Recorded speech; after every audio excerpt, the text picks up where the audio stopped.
Says,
she works the nights by the water.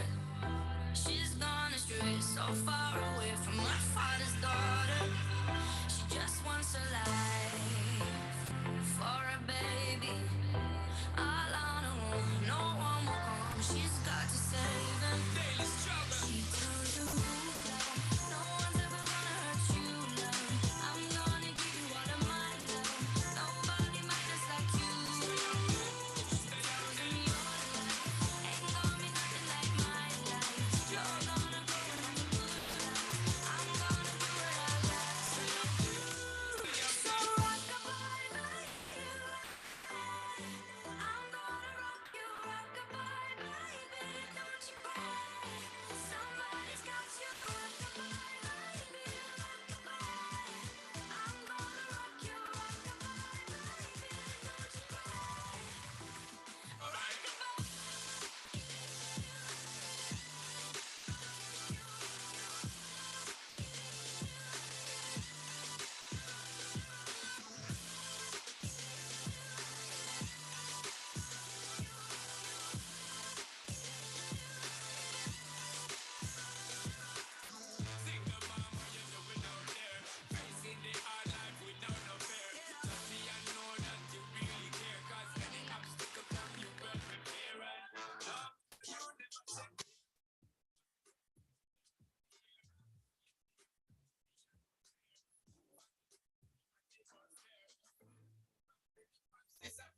In a wrong bar, can't find it nowhere. Steadily you workflow, everything you know, so you're not stop, no time, no time for your dear.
Okay.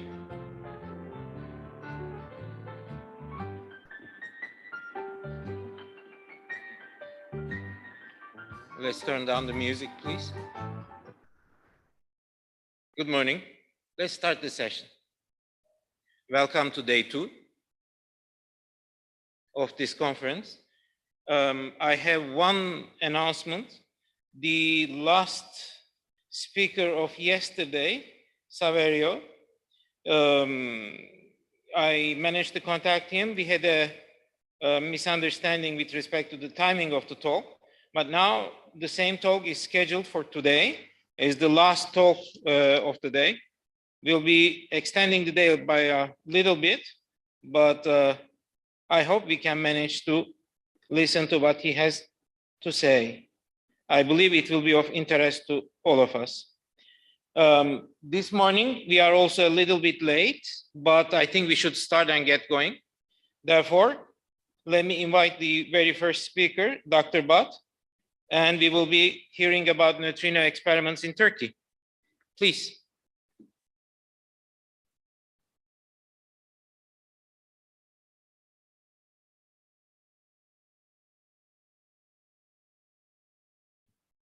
Hello, everyone. Yes. Would you I will. Enlarge that little bit? Is that better now? Yes. Thank you. Perfect. Please start. Okay, hello everyone and good morning. And today I'm going to talk about our research and development studies for the reactor neutrino experiments in Turkey and RENAT in short, and our future plans. Okay. And so in this program, we are planning to build small, nearly 3-ton water-based diffuse scintillator and also medium-sized 30-ton water-based diffuse scintillator detectors. So both detectors will have the similar design, and the aim is to test the need detector technologies.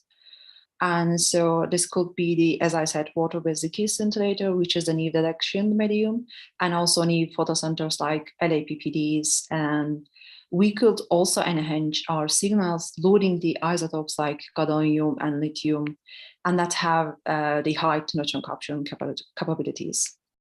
So in the short-term plan, and we would like to construct a small size detector at the Erciyes University as the phase 1. And finally, we place this portable detector near the Akkuyu nuclear power plant, which is under construction right now at Mersin, Turkey. So our phase 1 project state was accepted and is going to be supported by UPHUKVIII. And actually, in long term, we can expand our RENAT program with these medium-sized 30-ton size detectors. And we think that the whole program is a really good opportunity to work with the low energy neutrinos, and which is coming from the reactor core. And also, we would like to develop the RD program based on the neutrino physics in Turkey. And in this talk, I'm going to talk about our portable small size detector design and physics simulation studies. Before moving to this detector design, I want to give a brief introduction about the water-based diffuse scintillator, and which we are planning to use as our detection medium. So this water-based diffuse scintillator is a novel detection medium that consists of the mixture of the small volume of the liquid scintillator with a large volume of the water. So actually this all VBLS concept is not new, but the recent development in chemistry made it more deployable for use as the detection medium. So it's a kind of chemical way, make a stable mixture of the water and a scintillator as a detection medium. And so as you can imagine, the most useful advantage of using this detector medium is obtaining the scintillation light and the Cherenkov light at the same time. So this totally can expand our physics programs. And the goal of could be to use the Cherenkov light to provide the directional and the topological information, while at the same time we can keep the good energy resolution of the diffuse scintillator. And that will be cost efficient and more stable compared to the diffuse scintillators. And the diffuse scintillator in this medium can still give us the high light yield which allow us to detect the particles below the Cherenkov lights. And so this detection medium developed by the Brookhaven National Laboratory, and right now the scintillation percentage can be changed and be like 1%, 3%, and 10%, and etc. And as far as I know, that this 3% liquid scintillation option is more likely to be proceed for the large detector volumes. And so these are the experiment program that propose to use this water-based liquid scintillator as their detection medium. So there's a tier experiment, which is the future kiloton scale detectors, and really good candidate for studying the hybrid detector technologies. And there's actually two proposed tier designs so far, but as you can see in the picture, so this is the TR25, which is put in the place one of the dune caverns. And so tier experiment can have this broad physics program due to the use of the water-based liquid scintillator in such a large volumes. And so there is also EOS, and the NE Sandy project is aiming to use ton scale deployment of the VBLS in near future. And so the deployment and testing studies of this hybrid detector is a crucial step before using them in the large scale detectors. So the EOS experiment nearly 4-ton detector, and we be construct at the US Berkeley and instrumented nearly 200 PNTs, and also with dichrocons at top and bottom. So which are really cool devices that can efficiently separate the Cherenkov light from the scintillation light. So this is one of the aim the EOS want to achieve. So there's a water Watchman experiment. So there's the water Cherenkov monitoring for antineutrinos project. It's based on the idea that these gadolinium-loaded water Cherenkov can detect the MEV electron antineutrinos produced by the operating nuclear reactors. So the Watchman collaboration is also proposed to use this VBLS medium as their phase 2 studies.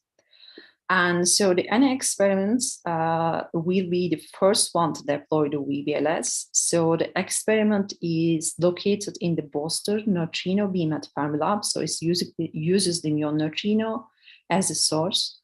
So the NA experiment purpose is explore the benefit of the NEV detection technologies. So experiment right now in phase 2, which is filled with gadolinium loaded water, and also currently testing the LAPPDs and planning to use this VBLS. So the sandbox, you can see here, this is the 3-inch to 3-inch cylindrical vessel, and it's going to fill with the water-based liquid scintillator and will be implemented in the NE probably in the summer. So LAPD is also one of good candidates that we can use our detector and to expand our physics program. So these large area picosecond photodetectors, which is usually come from 20 to 20 centimeter plate, microchannel plate photomultiplier tubes, and they quite useful with their finer granularity, faster timing, and high quantum efficiency, and so on. But right now that they're quite expensive. As I said, the NA experiment implemented it one of the LAPPDs, and recently they showed their first LAPPD result. So the plot shows how LAPPD sees this Boston neutrino beam at Fermilab. So as I indicated at the beginning, we would like to study the reactor neutrinos. Where we can get these neutrinos is the Nuclear Power Plant, which is under construction at the Marseille, and it's being planned to be operation in 2023. So the power plant is going to consist of 4 power units. And in the plan, the first one will be operation in 2023, and the others follow in the next years. So as we already know, the reactor cores, in the reactor cores, particle collide with heavy particles such as uranium or plutonium. So in this picture, it's uranium. So the atoms break up into the lighter elements and undergo the beta decay as they became more stable. So in this process, the neutrinos carry away the energy from these reactions and emit a large number of antineutrinos. It's about 6 times 10 to the 20 per second. So these neutrinos energy distributed over the energy is up to 12 MeV. So the reactors are incredibly useful for studying neutrinos because, first of all, reactors produce large quantities of neutrinos, and secondly, they come in only one flavor, which is the electron antineutrinos. When you study the particle hard to catch, it's important to know what's exactly what you are starting with. So as a summary, what we get from this reactor core is the source of the electron antineutrinos. And so what happens is electron antineutrinos reaches our detector, they interact via inverse beta decays. And so this reaction creates two distinct signal, and one from positron. And this positron annihilates with electron and release these two gammas. So this signal is called as the prompt signals. And the second one is generated by the neutron capture. And so the neutron capture on hydrogen releases this 2.2 MeV energy, and the neutron capture on gadolinium releases a gamma cascade with a total energy of the 8 MeV. And so these signals called as the delayed signal. So there's a time differences between these two signals, and because neutron have to be thermalized and lose their energy in the medium and then captured nearly 30 microseconds later from the first one. So this process actually could help us to separate the background from the signal events. So this is our detector design, and all simulation studies were performed using the GN4-based redback simulation. And so the small size detector with the stainless steel cylindrical with the size of 1.5 meter tall and the 1.5 meter in diameter, which will be filled with a water-based diffuse scintillator solution with consists of 0.5 gadolinium and 3% diffuse scintillator concentrations. And so as you can see, the detector is surmounted with the 24 8 each high quantum efficiency PMTs, and which is going to provide an 28 photo coverage. So as I said, the phase 1 studies, we considered starting this detector construction at the RGS University with less PMTs and fill it with the tank with the gadolinium water and test it using this radioactive MD source. And so our phase 1 project proposal was accepted. And as I mentioned, that our project is going to be supported by the UPHUKVIII. So a little bit detail about the design. So the whole detector system will be based on this 3 major components. So the first one, the gadolinium loaded water-based diffuse scintillator tank, and this cosmic muon metal, which is surrounded the detector to help us the rejection of the cosmic muon metal. And the last one is this trigger and the data acquisition system. And a signal from this water PMTs will be received by VMEs, and that are converted to analog signal to digital signal and then send it to the DAC. The same thing for the cosmic beta system, and they read out to the NIM crate and fed into time to digital converter, and that way we can get hit times of each pedal, and then which is allow us to simply reconstruct the muon track in the detector. And as you can see, the whole system will be powered by this high voltage power supply, and most of the electronics, this power supplies and VMEs and NIM crates, and already purchased, and we're trying to get in at the moment from another project from the RGS University. And so these are our simulation results. So to understand the detector responses and its efficiency to detect the reactor neutrinos, and we simulate the inverse beta decay events, also the electrons, and the electrons simulated at the center of the detector, and to understand the conversion between the deposited energy and the number of photoelectrons detected by the PMTs.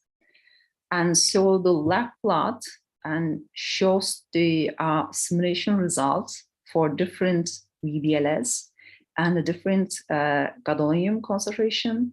As expected, the number of photoelectrons is directly correlated with the concentration of liquid scintillator, and increasing the gadolinium concentration result in efficiency to detect the detections of the neutrons. So this middle top plot shows the photoelectron distribution of the 1 MeV electrons. So this we use to understand the response, our responses to number of photoelectrons for MeV electrons. Here, this plot is fitted with the Gaussian and Landau function to get the mean value of the simulated 1 MeV electron, which is about 50 photoelectron for 1 MeV. So this is used as the conversion factor between the number of electrons and energy. And so the middle bottom plot shows the prompt energy distribution, which shows the visible energy deposited by the positron in the detector. So in the analysis step, we apply a time cut. So between 0 to 200 nanosecond time range are considered a part of the prompt event. And this right top plot shows the delayed energy distributions. As we expected, this plot shows 2 peaks. So these narrow 2.2 MeV peaks from neutron capture on the hydrogen, and the other broader peak from the neutron captures on gadolinium, and which is centered around 8 MeV. So as I said, we also applied time cut here. So 1 to 200 microseconds time range is considered to be part of the delayed events. And so the last plot, this is the bottom plot. So this shows the time differences between these two prompt and delayed events. So this is 28 microseconds mean decay time, as we expected for the medium loaded with the 0.1 gadolinium. So before moving to the summary slide, I would like to share our UPHUKVIII project here a little bit. As I said, this will be the phase 1 for our small size detector studies. And so this studies aims to better understand the neutrino and matter interaction with the experimental data. And also we can study our background for the next step. And so this is our project team and the project timeline. And right now I can say we're working on the paperwork to get our PMTs. And at the same time, we're also working on the simulation studies for the specific design using the neutrons, not the IBD distribution from the vectors. And we do have open position, postdoc position, and the PhD position for the specific projects. And so as a summary, I just want to say we basically work on the simulation studies so far using this new water-based diffuse scintillator. And our aim is to be the test bed and the test these new detector technologies. As a first step, we would like to start the construction of this 3-ton detector and at the RGS University. Sorry. So this is our ANNG members. We are a growing community, and anyone who is interested can get involved. We do have researchers from different universities and also different backgrounds. If you would like to study neutrino physics, we are working on any NOAA, EOS, and the DUNE collaborations. And yeah, that's it. Thank you for listening.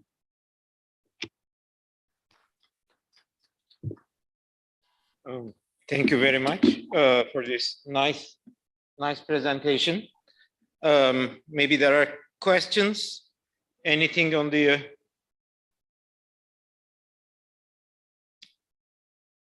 Zoom participants? I'm looking at the room. I have something to ask. Sure. And give you maybe time for people to think. You said you received a UPHUKVIII grant. That would be an RDEP series 1001 maybe. Yeah, that's right. Okay, the question was to estimate the amount of money needed and amount of award that you got. And the target of the first phase is what? To purchase the equipment and? So as you know, the grant is not that much. So as I said before, we already purchased this, let's say, CAM power supply, these VMEs, and the electronic cars already purchased from another project from RGS University. What we are getting from this UPHUKVIII project is these PMTs and the tank design and PMT holders. That's what just we are getting from the UPHUKVIII.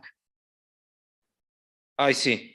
Then that means you would be doing, if you can get the data acquisition system up and running, they'll be collecting cosmics basically. Yeah, perfect, yeah.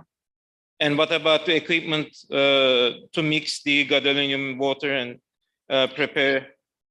Yeah, we are planning to be as a phase 2 study. So we will see, we will get another project to get that step. I see. Do you know anything about the starting schedule of the UPHUKVIII plant?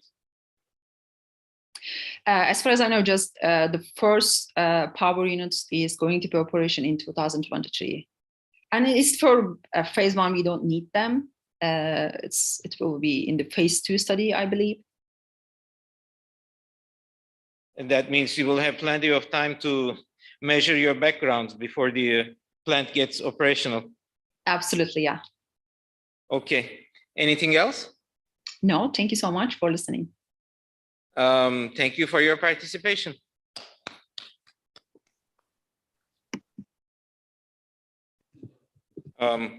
What about our next speaker?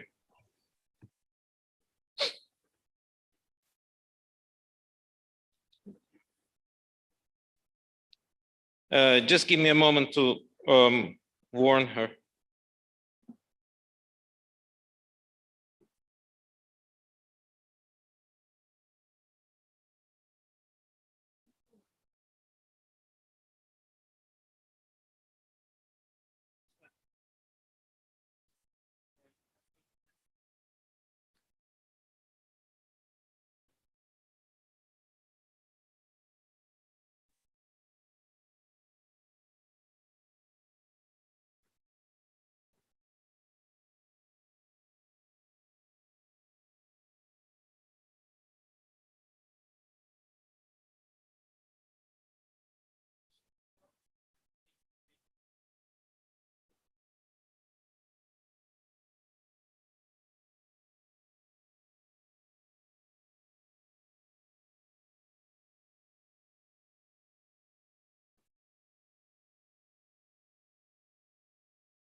So here is the situation. We have this second presenter who will be ready in 5 minutes to give her presentation.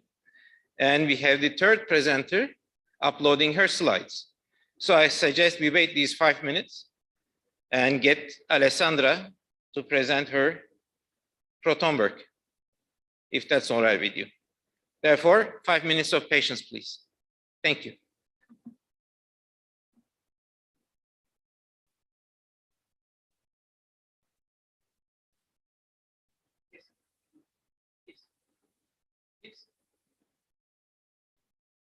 Yes.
You are here this way.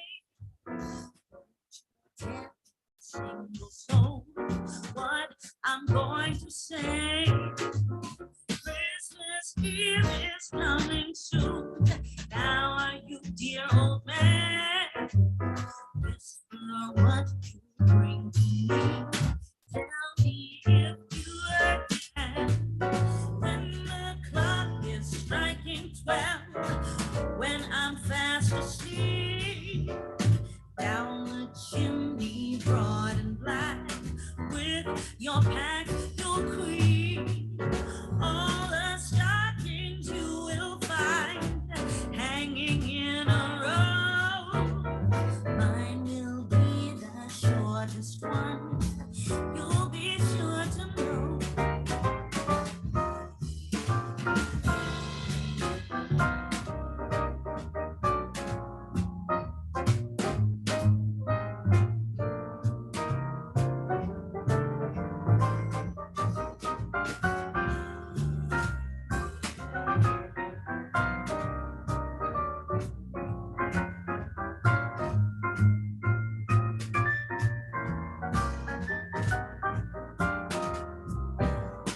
Johnny wants a pair of skates.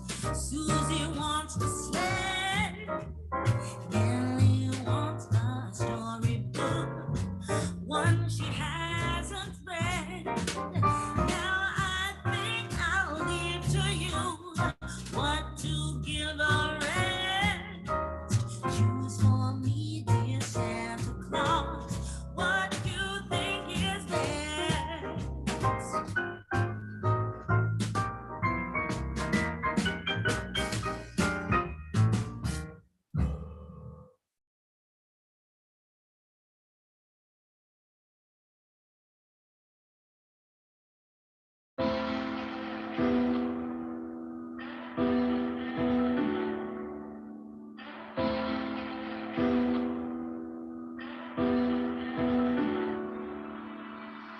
Maybe this is what she came for. Lightning strikes every time she moves, and everybody's watching.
knows why it's gotta be this way. We say nothing more than we need. I say your place when we leave.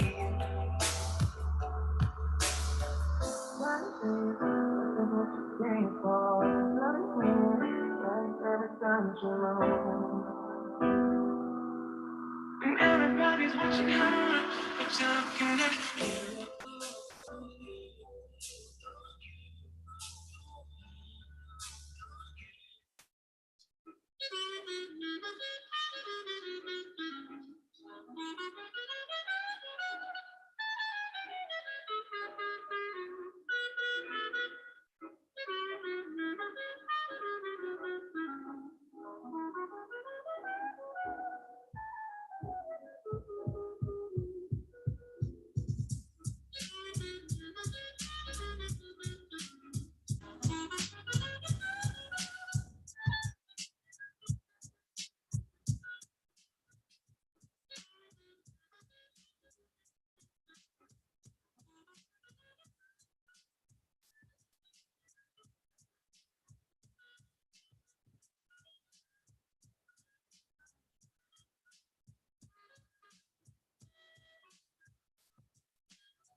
I see that our second presenter has joined the Zoom session.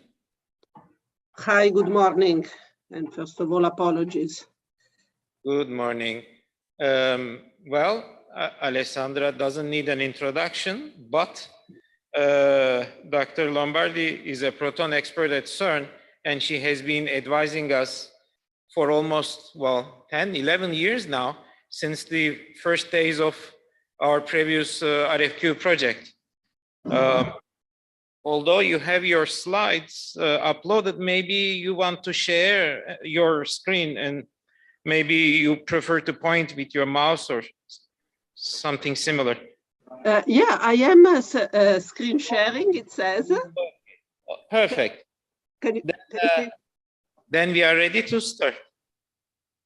Okay, Thank you very much. The floor is yours. all right.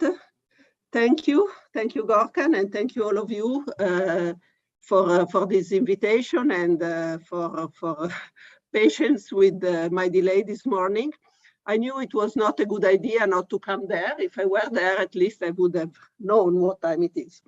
So apologies, and let's get going. So what I'm going to talk today, it's LINAC proton activities at CERN, and especially I'd like to tell you how from LINAC-4, how all the R&D of LINAC-4 was applied in medical and societal projects. The very issue that Gokchan just mentioned short time ago. So we'll start first with the highlight of LINAC-4. Then we will go into a few details of the light LINAC that you will hear also about tomorrow from Veliko. And finally, we'll talk about ELISA and Machina. So those are always high frequency RFQ for societal use. And then the last, let's say, of the RFQ, for which we haven't found the name yet, it's an RFQ for carbon ion that is presently under construction. Let's get started with LINAC-4. So LINAC-4 had a long time of discussion, almost 10 years. So during the decades 96, 2006, there were many proposals. It started with the pre-injector for a 2GeV LINAC, and to end up, let's say, as a part of the SPL injector that was going to be built, right? And so having his own LINAC-4 technical design report in 2006. Once the decision was taken in 2007, things went reasonably fast. So we had a groundbreaking ceremony, you see it here, about a year later, and the official inauguration of the LINAC in May 2017. So you can see the two historical pictures of the groundbreaking ceremony and of the inauguration. And finally, LINAC-4 took service as injector of the PS booster, so the sole pre-injector of protons at CERN on 7 December 2020. What you see here is the beam distributed in the 4 rings. Okay, now what is LINAC-4? I will not go into much detail because I think many of you are familiar with this LINAC. So it's a normal conducting LINAC, 76 meters in length, that comprises a pre-injector, so a source and a radio frequency quadruple until 3 MeV, a drift tube LINAC until 50 MeV, so the energy of the previous LINAC at CERN, and then 2 more structures to bring the beam to 160 MeV at the end of the tunnel that you can see located here, before traveling another 170 meters and going into the PS booster. So LINAC-4 has a very low duty cycle in the less than 1 per mil at the moment, but is designed to be a high, to have the potential to be upgraded to a high power LINAC with a duty cycle of 5%. Now, baseline beam parameters and what we have achieved. So, an energy of 160 MeV. We have H- that have been successfully stripped. We have a source that, what I have here on the left-hand side is what was written in the CDR in 2006, and then what was achieved in 2016, and let's say perfected in the years afterwards. So we have a possibility of having a beam up to 600 microseconds. Initially, we were thinking only in terms of 400 microseconds, but we realized that longer injection into the PS booster was possible and beneficial to mitigate the effect of the fact that the source and the pre-injector, so what came out of the RFQ, was not the peak current that we had expected, but was about factor 1.5 to 2 lower. It turns out actually that this current, peak current, also after chopping, is perfectly sufficient for all the beams that we want to use, but is definitely still a point in the LINAC 4 where we are still working, as I will say later. Then we had the fast chopping to reduce losses and injection, and then the possibility to do energy painting to better match, let's say, the longitudinal plane of the LINAC to the one of the booster.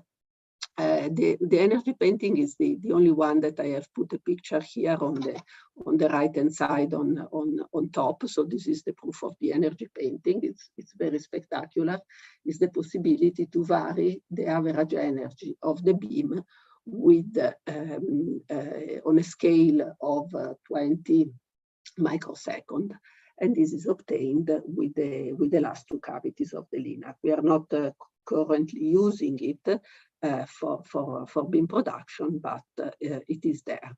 So just to say, this LINAC is really an unprecedented flexibility with the chopping, energy painting, and allowing different type of injection into the PS booster. So the commissioning happened over many years in stages of increased energy. Maybe we don't need to go through all of them, but what I want to say is that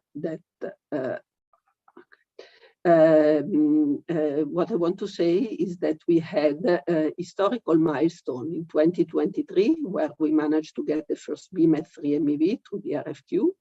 In 2015, where we got the beam out of the DTL, so at the energy where if LINAC 2 was going to fail, we could have in emergency used the LINAC 4. And then the last two stages went very fast in the same year, 20 and 2017. Now, we had a strategy for LINAC 4 to install from the high energy side and proceed with the beam from the low energy side. It was a strategy that matched also a little bit the production of the cavity and the availability of hardware. And we had two temporary measurement benches that allowed us to measure at a strategic point along the LINAC at different location and in different time. Why do I go very much into this detail? Because we found that for understanding the physics of the LINAC and for being swift in commissioning, the crucial step was really extensive measurement at the low energy end before the RFQ at 45 kV, where we took several measurements of the beam, and from the measurement by backtracing to the source output, we could gain an empirical input distribution that represented very well the beam dynamics in the Leavitt and in the rest of the accelerator. So by spending quite a lot of time, let's say, in this, you can call it tedious measurement, we ended up knowing something of the beam at the very beginning that allowed us to have calculations through multi-particle tracking code, to have calculation really as a guide for how to best use the diagnostic and how to best do the commissioning. So it's the combination of the diagnostic we had together with the particle tracking code that allowed us a successive commissioning. Now, just one measurement I would like to say. So at 50 MeV after the LINAC, this is the transverse emittance that we measured. On top is what we expect from the simulation. And on the bottom, what we have measured. You can see that the agreement it's very, very good. Now,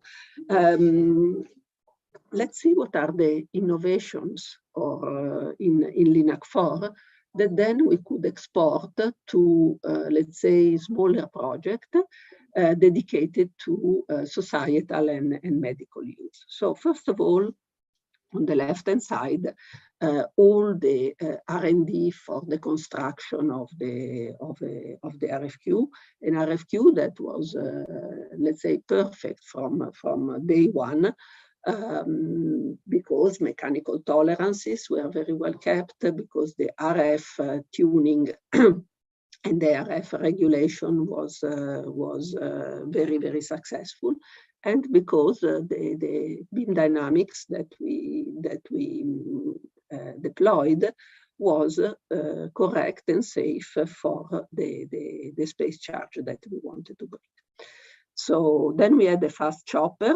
This was a kind of a new concept because we had a combination of a kick from the chopper and an amplification of the kick from the quadruples, in order to be able to meet a rise time that is less than 10 nanoseconds and an extinguish factor that is almost 100%. And finally, another important ingredient of this LINAC, we decided to go for permanent magnet quadrupole wherever possible. And we managed to involve the European industry for the first time in the production of this quadrupole. In fact, initially the production of this permanent magnet quadrupole was more a prerogative of the industry of the United States, but through this project we could bring this let's say, industrial capability also in Europe. And of course, using permanent magnet quadrupole not only makes a LINAC layout cheaper, but also much easier to handle in a non-specialized, let's say, environment. Okay, let's continue on with the innovation. So one is the drift tube LINAC, especially the drift tube positioning system. Just to tell you, the permanent magnet quadrupole that we looked at before are housed inside these drift tubes, and this is how the tank looks from the outside. Following the drift tube LINAC, we have a cell-coupled drift tube LINAC, so it goes in the energy 50 to 100 MeV. And the structure, it's the natural structure, let's say, at this low energy, between 50 and 100 MeV, when the particles are not yet relativistic, but at the same time, they are not as slow as when they come out of the source, where every cell, the geometry of each and every cell has to be tailored to the velocity, to the changing velocity of the particle. So this cell-coupled DTL, it's like a sequence of mini DTL series with equal drift tubes, and where we were able to put the focalization, always done with permanent magnet quadrupole, but outside the tanklet. You cannot see from this picture, but in between these mini DTLs, we have permanent magnet quadrupole. Okay, Finally, the pi mode structure. So it's a very good structure in this energy range, 100, 160 MeV, which are, by the way, classical energies also for hadron therapies. The structure worked very well, was conditioned very fast, never had a problem. It's a typical structure we never heard about exactly because it worked well up to specs and without problem. Okay, what you see here, it's a nice picture of the beam transverse footprint that was stripped for the first time at the end of the beams in March 2017. So those are actually protons. Now, after 2017, it was all about intensity and reliability. So we had a beam of 160 MeV on the dump, and we let it run as much as we could. And I would like quickly to show you how, through this reliability run, which was also a way to not only to ensure a smooth transition from commissioning to operation, but also a way to find all the weak points and mend them in time before the connection. So we started with the first, we call the availability run, where we achieved over 1 year an availability of 91%, so not too bad for a start, but yet not up to the specs, which was an availability of more than 90%.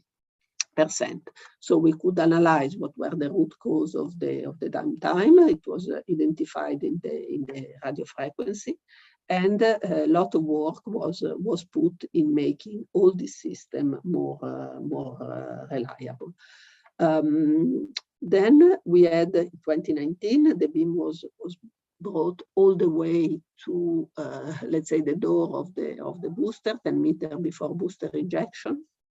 And we had an excellent transmission. We had also there another availability run, and we achieved an availability of almost 94%. What we have learned during all this time. Okay, so we had very good emittance, very good longitudinal plane.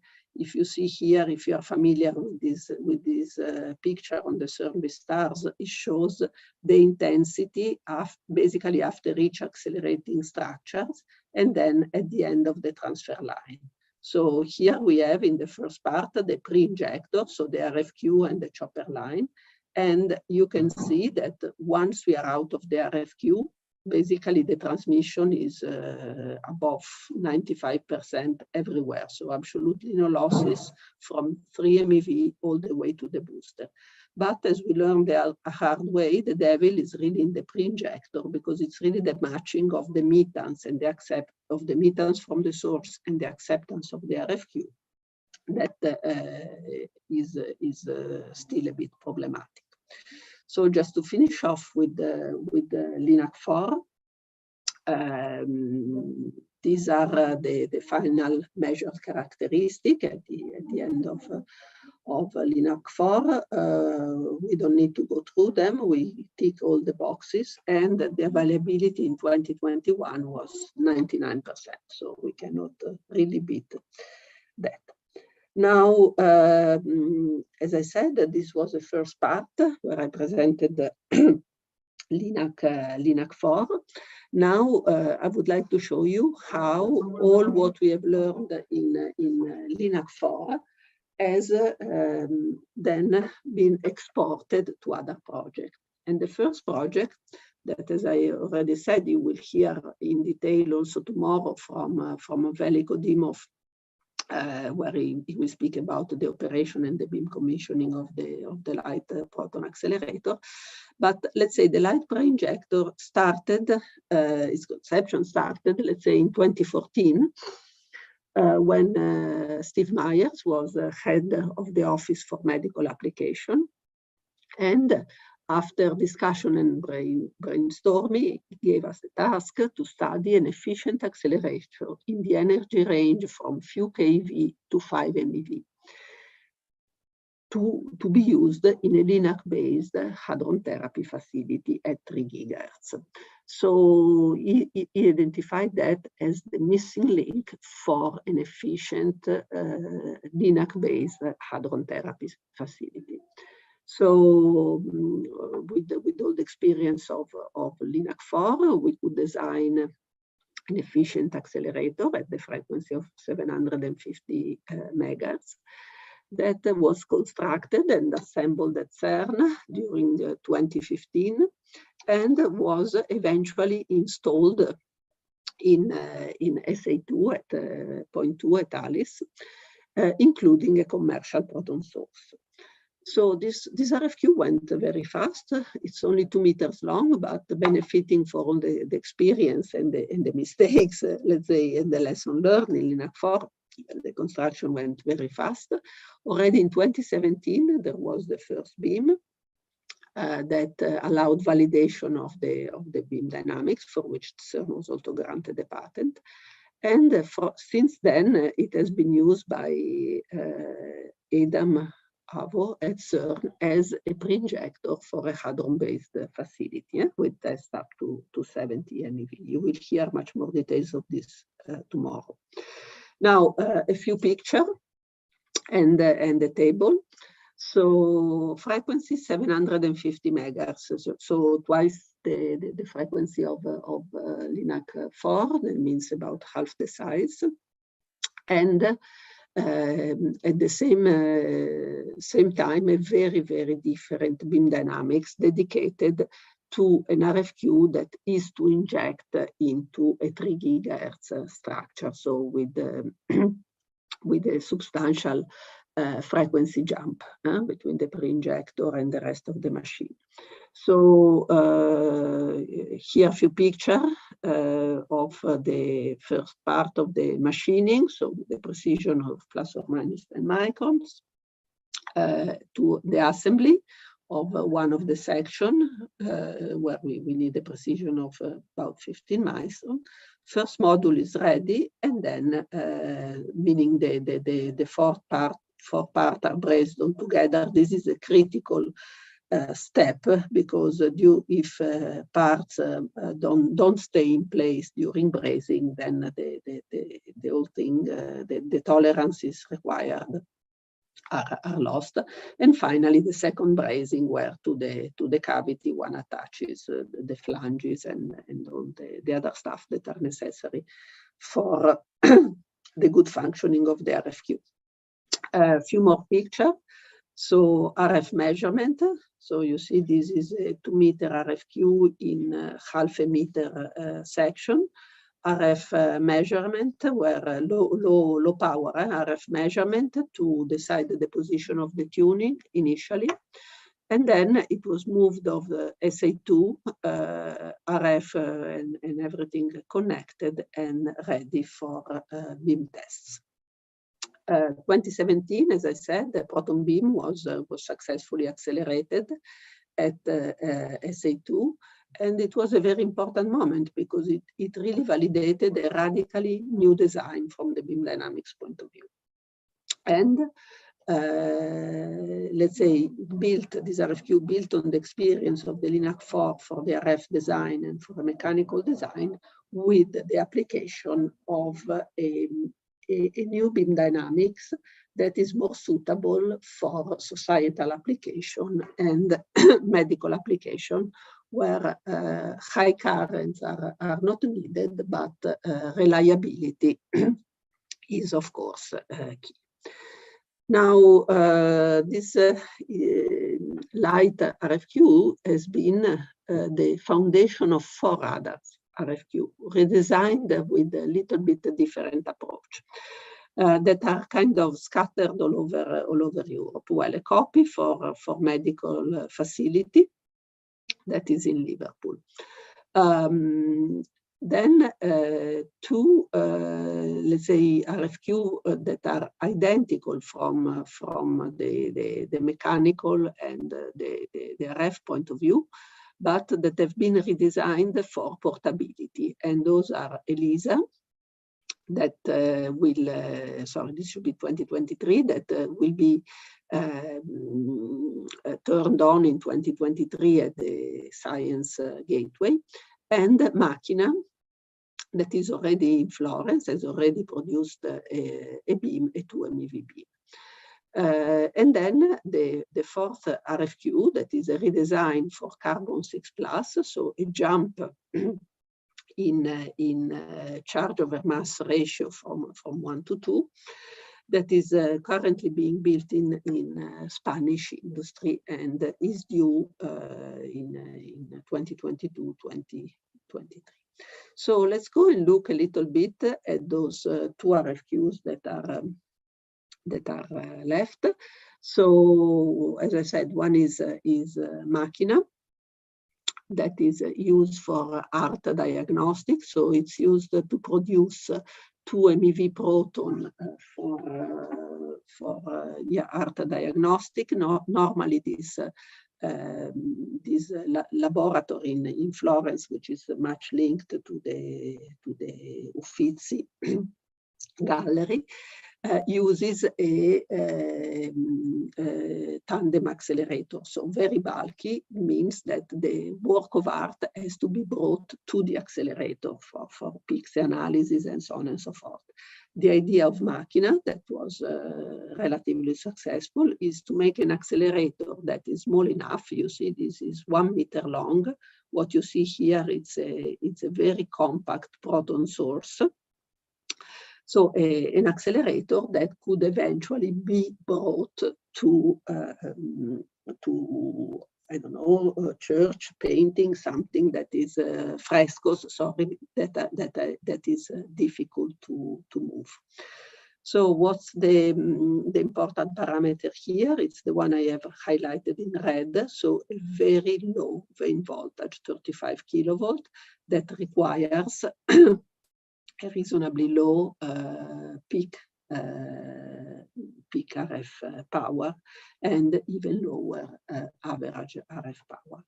So it was very spectacular when we saw it. I realize it's not so great in the picture, but what you see here in blue is the light from the Bragg peak of 2 MeV of the protons that came out of the RFQ, and something along those lines where the visitor will be able to see the light from the Bragg peak will be installed, as I said, at the Science Gateway.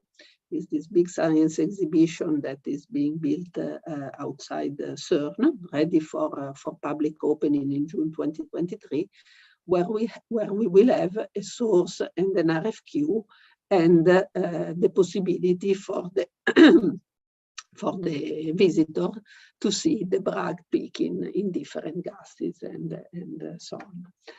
So let me just say a few words, because I know we are late, on the next challenge, which is to accelerate the carbon ion in a LINAC.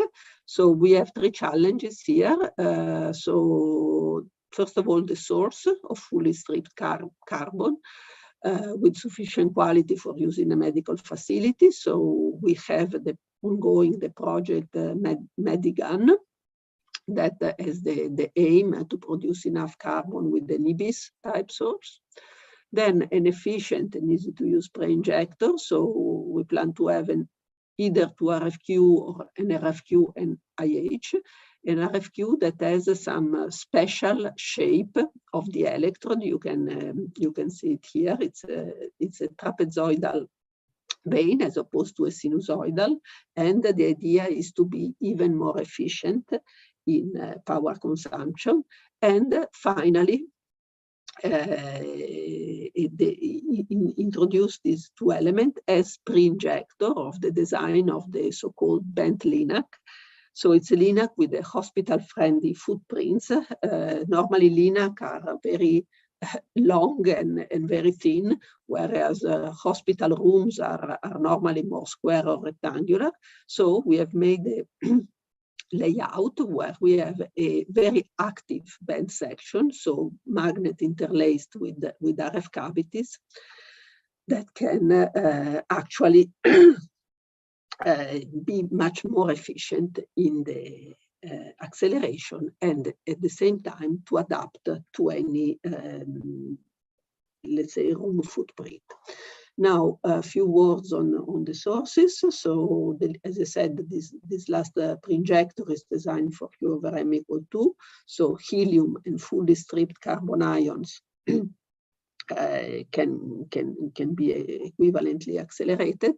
It works, of course, also with protons by reducing all the magnetic and electric fields to a half. So we know the ultimate source is an IBIS that is studied at Medigan, but it's not yet up to specs. We have a helium source that should become available and ready to use at the end of 2023. And we have a proton source, which is a copy of the one for the Science Gateway, that can be used for initial test. So this design of the RFQ, it's a collaboration between CERN and CIEMAT and the Spanish industry. You can see from the picture that things are advancing. So 2 out of the 4 sections are completed, and the complete delivery should be in June 2023. So just to put it all together, somehow during 2023, we will have a proton source that will designed to inject directly into the RFQ, as you have seen from the first picture of Macchina. Then we will have a helium source with its low energy beam transporter designed to match to this helium beam to the RFQ acceptance. And finally, this 750 megahertz RFQ designed to accelerate from 15 to 2.5 MeV per unit helium or carbon ions. So let me come to the plan. There are many things that I didn't mention in the talk, but I mentioned here. So 2022, we should have a beam at 2 MeV from the LISA RFQ, a proton beam. In 2023, we will have a spare RFQ of the LINAC-4 RFQ. Decision has been taken to make a copy of the RFQ because it's let's say single point of success or single point of failure, meaning that if this structure fails, then we will be in big trouble for protons at CERN. So decision has been taken to manufacture a spare. We will characterize the proton and helium sources for use with the carbon RFQ, and hopefully during 2023, this is my optimistic planning, maybe more likely during 2024, we can accelerate this beam through the carbon RFQ. Hopefully we validate also the design of the 750 megahertz RFQ for carbon, and we could proceed to the construction of the second RFQ. So now one last transparency, and I try to be fast to catch up for the lost time before. I tried to put on a table, and every time one puts on a table, there is always a certain loss of individuality. But bear with me, and let's look at the milestone in the development. When I say RFQ, I say pre-injector at CERN. So in 1990, we had the RFQ2 injector to LINAC-4. It was based on a frequency at the time very popular, to 200 megahertz. Its efficiency of acceleration, its rate of acceleration was 0.5 MeV per meter. And if we look at the power per MeV, so how many kilowatt peak power are needed to increase the energy of the beam of 1 MeV, we end up with a rather impressive number of in excess of 500 kilowatt. It was based on a frequency of 200 megahertz, so the external diameter 45 centimeter, and the weight more than 1,000 kilos per meter. In 2007, when we redesigned the new facility of LINAC-4, we could go to to a higher frequency, 352 megahertz, thus profiting from a more favorable gradient. And due to a careful design, plus an optimization that took at the same time the source and the pre-injector, we could reduce the power necessary to give 1 MeV of energy to the beam from this number to this number. Of course, going down in frequency, also the transverse dimension go down, so weight is 400 kilo per meter with such an external diameter. Still, definitely an installation that is kind of permanent, that is not movable. So 2014, we started designing the high frequency RFQ. So this is dedicated for medical study. You can see much lower peak current. We could profit from even higher available accelerating gradient and definitely lighter structure and with a better efficiency of power per MeV. Then came the new idea for Macchina ed Elisa, so to design for portability. Remember that for portability, the key word is to lower the voltage on the vein, but still keep a sufficiently usable accelerating gradient of 2 MeV. And there it's where the power per MeV really went down again of a factor of 2. At this point, we can talk about portability. And then there is the last one in the series, so that is supposed to accelerate carbon. So extending, let's say, this technology that is for protons or H- to carbon ions. That okay is still in construction and will be tested soon. So for the moment, we cannot yet conclude. I myself, instead, I'd like to conclude, thanking you for your attention, and I'm here to answer any question.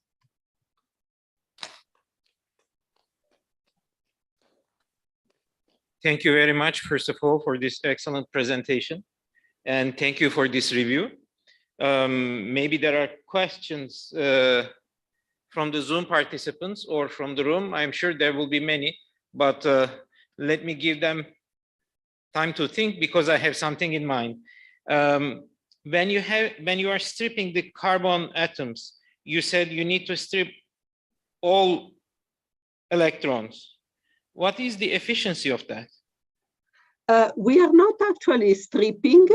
Sorry, I realized I didn't turn my camera on. Here I am. We are not actually stripping. We are producing already carbon ion directly with the 6+ in an EBIS via charge breeding. Oh, I see. I misunderstood then. Okay. No, I didn't explain well. And on one of the last slides, you were discussing the various RFQs that were produced.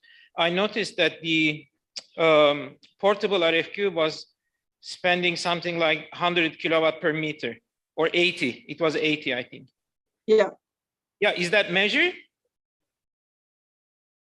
That is peak power. Average power is much lower. Sure, I understand. But I'm asking, is that measured, and is that coming from the wall, or is it measured on the RFQ itself?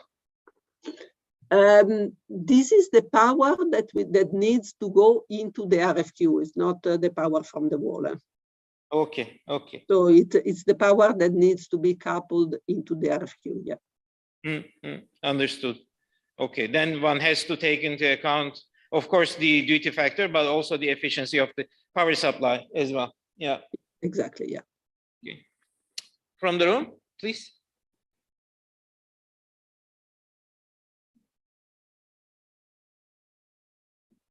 It doesn't seem to be the case.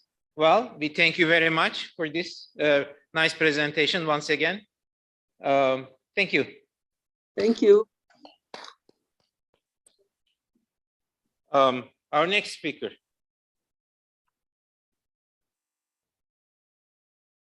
Our next speaker is not ready, so let's break for coffee early. Let's have a 15 minutes break then. Okay, 17 minutes so that we start in 17 minutes, yes. Okay, thank you.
I'm a lawyer. I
Win at work by communicating effectively with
Okay, next slide.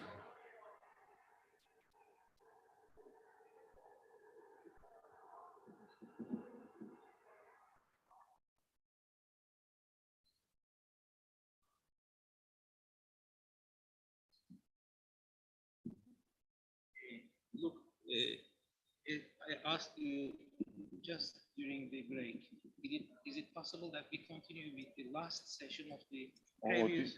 This one? Yes. Okay, then, all right, so. Thank you.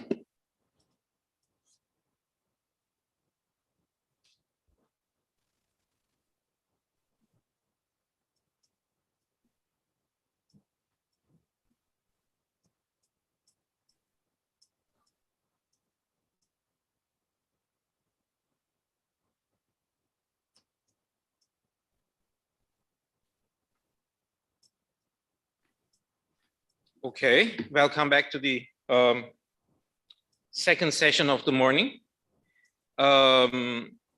We did some slight change in the planning.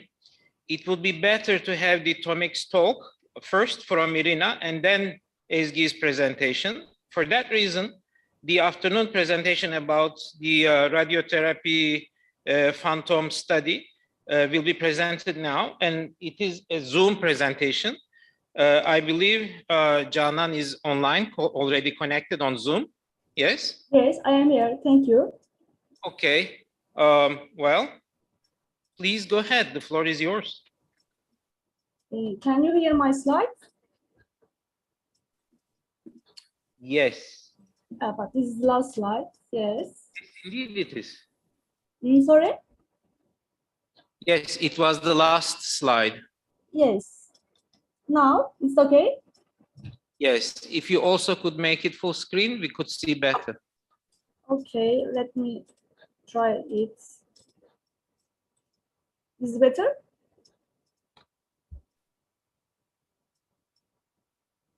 No, we see in presentation preparation format. It's happens because my Windows is very old. Now we see you in full screen. Okay. Right now? Right now, presentation preparation mode. Yeah. Let me see again. Right now? Oh, that's much better. Thank you. Can I start? Please do start. Okay. Thank you. First, I want to introduce myself. I am Canan Köksalakbaş. I am working as a research assistant at Istanbul University Oncology Institute. And first, thank you very much to the Congress Organizing Committee for giving me opportunity to talk at this meeting. Now, I will present our research. Its title is Monitoring Optimization in Stereotactic Radiotherapy Planning for Lung Tumor, a phantom study. Stereotactic body radiotherapy is one of the advanced radiotherapy techniques is capable of delivering extremely high radiation dose to the small intracranial or extracranial tumors in a 3 or 5 fractions.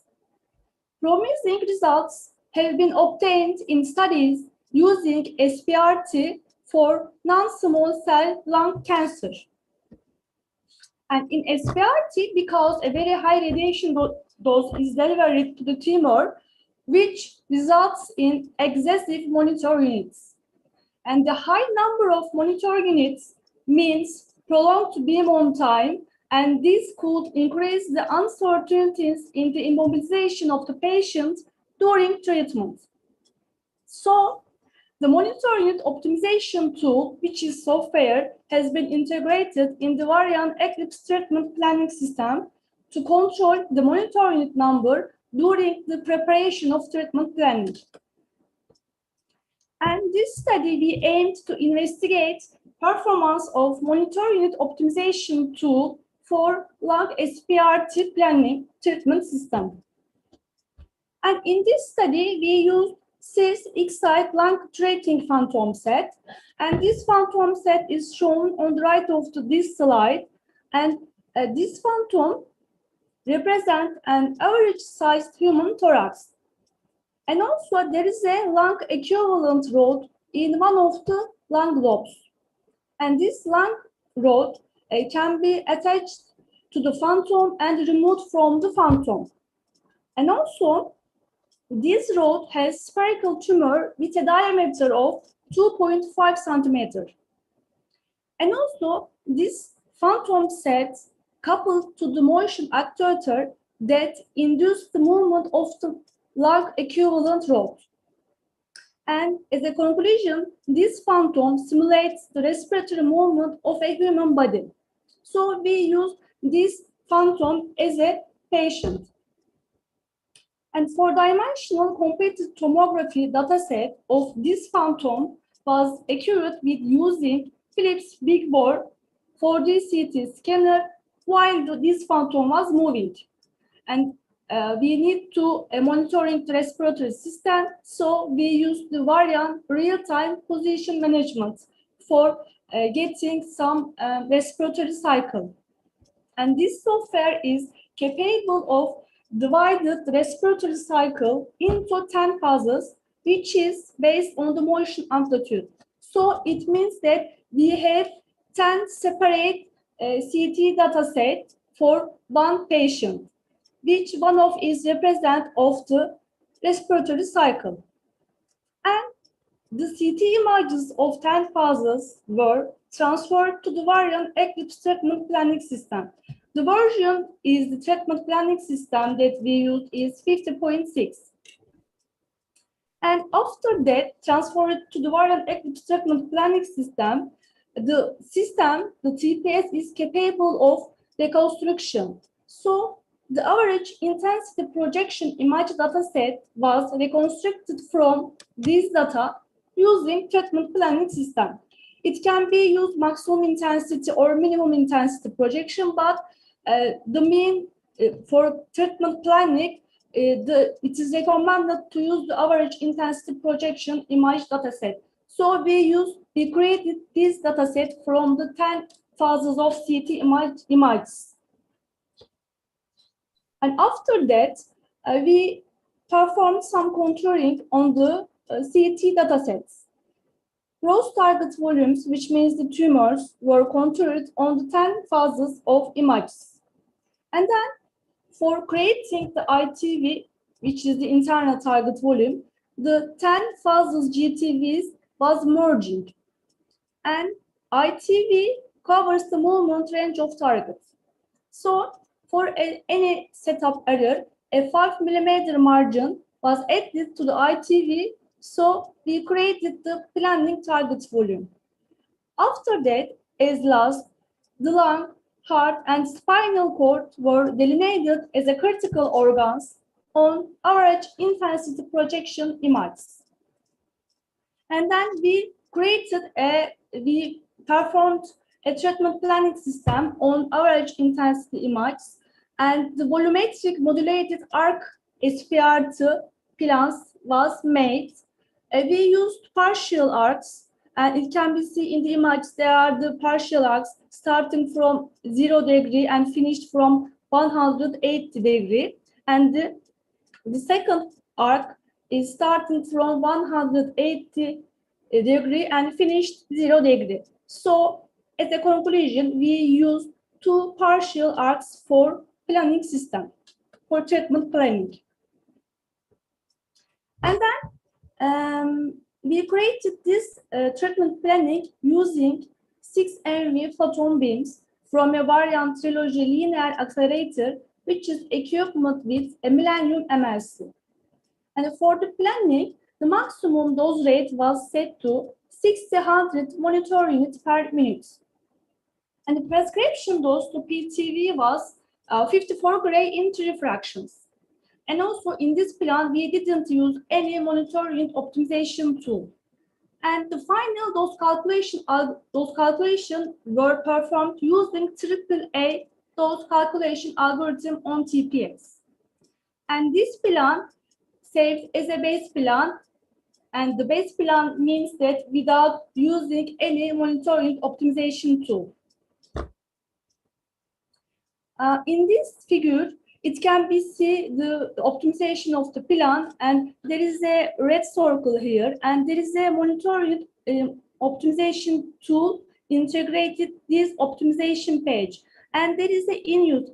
If someone doesn't want to use the monitoring optimization tool, there is nothing to do anything. But if someone to use this tool on their treatment planning, it should be clicked on in use.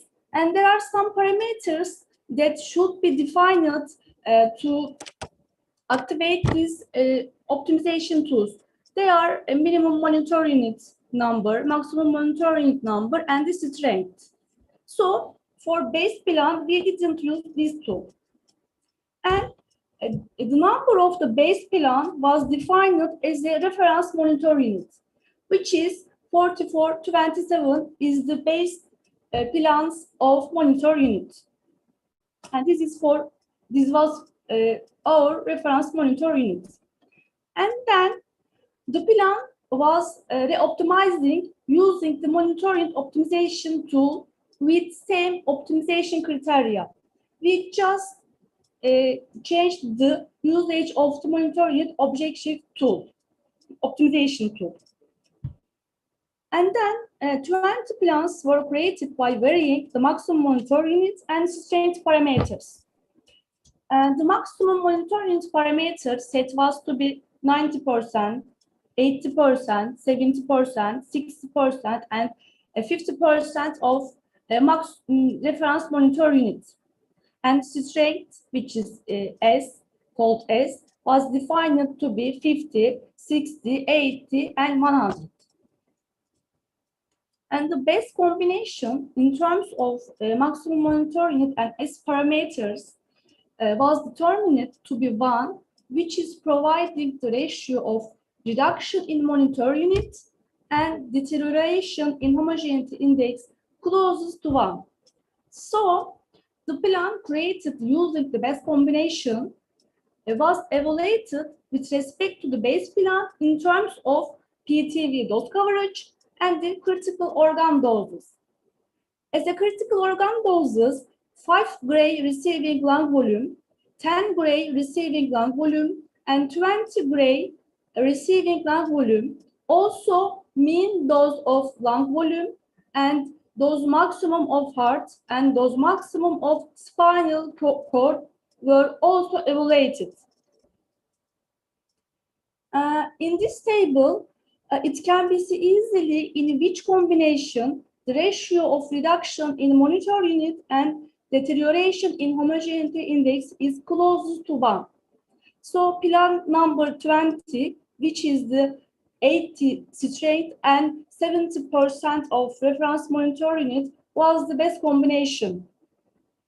And then we compared the monitor unit optimized plan with respect to base plan, and the differences between monitor unit optimized plan and base plan regarding PTV coverage and critical organ doses were found less than 3%. And in this figure, we can see 54 gray dose distributions. And for PTV coverage, we can say that the PTV coverage for both plan was quite similar. The right one is the monitoring optimized plan dose distribution. The left one is the base plan dose distributions. And in this figure, we can see the 50% dose distributions, which represent 27 centigrade, sorry, gray. This is the right rating, 27 gray. And it can be seen that the dose distribution is quite similar. And this is the dose volume histograms for monitoring optimized plan and base plan. The blue band is represent the PTVs. You can see here that there is some deterioration on homogeneity index, which is the base for our cases, because we are using SPRT, we used SPRT. And when we use the critical organs, it means that those volume histograms were almost same. So the conclusion, the monitoring optimization tool could enable a 70.78% reduction in the number of monitor units without compromising the PTV coverage and critical organ sparing in lung SPRT. So we decided to improve this study using the patient data in the future. So thank you very much for listening. And any question? I am waiting here. Any questions from Zoom or the floor?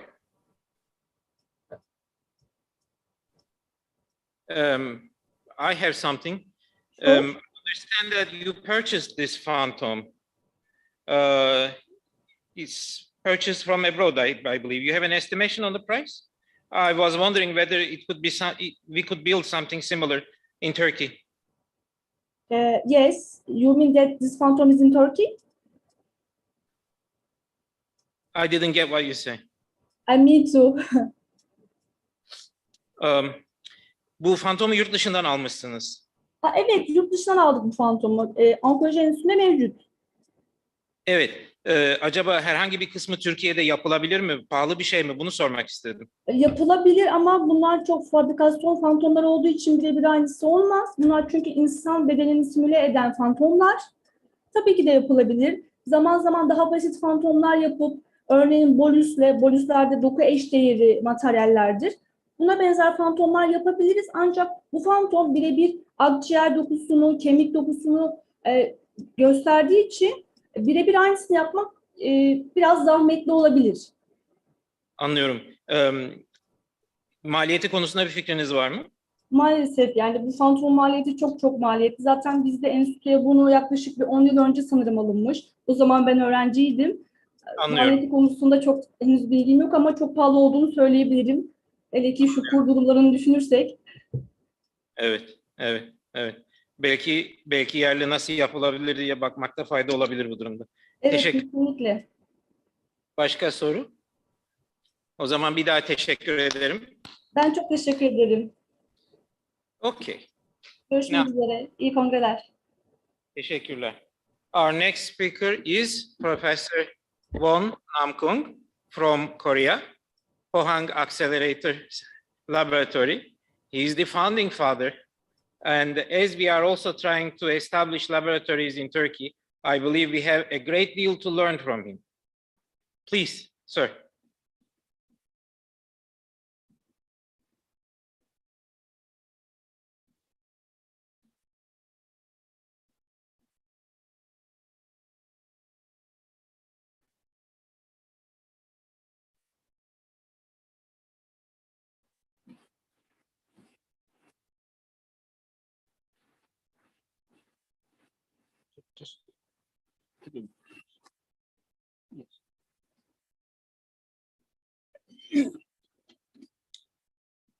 Okay, thank you for inviting me to this Congress. First of all, I learned that it's the 70th anniversary of Turkish Physical Society. Incidentally, in Korea, we are celebrating same anniversary next month.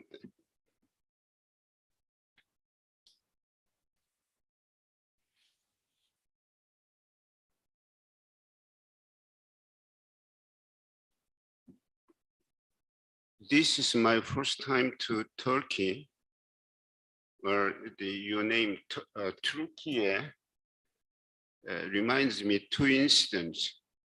One is 20 years ago. There's a World Cup games in Korea. If you remember that, we enjoyed that game. Incidentally, I was there with my wife watching. We defeated, but congratulations on that. At the time, the Turkey, she was third ranking and we were fourth. That's the first in our history of football games.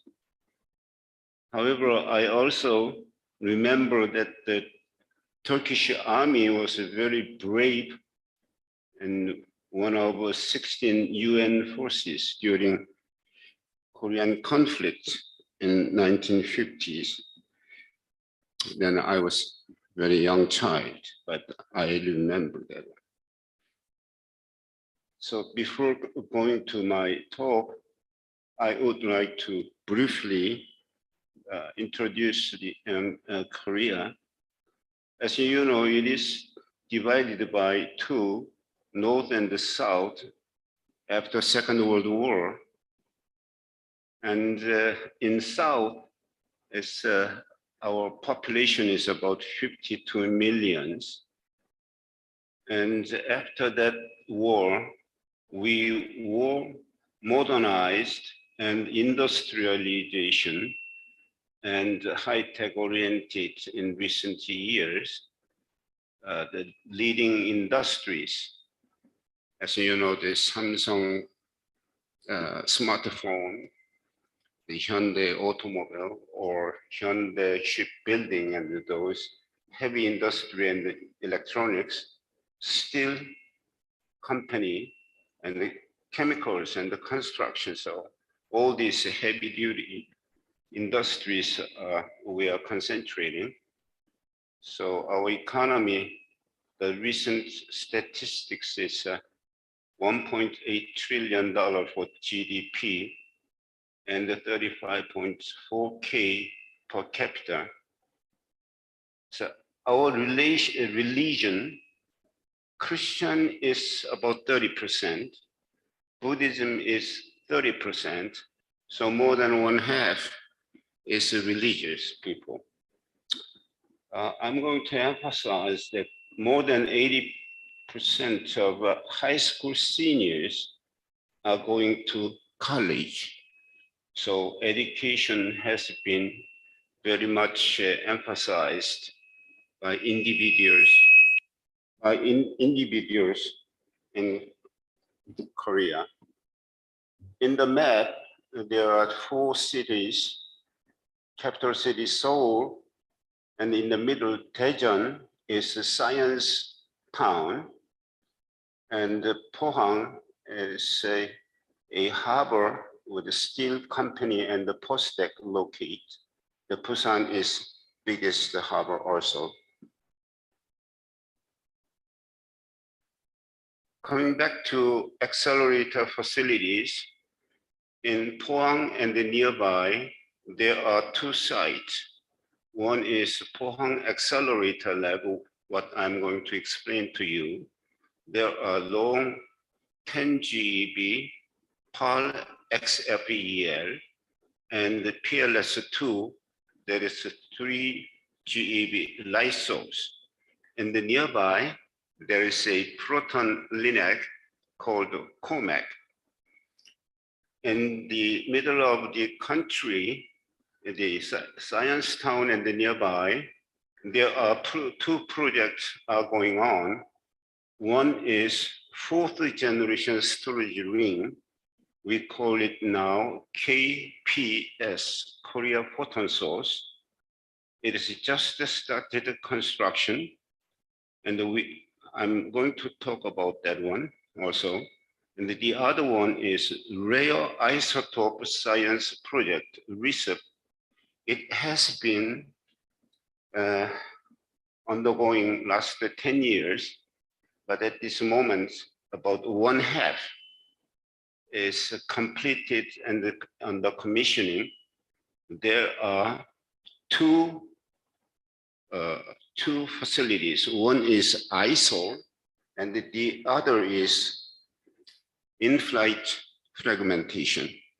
There's no such thing in the world. It's been a rare isotope project.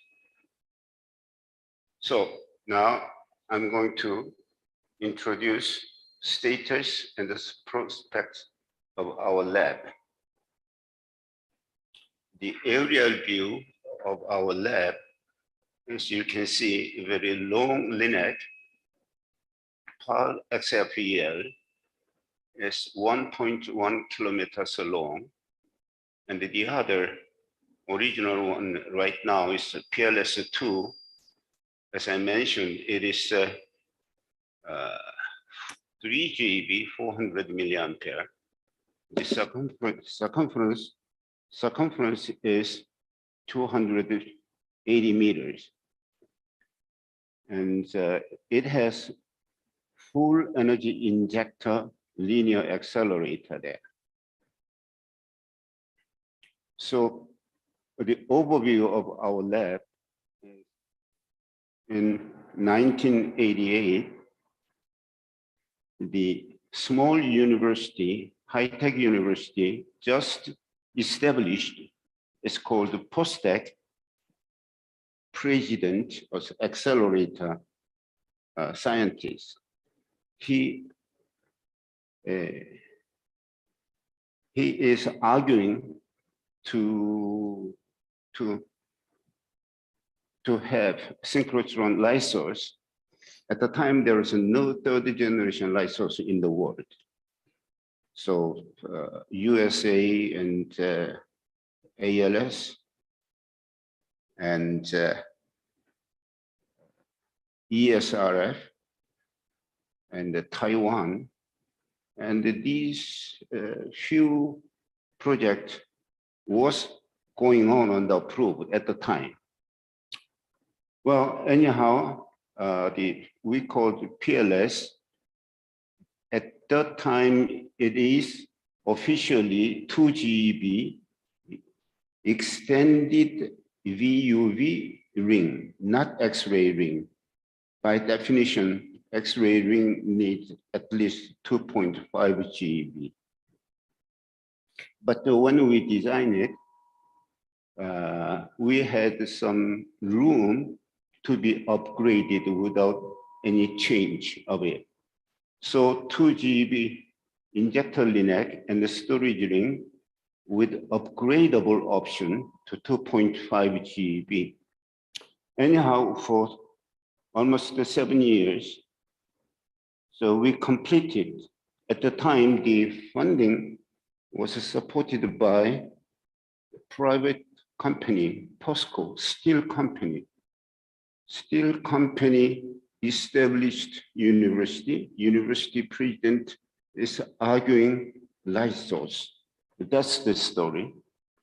Then we need more funding. So government came in. So the construction was 60% POSCO and 30% government. That is exceptional. So government was a little bit upset. They were not the leading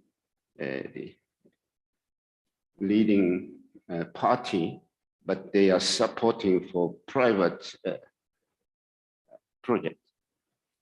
In any case, as I said, it is upgrade to 3 GeV, so we call it PLS2. I will explain that later. And then we were arguing there is free electron laser program started, in Slack. So Japan was talking about it, and we were talking about it, and we proposed, let's do it, that one in the first group. In any case, we get it in 2015. That is world third after Slack and Japan. Then we are spending a lot of money, no more from company, no more from university. Then government is saying that it's unfair. They are spending 100%. So they ask the ownership to change government. So recently we donated all the project, everything to government. Then the government doesn't have ability to operate. So government asked a postdoc, would you please manage that one? So that's what happened. Now then we are asking, we need another advanced storage ring. So it is 4 GeV. So it is now approved, started construction now. So I will say the 3 projects at par. First, XLPE. Initial proposal was, we already have PLS LINAC 3 GeV. Now, can we use that existing LINAC a little bit modified for free electron laser? That was in 2003. So we had hoped we could beat Slack in the world first. But somehow it was not as successful. And then later we changed our proposal. So in 2010, already Slack finished the LCLS, and Japan is almost completing. So we get the funding at the time to 2010. Well, here, our design is hard X-ray FEL and the top line, and the bottom line is soft X-ray, this one. So the all parameters are listed here. So this LINAC tunnel, it is about more than 750 meters long. The section, accelerating section, we need about 173 accelerating sections. At the time, we did not have capability of producing this one, but 1/3 we developed and put installation. So we get about 3 years time to develop and manufacture 1/3 of it. 2/3 of it is from Japan. It's a Mitsubishi. Then the undulator hall, about 100 meters long.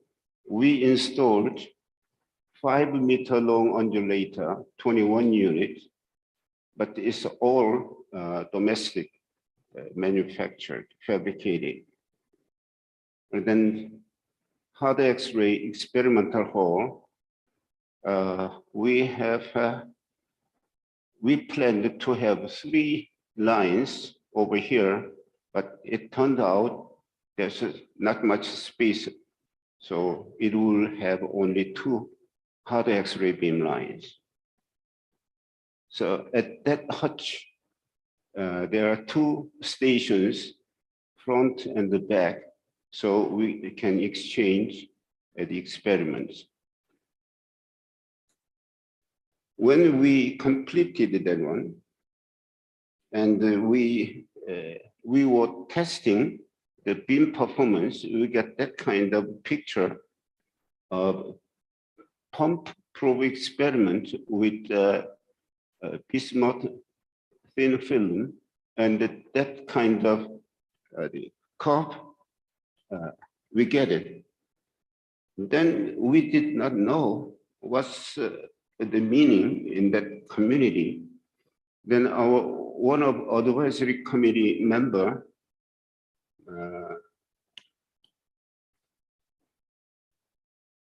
Hastings, he was surprised to see that in Slack, when they got the same curve, they need about a few months operation and average and get it. But we didn't know that. So it is immediately we get this one. So that turned out that as our machine is very stable, and the timing jitter is very, very small. That's why we are able to get that kind of a curve. Okay, that's the point. Our FXA 3 electron laser is very, very stable. Then at the time, we were talking about self-seeding. What that means is in the middle of the undulator chain, in the middle there is a chicane and the diamond, the crystal. What that means is the first section undulators produce sassy radiation. Then second section, this through chicane, and we filtered the frequency, and then it is amplified. So the first section is so-called oscillator. Second section is amplifier. That is shown here. Okay. The lower profile, like this one, is radiation without this effect, self-seeding. But through this one, it is narrow band intensity is about 10-fold increase.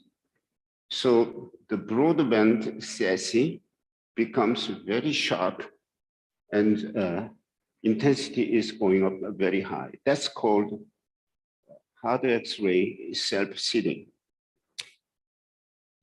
There's another, using that chicane, we arranged this one. The first half, sorry. First half undulator strength is like that way. And the second half is like that way. So we got two radiation, one from here, from this first section, and second section is like this one. It is separated in time. So in one bunch, the electron beam, it is producing two frequencies separated by time delay of this electron bypassing this. Okay, so it's called two color generation. It is useful in making pump probe experiment. It is limited. The time span is limited by the electron beam passing through this. Okay. Sorry. All right. Here's the numbers. As I mentioned to you, the arrival time jitter is less than 15 femtosecond. And our XRF here is up to 20 keV radiation. Now, we can say that lattice design used the 3-bunch compressor configuration has pretty much flexibility. And as I said, its stability is outstanding, and the self-seating and the 2 color generations are very promising. The statistics is we have 5 years, let me say. All right. This is not completed. Okay. This user beam time is 120 days and is being increased 190 days. The startup and the tuning takes pretty much time, but when we get experience, it's being reduced, and machine study times, and it's shut down, summer shutdown and winter shutdown, the maintenance. So the user service is, these numbers are same as this column. We are operating 190 days for hard X-ray and the soft X-ray beam lines. So there is the publications in the journal papers. So now I'm going to change to PLS2. As I mentioned, we were operating that one 2.5 GeV, but we need to upgrade to energy upgrade and the top up operations. So normal conducting cavities to be changed to superconducting cavities. The shutdown time for construction or whatever renovation is minimized to for the user's situation. So we said within 1 year. Okay? When it happened, so this is what I mentioned over here. And we stopped operation and dismantle December 2010. So we removed everything within a month. So it is empty. So next 6 months, we installed all the new components back. And for the rest 6 months, with the machine commissioning again. So it is kind of a world record. The existing machine, take everything out, accelerator and the beam lines, all take out and put it back and change and user operation in 1 month, 1 year. So we were beating the record of SLAC SSRL. It took more than 1 year. In anyhow, it's kind of users' convenience. The linear accelerator, from the beginning, we had 2.5, but this improved to 3 GeV. And this one, the same length, it is improved, 2 GeV designed, but anyhow, some modification made 3 GeV. And over there is a Klystron gallery. This concept is exactly the same as the SLAC original SLAC configuration. Also, again, the storage ring parameters.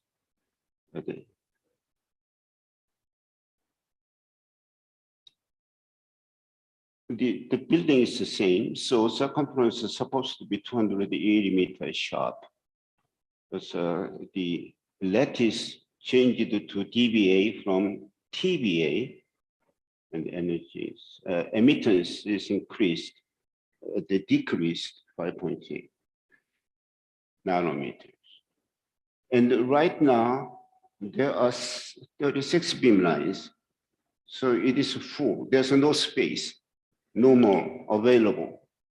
So users, the beam time competition is going up, and some complaints are naturally increasing. So we proposed the new machine of a 4th generation storage ring. By the way, this shows the statistics of first, the number of experiments per year. Well, this is increased. This is the upgrade time. Some number is users doing experiment in overseas. Okay.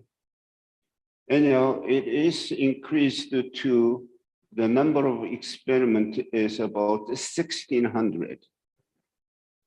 This is kind of the numbers, number of the users number is about, number of users is about 800.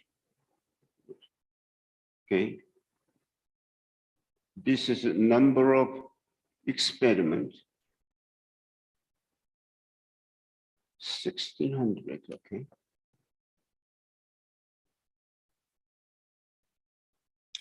The users distribution is like that. So the most of them is energy storage and the conversion.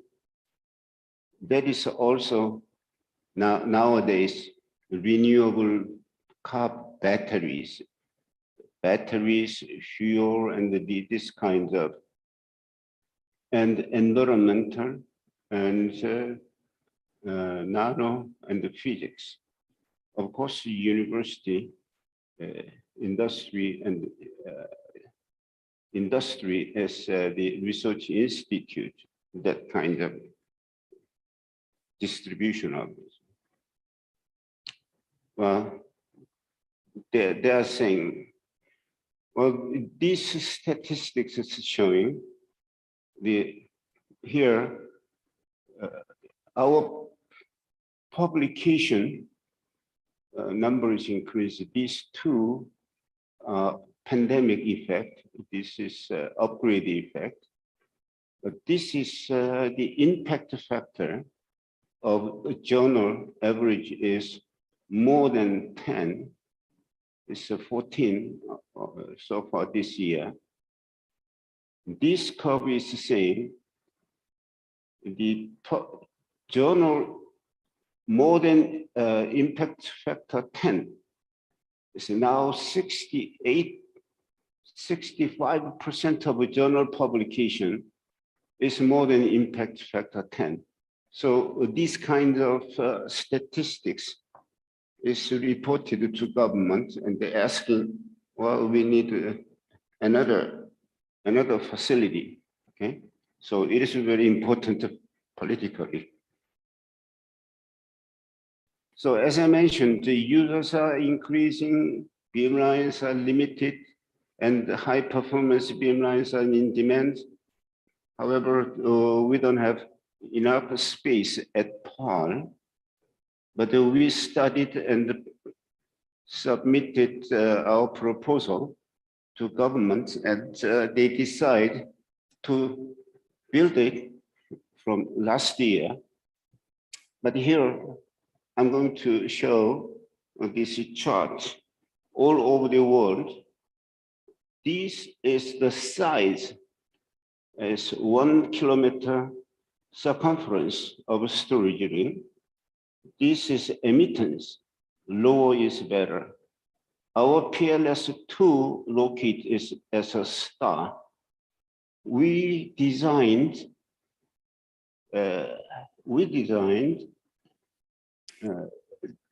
two versions.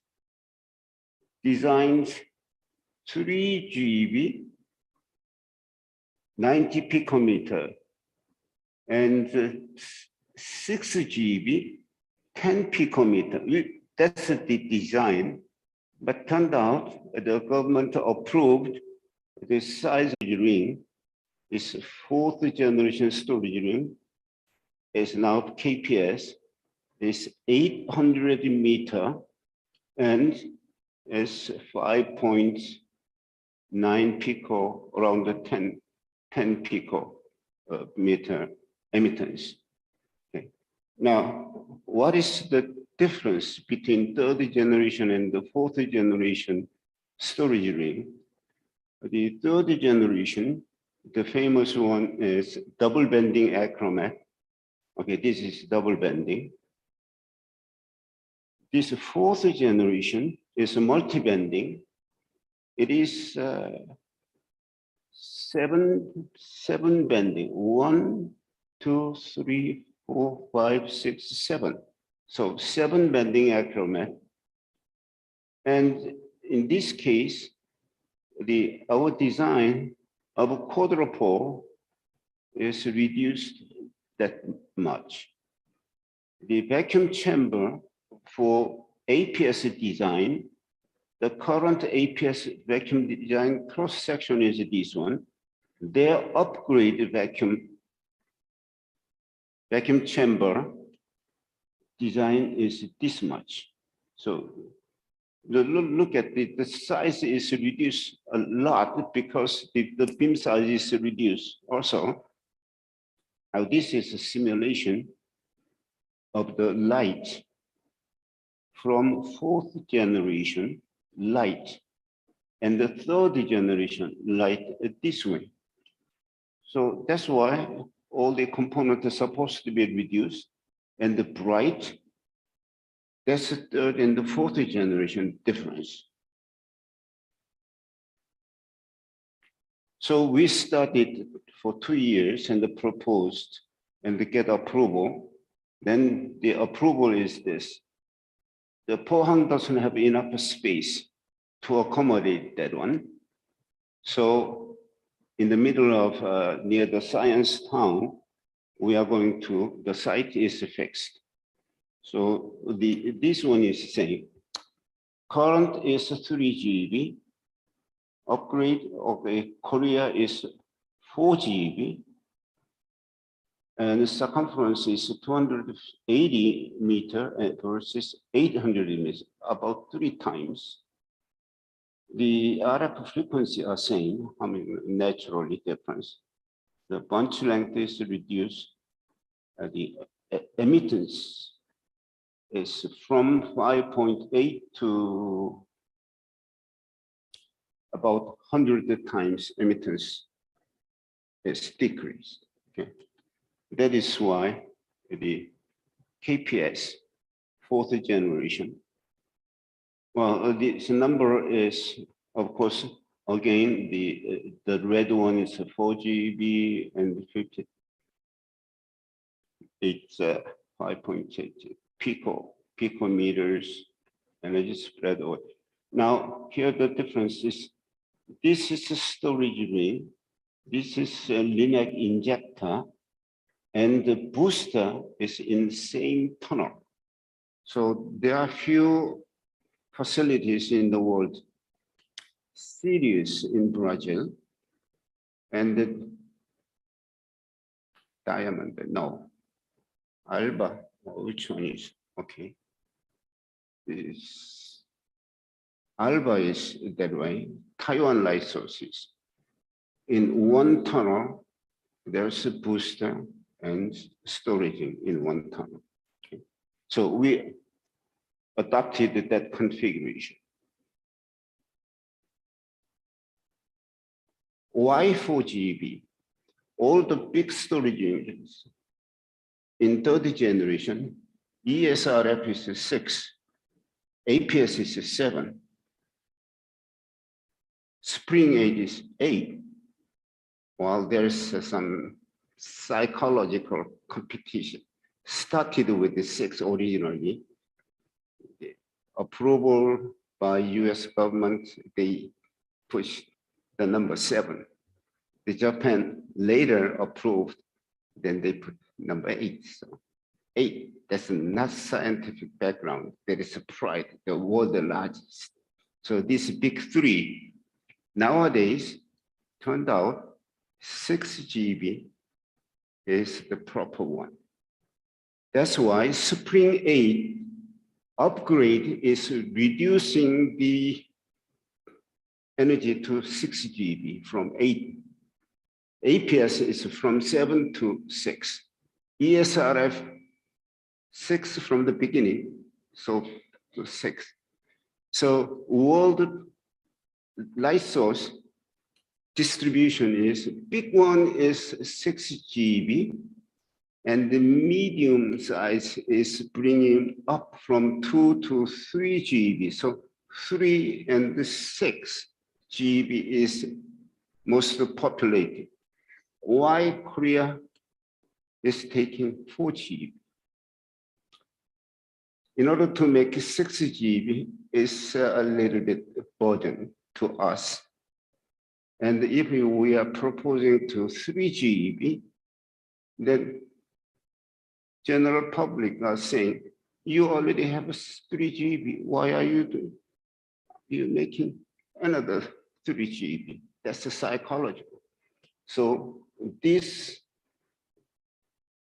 I'm sorry. This is a curve, energy versus this minimum emittance. We get this kind of a curve. And saying, well, 4 GB is very efficient design. So it is basically, we are going to escape from having 2 GB machine in one country. We need upgrade 4 GB. That's the main reason. Okay. As I mentioned, there are 7 band acromat. Here, I took the wrong button. Here is a bending magnet, 1, 2, 3, and central. So 1, 2, 3, 4, 5, 6, 7. There are the reverse bending magnet is existing. We are not counting up this one. So the light emission is this one from undulator. This line is from this bending magnet in the center. So we have 2 beam lines per lattice. Okay. So these are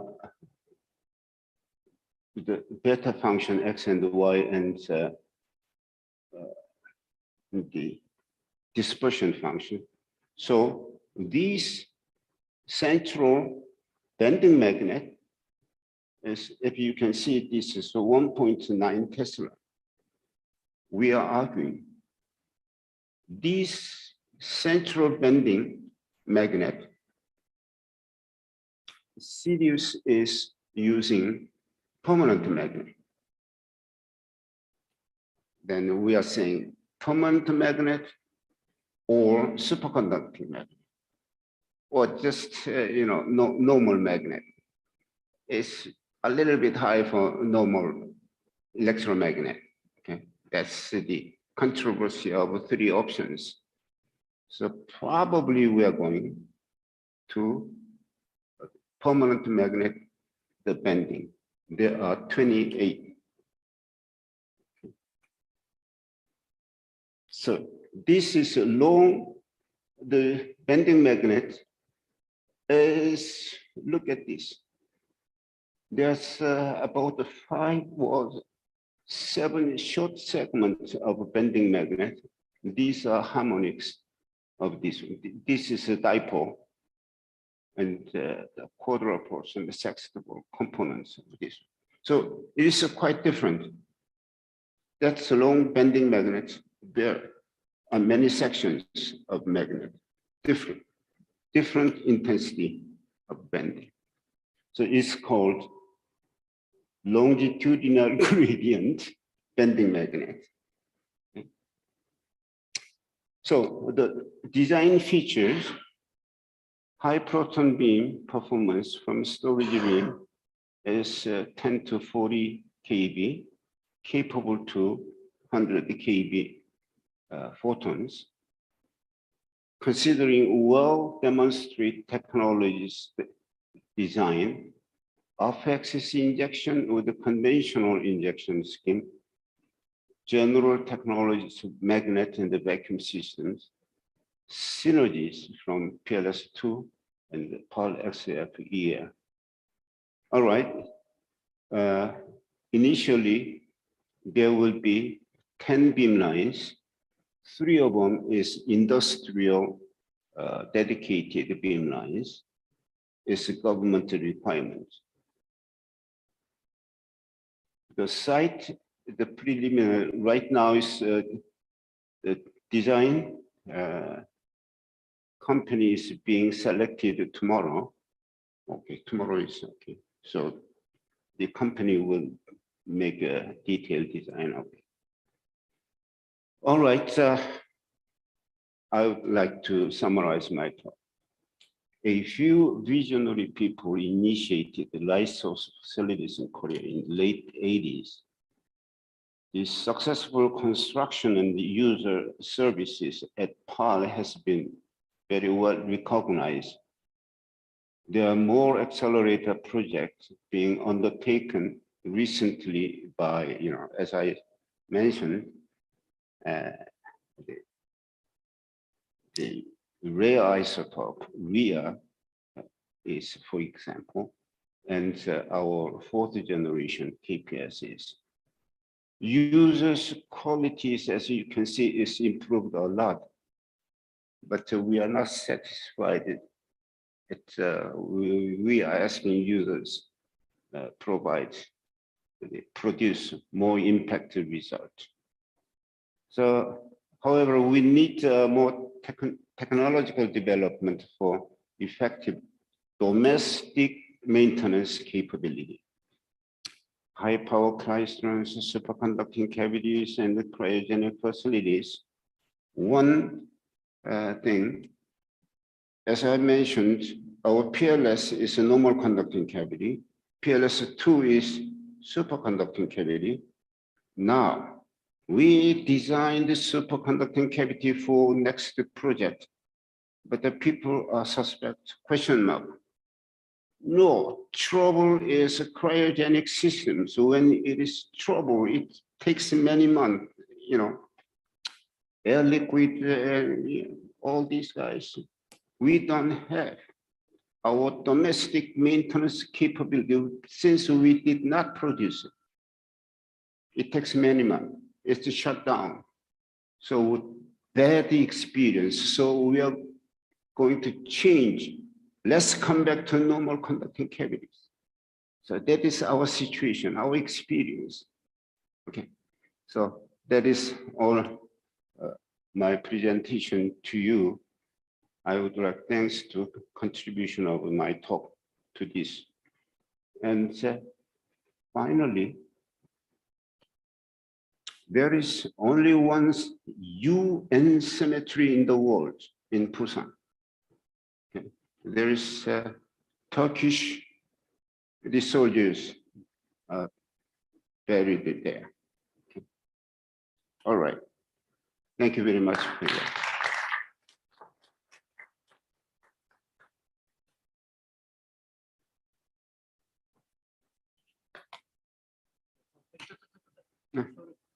All right.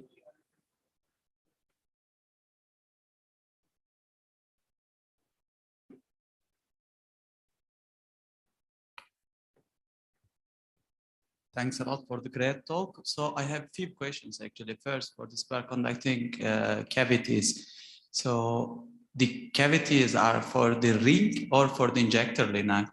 Why it is horrible to have superconducting cavities if you don't have local production in the country? Okay, we don't have superconducting linear, no. Okay. There is some movement, proposal, but we cross it. No, okay. So what I'm saying here is storage ring RF cavity that normal conducting has the superconducting has advantage. So we took 10 years experience. When it's shut down, that's it. We have to stop operation many months. Then, all right, we have 3 cavities. So 2 cavities operating. So current 400 milliampere storage, the energy is reduced to 250. So 3. One is for extra to change it over. When it goes to RI, it took a year coming back. So even though we have extra one, so it took many months to change it over. So we are managing with, it is very expensive. So right now, we reduce, store the current, 2/3, less. If it is full, then some changeover. That is the why, don't go to superconducting. That's our okay.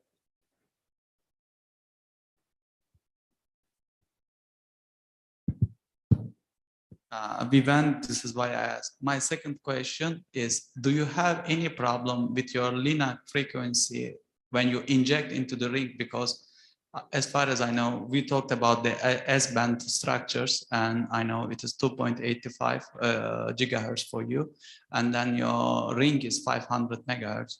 So do you have any longitudinal matching or timing issue with it? We don't have the booster. Booster is the chain of bunches. So it is synchronized to 500 megahertz, the storage ring, that one. But this one is 2.856. It injects 10 hertz or 16 hertz. So the injecting is just, it is this single bunch injection, not chain. Okay, not the bunch chain. So you send one bunch per hour? Yes, one bunch. Okay. Okay. So there's no problem. Okay, thanks.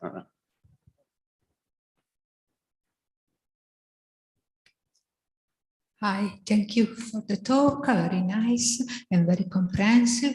And I want to ask what kind of klystron do you use for the FEL? Do you produce in-house or you buy? What? Klystron. What kind of klystron? S-band. Yes, but for the klystron, do you produce at home or you buy from company? Do you use Toshiba or Tesla? This is the question in the end. Toshiba. Okay, Toshiba. Toshiba, but we have about 2 or 3 guys developing our own. Okay. So we made a prototype and put into and the test. It took about 20 years. Oh. Okay. But so most first when we make it 30 years ago, we made it modulator. Modulator for Linux modulator is very expensive, most expensive one. But we made it domestic because all the trouble is coming from modulator. We need domestic maintenance capability. Therefore, we design and we fabricate, so we know what's wrong with it. That's why, in order to the availability problem, so we made that one. Then, as I mentioned, the accelerating column, we did it. So now the last equipment is Crystron. It took many, many years. All right. Okay, but now you are ready. Good decision. Thank you. Yeah.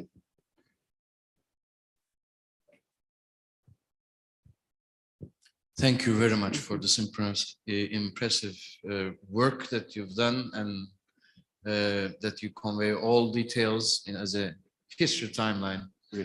So I see that it started late 80s story. So over the last 40 years, you showed with numbers the increase of the quality of the scientific output, together with experiments and number of users, etc.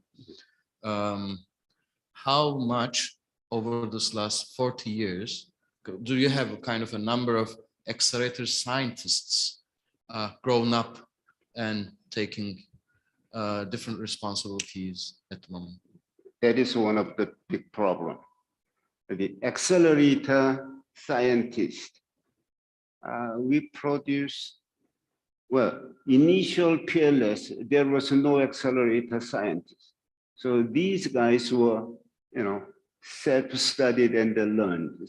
So we made about 150 accelerator guys, okay? PhDs, you mean? The PhDs is 1/3 of it. Okay. So they get the institution and they get PhD and like that way. Now that has been kept for a long time. So new students is very few, about 2 or 3 in a year. So when we have a new project, we need the manpower. We cannot, make it to PhDs in few years. So we are using the retired guy. Now it's 30 years. The first generation is going to be retired. We are asking them, would you please work a few years more while we are hiring and training this one. So manpower is one of the problem. Instead, users is increasing. Professors have, publications or PhD, this is coming. The accelerator does not have that opportunity. That's now. And in the beginning, you said that this company who also established the university was like a 60% funder of this initial project, and the 40% was the government. Yeah. What is the current status in the overall accelerator business of Korea, private sector and government? So the company is no longer company's money is coming. All of them is government money. Okay, the government is saying, government officials it's unfair. Before it was a half and a half. So please bring 1/2 from private sector. Then we said, there's no. That's why government is saying, well, then all of your properties donate to government. Yes, please have it. So we gave all the properties and the buildings, everything to government.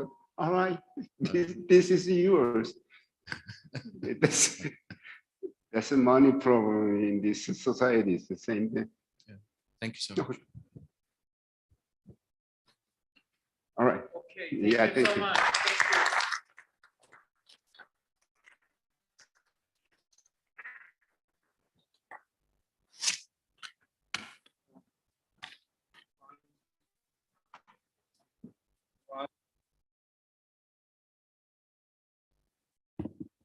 while the change of the microphones is going to happen, Katya. Excuse me?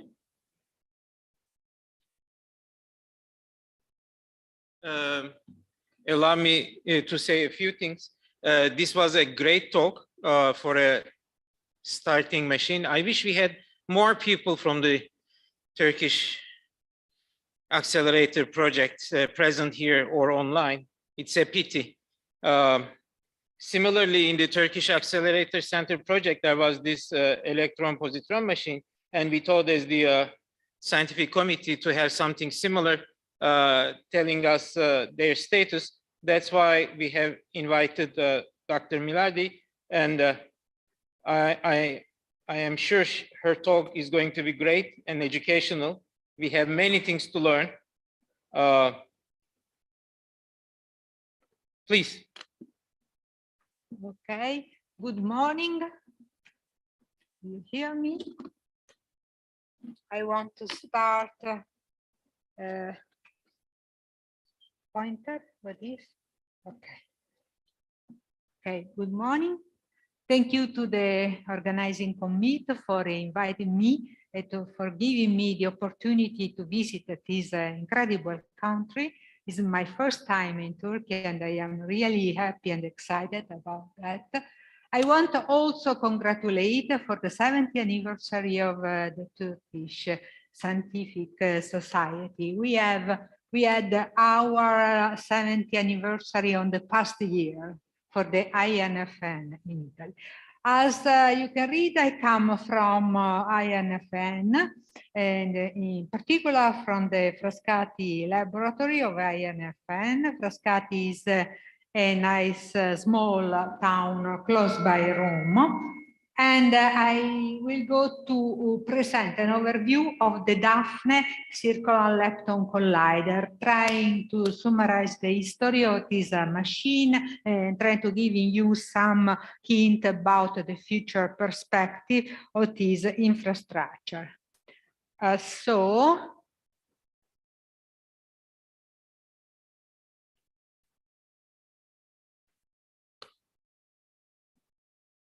What is wrong? And the point? No, for this next slide, sorry. Okay, so which one? The second? Oh, I did not press enough. Sorry about that.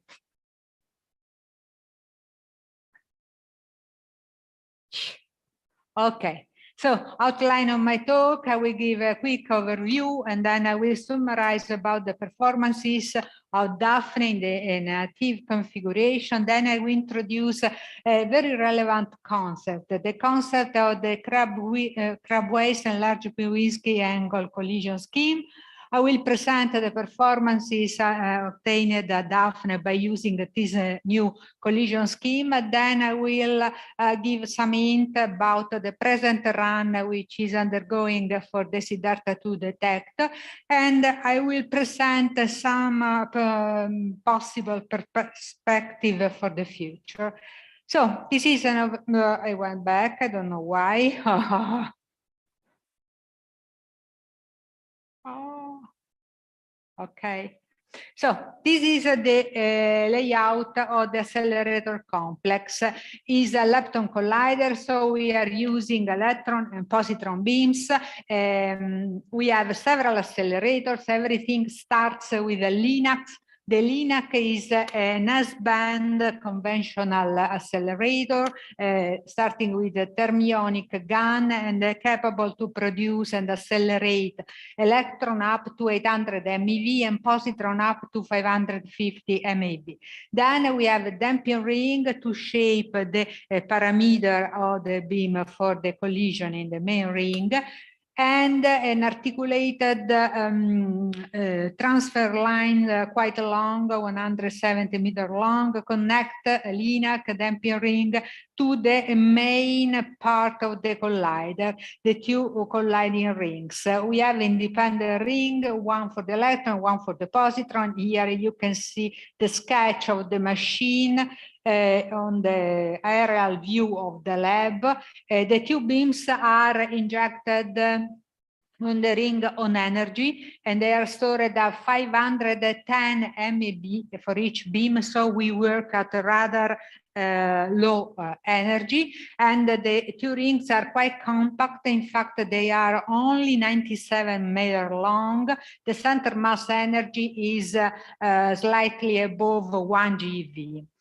And at this energy, beams colliding produce phi resonances. Phi meson are relevant because they decay immediately, producing the monochromatic collinear kaon-kaon pair.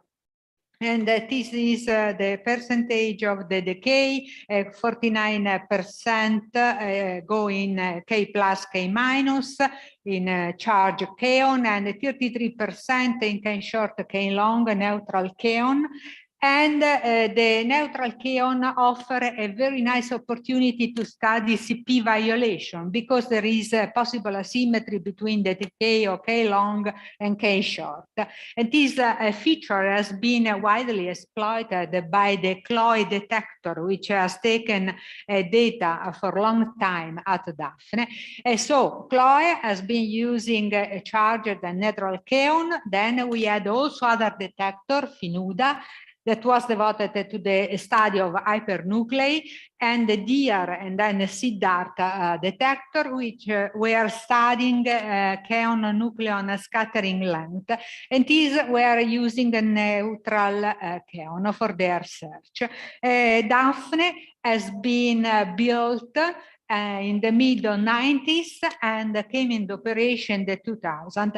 And regardless, it is a quite old infrastructure, is quite a very interesting machine. And I will try to let you understand why.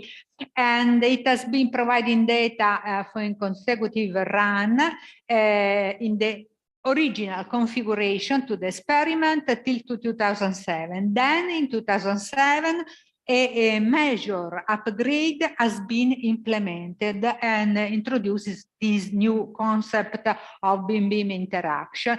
And presently, we are managing to give data to the Siddhartha-2 experiment. And by the end of 2023, when we will have finished the run for this Siddhartha-2 detector, we will decide what to do with this machine, which is quite old, but still has some perspective. So let us start. This was the initial Daphne configuration. As I said, two rather short ring. Each ring is a cell, because the ring have no periodicity at all. So it's quite difficult to get a proper optics for this machine. And we have two long arc for each beam and two short arc. You see electron are injected this way, then go through the first interaction point, close the turn, going along the short arcs, and then pass in this other interaction point. We realized immediately that the machine was not, there was no opportunity to sustain the beam-beam shift coming from having two interaction points working at the same time. So we decided to perform an experiment in sequence, giving data one time to the CLOE detector, another time to the other detector, detuning the low beta in the symmetric point in order to avoid the problem. These are the parameters. The crossing horizontal angle was quite modest, 12 milliradian. In fact, we designed the machine to be compliant with the small Piwinski angle criteria. And we had quite a relaxed value for the horizontal and vertical Betatron oscillation amplitude. We had a vertical beta of 1.8 centimeter. And a very important parameter is also the bunch spacing. In fact, it's quite demanding. We have only 2.7 nanoseconds between two bunches. And this is the evolution of the instantaneous luminosity during the year. As you can see, at the beginning, the collider struggled quite a lot to achieve reasonable luminosity. And that is why we deployed a massive program of machine studies and measurements in order to hit this limit to get close to the design luminosity. And the conventional approach to get high luminosity relies on a very simple concept. The idea is to focus the beam and the interaction point as much as possible, and this is done as much as the vertical beta function AdP becomes low, then to increase the current, the number of the interacting particle or the colliding particle. It's nice to have a high tune shift, make the interaction between the two beams as strong as possible, and then try to get large sigma x and small closing angle. And this is coming from the request of having very small Pinwinski angle. This was one of the leading criteria in the older generation lepton collider. And as you see, the Pinwinski angle is nothing else than the horizontal crossing angle normalized by the longitudinal and horizontal transverse dimension of the beam at the collision point. A conventional approach to high luminosity meets a huge limitation because beam theory, beam dynamics, optics, and also technological issue put huge limits to this process. Let me start to analyze the different parameters. Beta y, the focusing of the beam at the AP, cannot be smaller than the longitudinal beam dimension. And this is due to the fact that the hourglass effect must be avoided. Then the reduction of the longitudinal sigma of the beam fight with the single bunch instabilities and then leads to bunch lengthening and in turn to microwave instability. It can be source of coherent synchrotron radiation emission. Also, increasing too much the number of colliding particles can give drawbacks. In fact, can enhance power losses, increase wall plug power requirements, and cause coupled bunched instabilities. Also, a large horizontal sigma conflicts with the beam stay clear and beam dynamical aperture requirement. Last but not least, we have a parasitic crossing.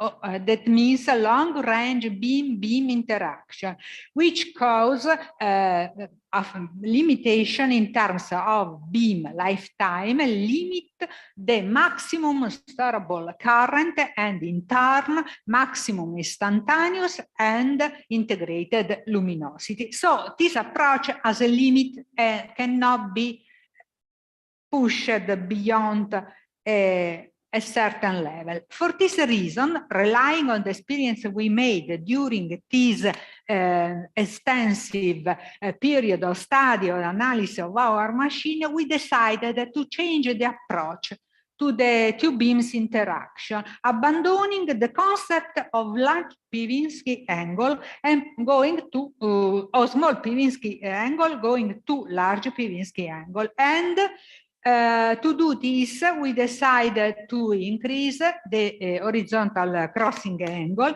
and reduce the transverse horizontal dimension of the beam. And in this way, we have immediately a very important result because we can focus the beam, that means reducing the vertical beta, much better at the interaction point, since the parameter which count is no longer the bunch length, but the length of the overlap area, this area here. So we can do a much more efficient focusing of the two beams. And by the way, this process also leads to suppress some vertical synchro-Betatron resonances, which is quite nice. And here I reported the formula for the luminosity to shift in this situation in order to understand the impact of this change. But the operation with large Kwiatkowski angle is not a new concept. It was developed decades ago for hadronic machine, and the study activities stopped because they realized that it was inducing huge synchro-Betatron resonances. And at this point comes the original part of the upgrade developed at Frascati, because under the proposal of Pantaleo Raimondi, we developed an approach to overcome these synchro-Betatron resonances by using two high-strength sextuple, which are installed with the proper phase advance, pi in the horizontal plane and half pi in the vertical one, with respect to the IFP. And this process contributes to suppress these instabilities and to stabilize the beam-beam interaction. In some sense, what happens is that we, by using the sextuple, crab waist sextuple, we orient the waist direction along the direction of the opposite beam. So the low beta one beam is always along the direction of the maximum density of the interacting beam. And this was this new scheme has been implemented, and the crab sextuple strength can be described in terms of the Betatron function at the interaction point, beta start, and at the sextuple by this simple formula. This formula, as you see, depends on a parameter, this key, and this parameter has been set by studying the trend in luminosity and in the beam tail evolution by varying the strength of the crab sextuple itself. In this plot, you can see the contour plot of the equilibrium beam density in the plane of the normalized transverse Betatron oscillation amplitude. And as you see, in the case of Daphne, the key parameter has been set equal to 0.6. So that means that we have applied the 60% of the maximum possible strength. Okay, to implement this new configuration, we had to change radically, okay, the machine, and we had to change the bending angle in the arc. We have to develop a new low beta. All has been done, and we did in a quite rapid time, in 6 months. And here you can see the comparison, the new machine parameter, and the emittance is almost the same, 0.28 millimeter milliradiant, but the Betatron function at the P, beta X, and beta Y have been considerably reduced, and the horizontal crossing angle has been doubled. In terms of beam distribution, what changed from the nominal configuration to the crab waist upgrade is can be described in this way. Okay, as I said, to test the new scheme, we gave data to the Siddhartha experiment, and the results have been quite striking. In fact, we have been able to increase the instantaneous luminosity by factor 3. And by the way, we also have been able to increase specific luminosity at low current by a factor 4. And the luminosity achieved was in good agreement with the numerical theoretical simulation that was very good.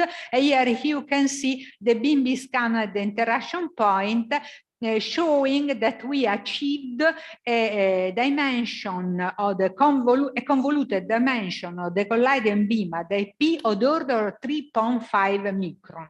Okay, and other relevant figures are the integrated daily luminosity that was 15 inverse picobarn, and the hourly integrated luminosity of the order of 1 inverse picobarn. Well, relying on this very encouraging result, you can see the previous plot updated. The increase is quite important.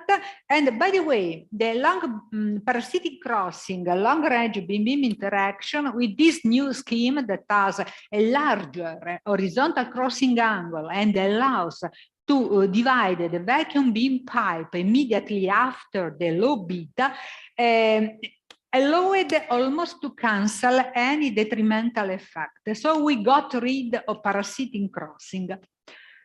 Okay, so relying on this result, we decided to develop a new run for a large detector, for the CLOI detector. And this time we have to fulfill new requirements and new challenges. In fact, CLOI is a large detector, including a high intensity longitudinal magnetic field. And this, due to the fact that we work at rather low energy, has a huge impact on the colliding ring optics. So we had to provide a very sophisticated mechanism to have coupling correction and the coupling rotation of the beam in the transverse plane due to the presence of this solenoid. The change from the Siddhartha experiment to the CLOI one is quite evident from this picture. Siddhartha was a top table detector, quite simple, not interfering with the machine, and CLOI was a huge detector that poses so many restrictions, so many limits, and had so many requirements. But we did it, and the CLOI activity has been organized in 4 runs, and in the end, the run, this is the result. We have been able to deliver in total 6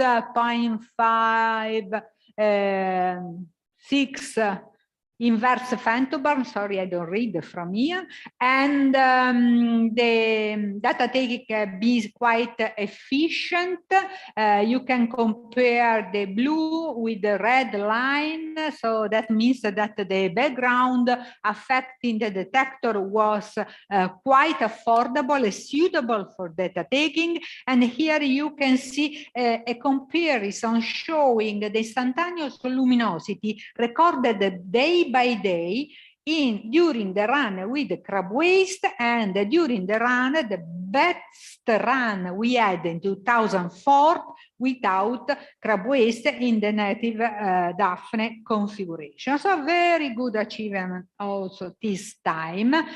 Here we can see the effect we can observe at the synchrotron light monitor for electron and positron when we start to switch off the crab waste sextuple in the electron ring, so lowering the current from 200 amp to 150, beam size increase, and beam tails appears, and this can be seen from a numerical analysis of the synchrotron light monitor data. Okay, I skip this, I skip also this. Then, as I said, now we are running for the Siddhartha 2 experiment. Siddhartha 2 moves is a development of the DR experiment.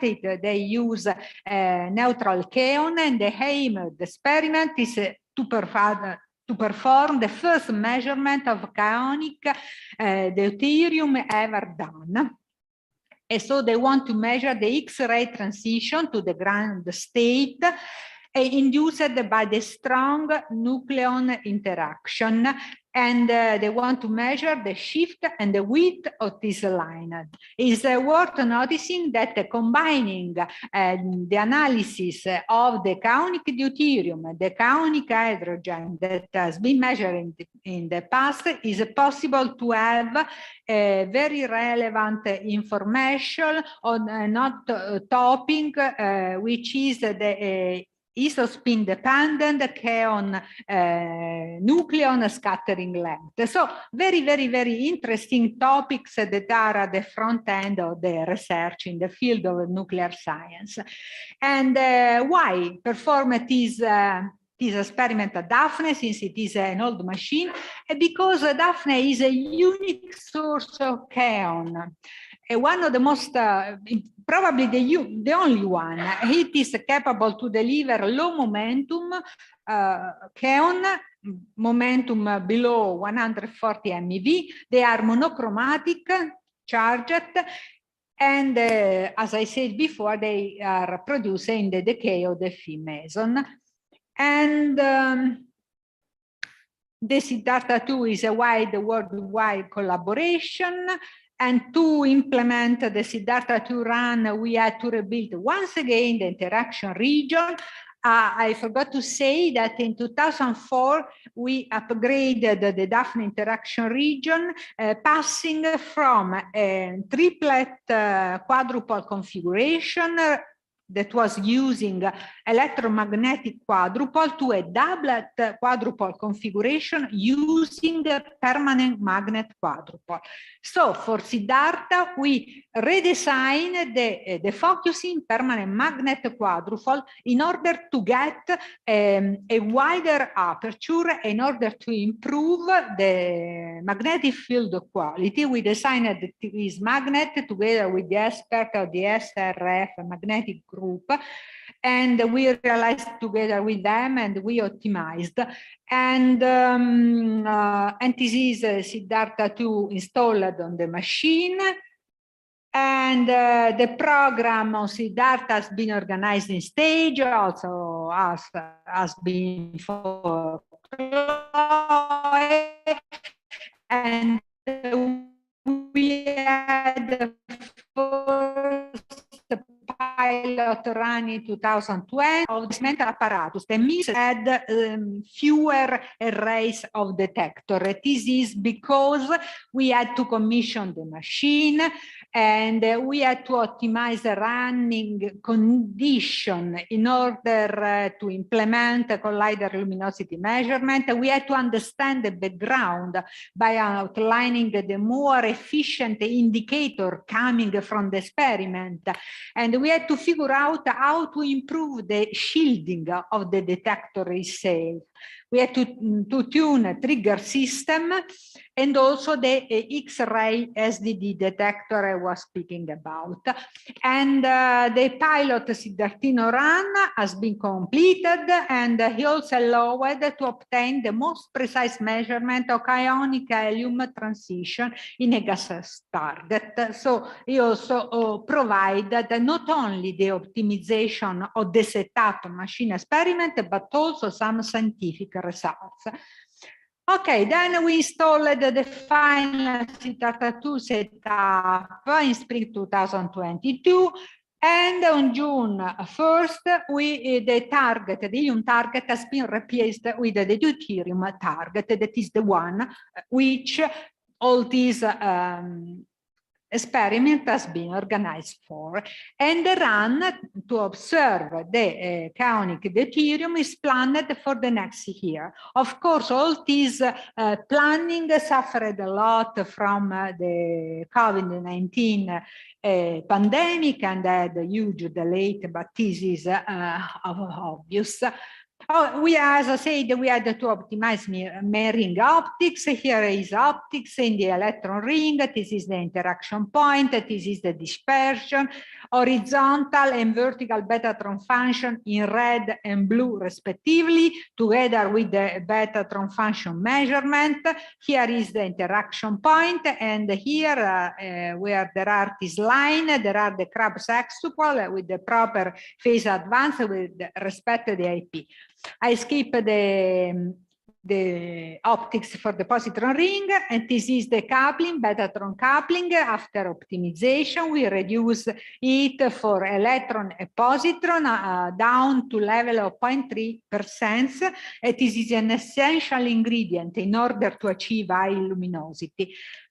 And then this is beam-beam scan, which confirm that the beam-beam interaction is optimal. In fact, we measure the convoluted dimension, vertical dimension of the two interactive beam that was of the order of 7.6 micrometer, while the expected value was 6.7, so they are quite close.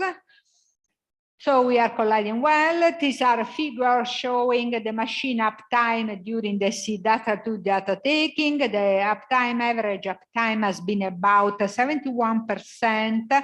And here you can see subplan, the shutdown for machine maintenance.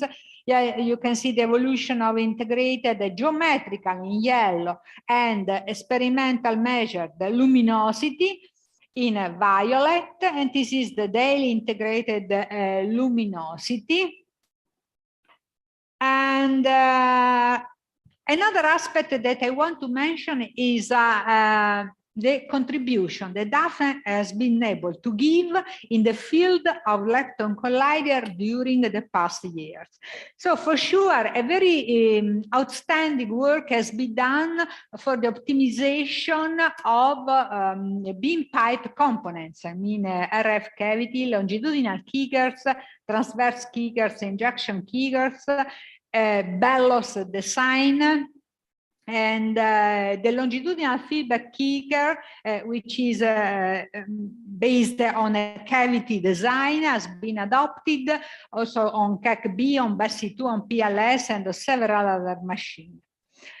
Then Daphne holds since a few times ago the record for the maximum electron current stored in a circular machine, and it was 2.4 amps. And this record has been only recently overtaken by the electron ring of the Super CAC-B collider.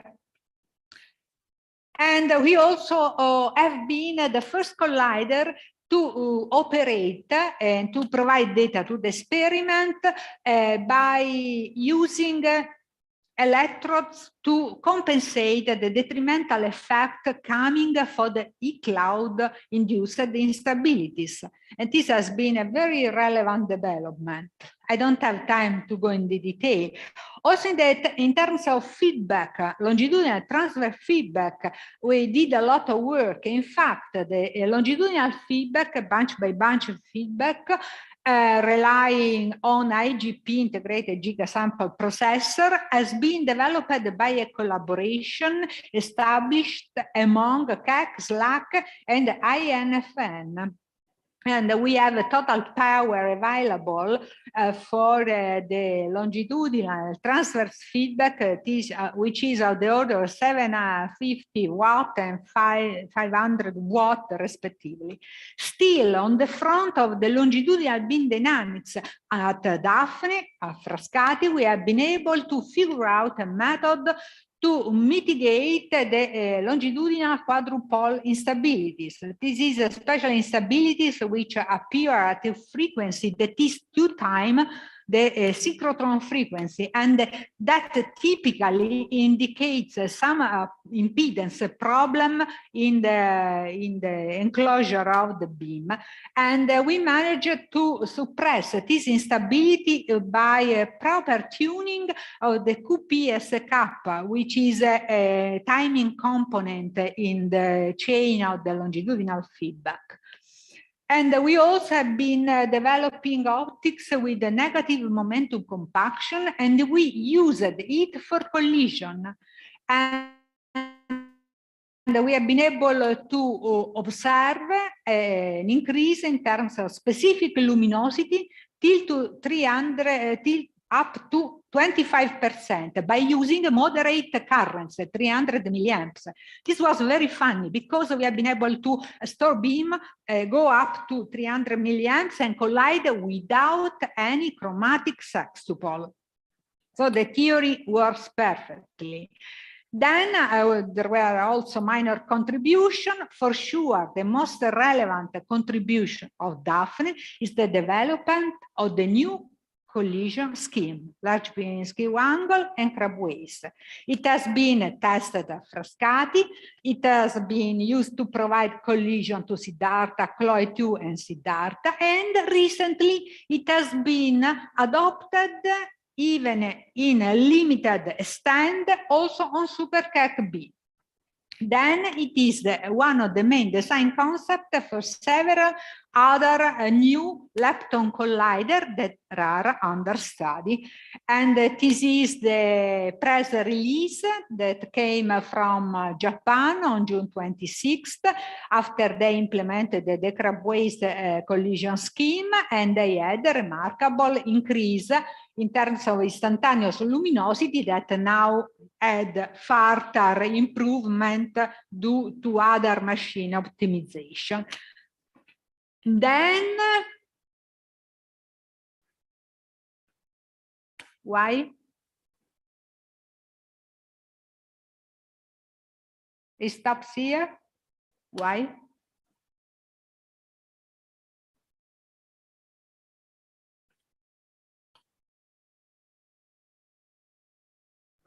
No, it's not yet.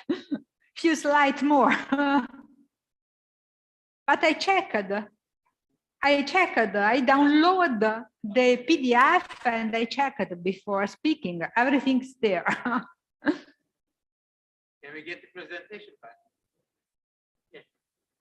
Okay, thank you very much. Future plans.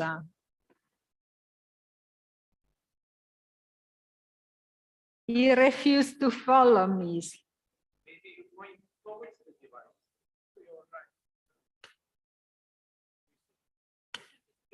Yeah. Okay. The device is there. Where have I to point? Sorry, confusing. Okay. Yes. And it's not me. No, it's not you. It's not me. It's me. It's you. Now we know. Please say next slide. Okay, next slide, please. No, next. This is the one before. Next. Bir sonraki sayfa geliyor mu? Yok, ben yapmıyorum.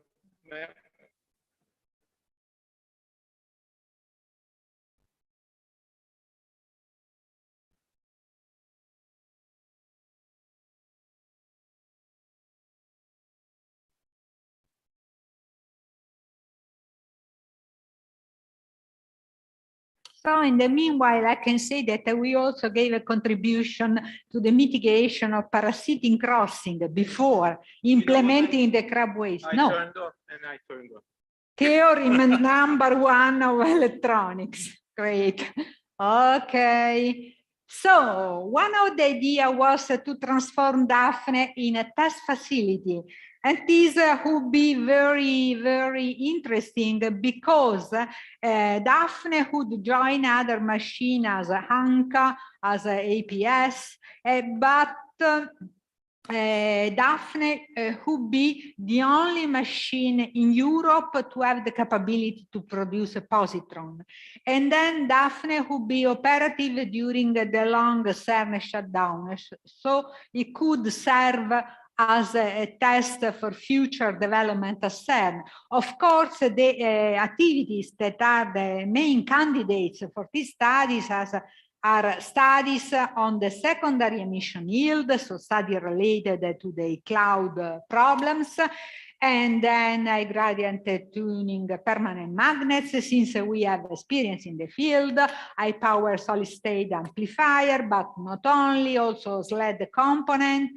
Very important point is the possibility to study aimed at emittance manipulation, but Daphne remains always a collider. So we can also have the possibility to perform other short-term experiments. And we had a workshop on this possibility to transform Daphne test facility in 2008. We had so many, almost 100 participants from several countries, and we got 25 proposals. But for the time being, the most reasonable way to go on with Daphne is to accomplish the proposal coming from the conic physics community. They have a very solid, mature experience relying on the work done for the DEAR and the Siddhartha detector, and they propose to do fundamental physics studies at the strangest frontier. That means study several conic atoms in order to establish such kind of strangeness Mendeleev table. And this study can have a huge impact on hot topics such as strong interaction, breaking symmetry, neutron star, dark matter, physics beyond the standard model, and several other aspects. This proposal relies on 5 activities which are presented here and that have the support of several theoreticians coming from many institutions around the world. We also have a tentative plan for this program, which articulates on 5 years. But of course, we still have to make a decision. So, concluding. The large Piwinski angle and Crab-Weiss collision scheme has been tested for the first time and used to deliver data to 3 different detectors. Which have a completely different setup. Why this now? Okay, completely different setup. Siddhartha has been able to measure a factor 3 increase in terms of instantaneous luminosity. Have been able to store an unprecedented integrated luminosity that allowed to the experiment community to complete its scientific program.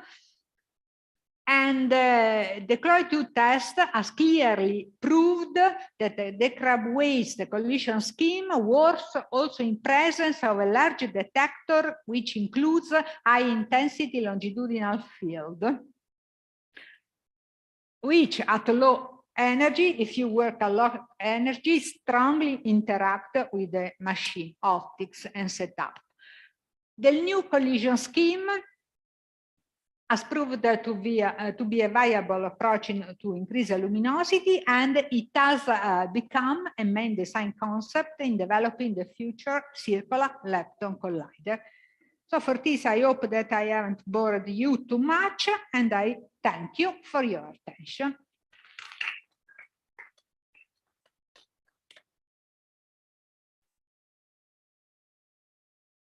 Thank you so much for this nice presentation. Maybe there are questions. In the room, I see one. And also, if there are questions on Zoom, please, you can unmute, I believe. But room is first. For very, very nice presentation. What I wonder is like Crab-Weiss is like perfect thing, and congratulations for discovering that, inventing that. Nowadays, for LHC, they are thinking crab cavity. What kind of similarities are there? I mean, I don't understand. It's Crab-Weiss and crab cavity. No, we call Crab-Weiss only because we rotate the line of the waist, yeah, as I show in the slides. But there is no crab cavity. No, all the work is done by the crab sextuple, by 2 high-strength sextuple installed with a proper phase advance with respect to the AP. That is why the crab is because we rotate. Yeah, yeah. But is there any like a kind of inspiration to LHC to use crab cavity after this? No, I don't know. Like we were discussing Pantaleo, that was the initial proposal of this idea. He has a lot of ideas. He's a volcano. And then of course, he needs people around him to bring to the end his brilliant idea. We were discussing with Zobov and with another colleague from Novosibirsk. He can't his name, but not his patient.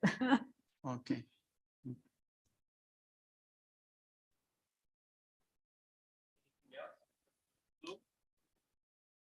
Then let us take our speaker once again. You're welcome. Sorry for having a bad influence of this guy. Oops, oops. Very sorry. I believe the next presentation is from Zoom. It will be once again on electron machines. Irina, I believe you are on Zoom. Can we please replace? Yeah, hello, do you hear me? Very loudly. Okay, so could you see my screen? I share the desktop.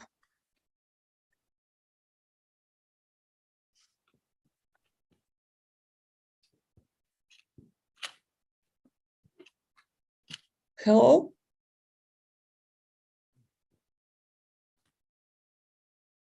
Hello, could you hear me? Yes. We hear you and we see your slides. Okay, perfect. We'll So start. maybe I can start. I am Irina Chaikovska Yes. from EGC Lab. First of all, I would like to thank to the organizing committee for inviting me to give this talk. And today I will be talking about TOMIC's project status and plans. Nowadays, X-rays are widely used in many applications. They are used for medical diagnostics, imaging, radiotherapy, crystallography, tomography, etc. And so it shows that there is a high demand for X-ray sources. The easiest way to produce X-rays is certainly the X-ray tubes, but this method does not provide the brightness needed for the most of the applications. So to produce these high brightness photon beams, accelerator-based methods such as synchrotrons or FEL are needed. And in this context, the Compton sources are based on the interactions between the electron bunches and laser pulses to produce the X-rays. On this figure, you can see the brightness delivered by the synchrotron and FEL facilities, X-ray tubes, and compact Compton sources operating or under the construction. So, as you can see, while Compton sources do not compete with more classical synchrotron sources as far as the flux and brightness are concerned, they have still several attractive features. So the first feature is that they provide the most effective energy boost. So the hard X-rays or gamma rays can be produced by relatively low energy of electron beams. So here you can see that with 50 MeV electron beam, you can produce already 45 keV X-rays. Then the second feature is availability of quasi-monochromatic beams with a bandwidth around 1% and possibility of energy tuning. So in such a way, the only running Compton source currently is the one produced by Linsian technology. It is installed in Munich University and it delivers the flux of 10 power 11 photons per second.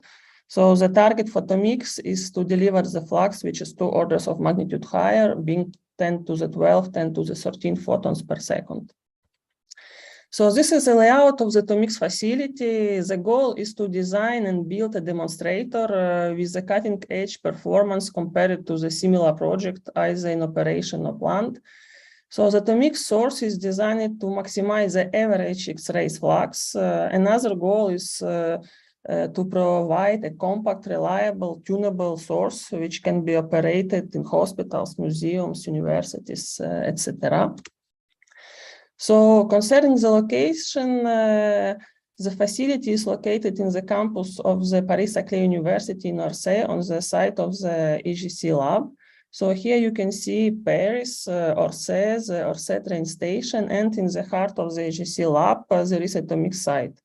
The accelerator is installed in the so-called igloo building. So, and here I would like to give a few words about the budget and manpower. So here you can see this igloo building and the technical buildings around, forming a new research platform called IGLEX. Tomix is installed in the IGLEX together with another project called Andromed.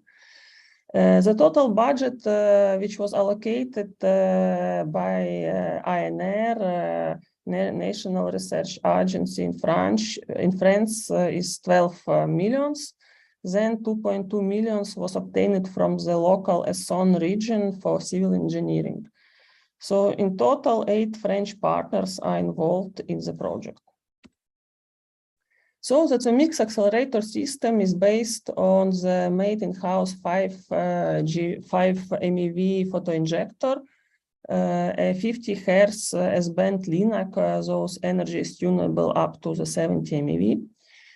Transfer line, a compact, as you can see, a compact electron storage ring, those RF cavity operates at 500 megahertz, and extraction line. The ring revolution is 16.7 megahertz. The laser system is fully integrated fiber laser, and its power is amplified by stacking the pulses in the Fabry-Perot cavity. In such a way, 1 nanocoulomb electron bunch is produced by the RF gun and then accelerated up to the injection energy. A transfer line ensures the bunch transfer from the LINAC exit to the injections in the storage ring. So after injection, the electron bunch is stored for 20 milliseconds, which is equivalent to 400,000 turns. During this time, the X-rays are produced in the interaction point. At the end of the storage period, the beam is extracted from the ring and dumped to avoid the background noise that would be produced by uncontrolled particle losses. At the same time, the fresh beam is injected in the ring for the next cycle. So in such a way, all the facility is working at 50 Hertz. So several diagnostics are implemented to measure the electron beam parameters along the injector ring and the extraction line. So here you can see the location of these devices. So strip line and bottom BPMs are used to measure the beam positions. Transverse profile measurements are ensured by diagnostic screen stations. So there are 5 in total stations over the machine. In the ring, the visible synchrotron radiation monitor will be used for this purpose. Then the beam charge will be measured non-destructively by ICTs. And then the absolute beam charge measurements will be performed by Faraday cups placed inside the 2 dumps. Bunch lengths will be measured at 2 places. So first at the end of the LINAC by means of Cherenkov radiation, and in the ring by means of synchrotron radiation. The beam losses will be monitored with the fiber beam loss monitors and scintillator detectors. So here the following stages for Tomix commissioning have been identified. So certainly it includes the hardware commissioning, technical commissioning, and the beam commissioning. So as far as the beam commissioning is concerned, there are 6 stages. So this table shows the main stages and corresponding nominal parameters. So we start with the injector commissioning. So ring commissioning, then we switch to the Fabry-Perot commissioning and the generations of the first X-rays. As the previous steps have been done at lower charge and repetition frequency, so 100 picocoulomb and only 10 Hertz. So then there is a stage of where we produce the X-rays at nominal parameters. Then we have the stage of X-ray production towards nominal operation, where we should reach the nominal flux at 50 MeV. Once the performance is confirmed at 50 MeV, then commissioning will start for 70 MeV scheme. In such a way, currently we are in the phase of commissioning of the injector, LINAC, transfer line, and extraction line. It includes the RF conditioning of the structures, test and validation of the equipment, and certainly beam commissioning, with the final goal to produce the 50 MeV 100 picocoulomb beam at 10 Hertz, optimum for the injection in the ring. So here you can see also the photos of the transfer line and LINAC and different phases for the injector commissioning. So now we are coming to the atomic storage ring, given the main goal of the project being to maximize the X-ray flux. The storage ring has been designed accordingly. The electron beam dynamics is very different from the beam dynamics in the usual storage ring dedicated to synchrotron radiation production. So the difference results from the long damping times compared to the storage time and from the injection of the bunch without longitudinal matching. So the main outcome is the beam dynamics in the transient regime, far from the equilibrium state. So in addition, injected electron bunch has a low energy, relatively high charge, around 1 nanocoulomb, and a short bunch length, around few picoseconds. So all this implies very strong collective effects during the transient regime. So here, the atomic storage ring lattice, so it was composed by the following elements. It has a four-fold symmetry, and based on the dBA optics, the main parameters are listed in this table, where you can see the long damping times at the order of seconds compared to the 20 milliseconds of the storage period.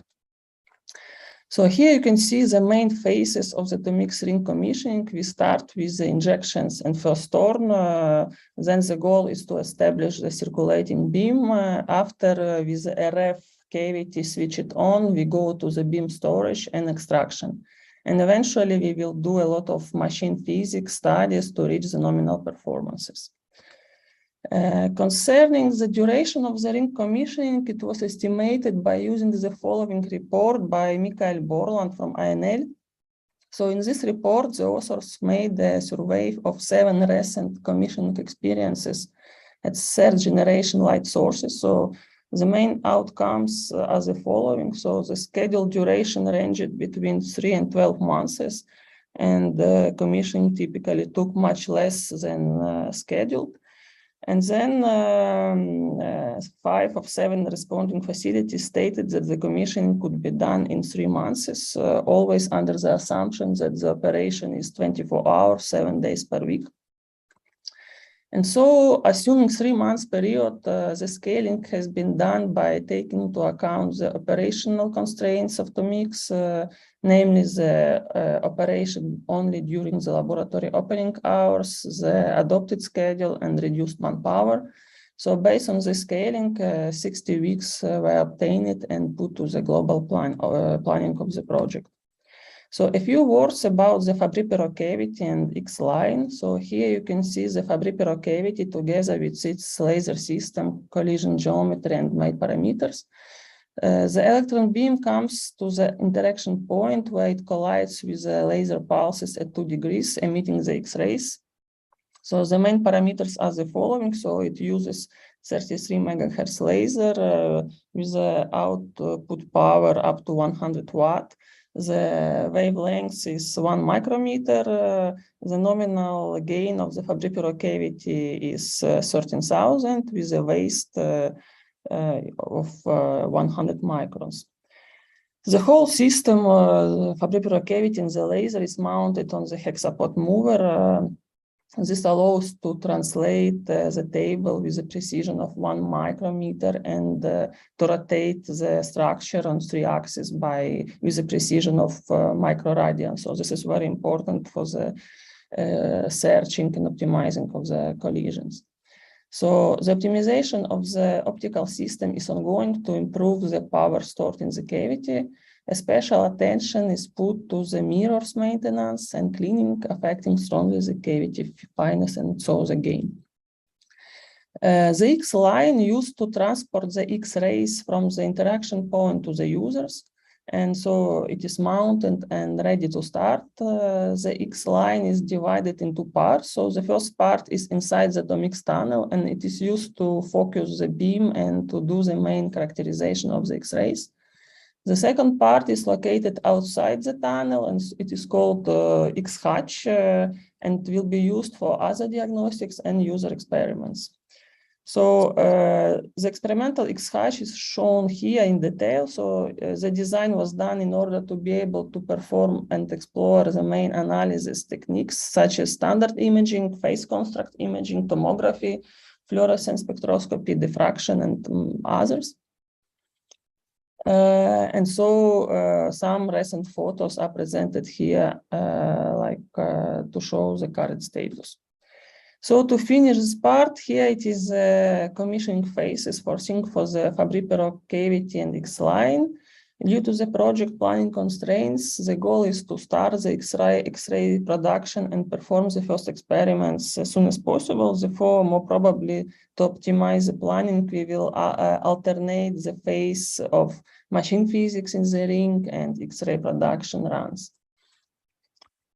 Now I would like briefly show you the main milestones of the project from its initial phase and up to now.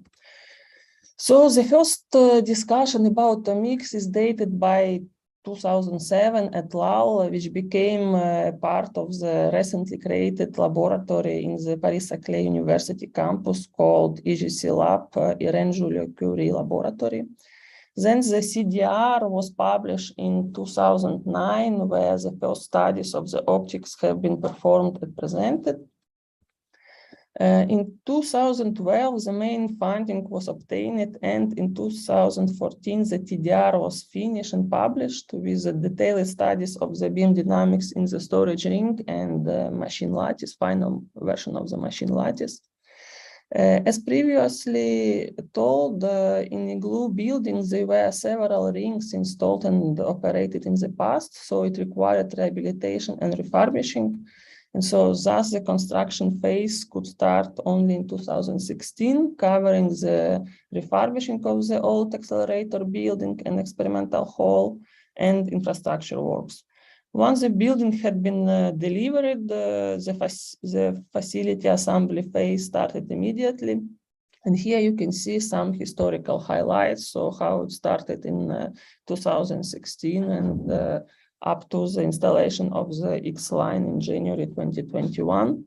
So basically here you can see how igloo building was constructed back in 1966, then in 2010 when it was still classified as a nuclear facility, and probably how it will look like in future with external refurbishing.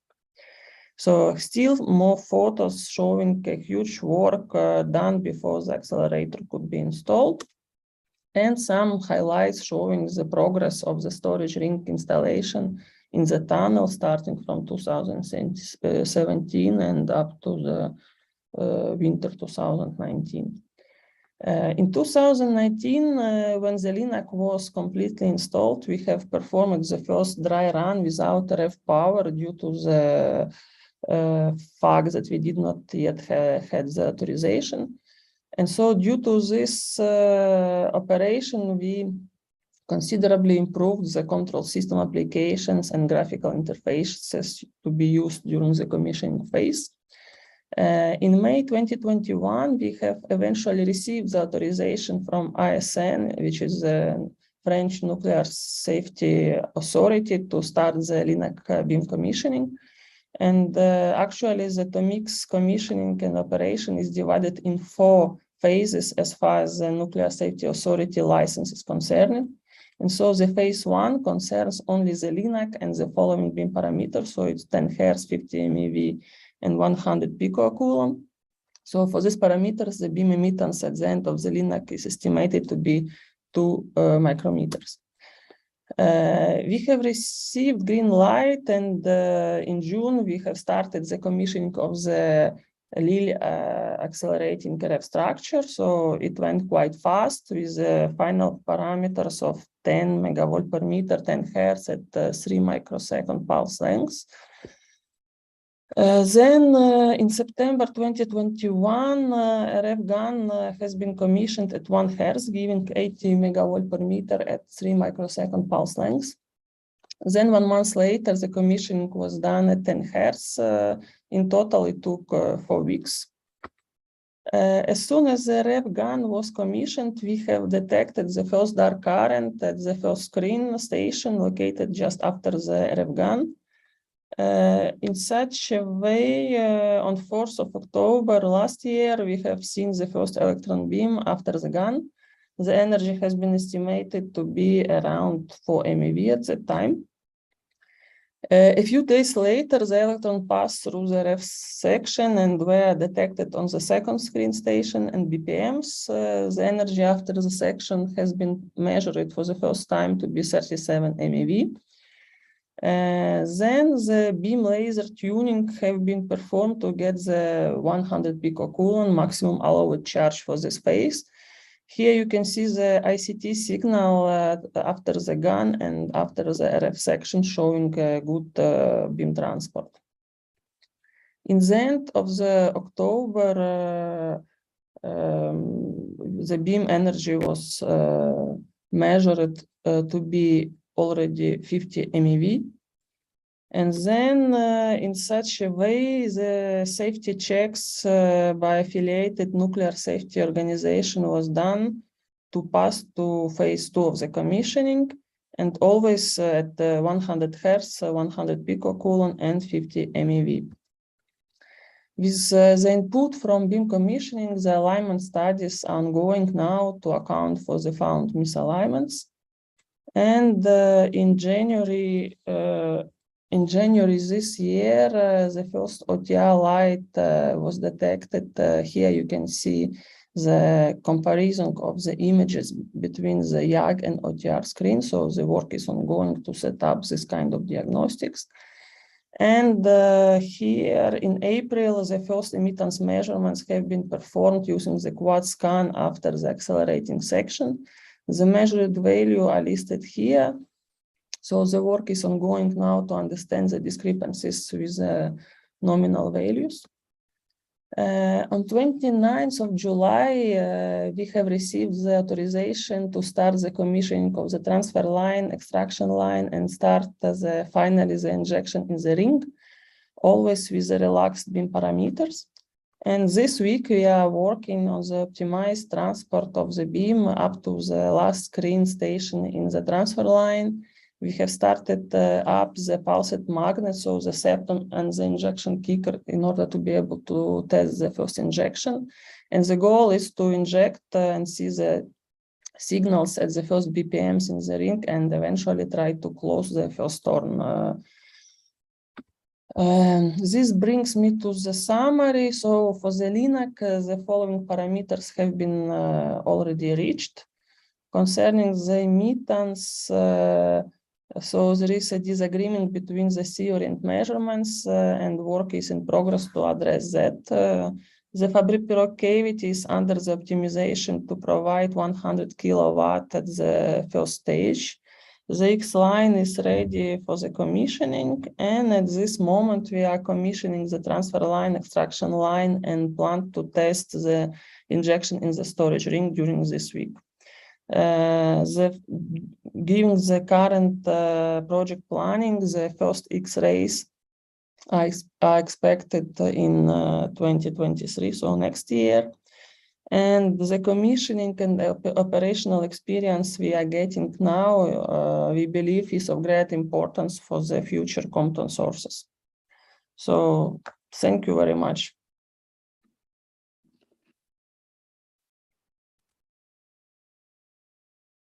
Thank you very much, Irina, for the nice and comprehensive talk. So may I ask for any questions in room or Zoom or in comments?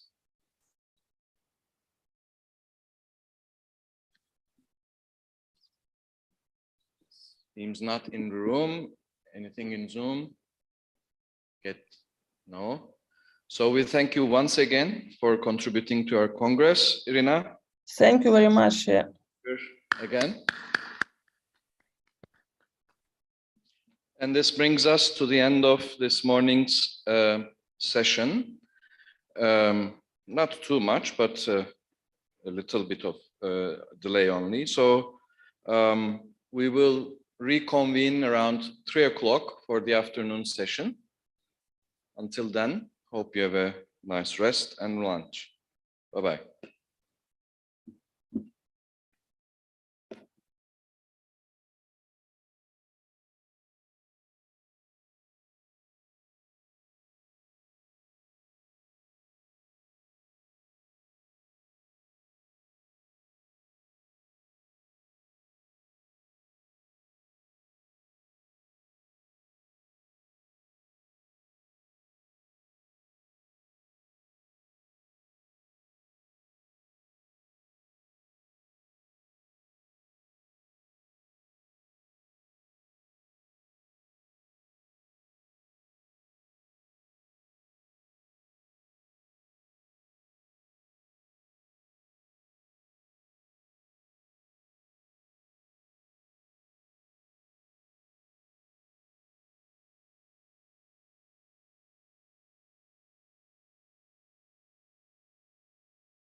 Can you hear me?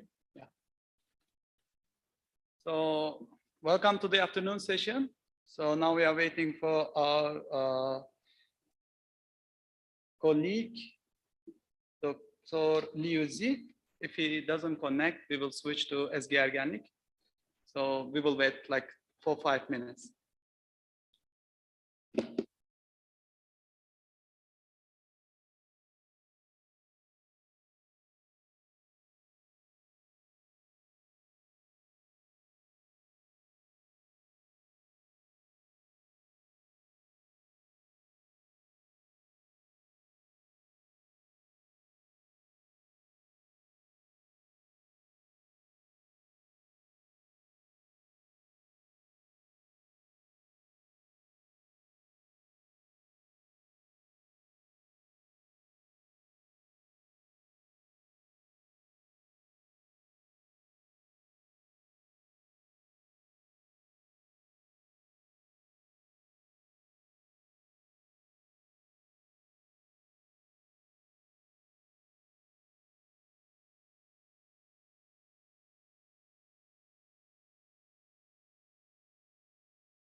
Switch to our next speaker, Dr. Ezgi Ergenlik. She did her PhD at University Paris-Saclay, and she's going to talk about longitudinal and transverse impedance measurements and simulations for TMX, which is a good complementary after Irina Chaikovska's talk on TOMIX.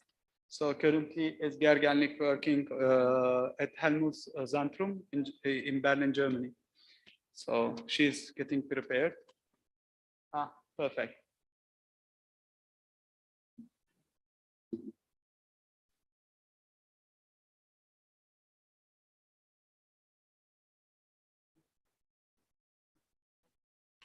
Ver bana.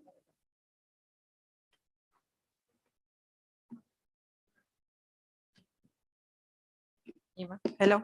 Okay, tamam. Bu değiştiriyor. Biraz. Aynen bununla. Okay. Hello, everybody. I'm Ezgi Ergenlik. I finished my PhD in IGC lab, and I just started as a postdoc in Helmholtz Zentrum Berlin in C lab. Today, I will present you the longitudinal and transverse impedance measurements and simulations for TOMIX. In the last one, Irina also talked about the TOMIX project, but I will talk about only the impedance measurement. Okay, in my talk, I will try to get into 4 parts. The first one, I will try to give an answer these 3 questions. how we achieve the expected performance of accelerators, why are the collective effects are important, and what is tomics, and what are the effects of these collective effects on these machines. And then I will give a brief information about wake fields and impedances. Then I will talk about in general studying the wake field and impedance. And at the end, I will give 2 examples for the measurements and simulations. At the end, I will go to my conclusion. Okay, let's start. As you all know, nowadays the particle accelerators, especially the light sources, are used in different applications, from physical science to medical applications, historical research, etc. But for all of these applications, we have some specific needs from the beam or the light was created by these accelerators. My point is how we achieve these different specifications of the particles or light sources, and what is the things that give a boundary for us to achieve this performance. Actually, we generally, in the most basic way, do this in 3 ways. First, we are designing the accelerators for having the precise parameters at exact locations. After that, we did a lot of studies about the beam diagnostics and a lot of feedback systems. And at the end, we studied the collective effects. Before I'm going to collective effects, I will give a small information about the project that I did the study. It's a tomics project. It's a Compton backscattering light source.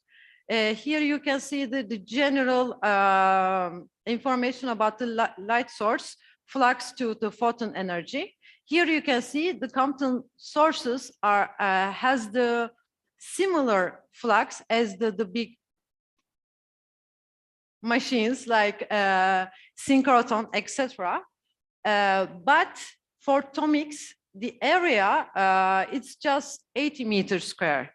And this project can be used in many different areas, from art history, radiotherapy, imaging, and it's so important for us to put it to different places with the same expected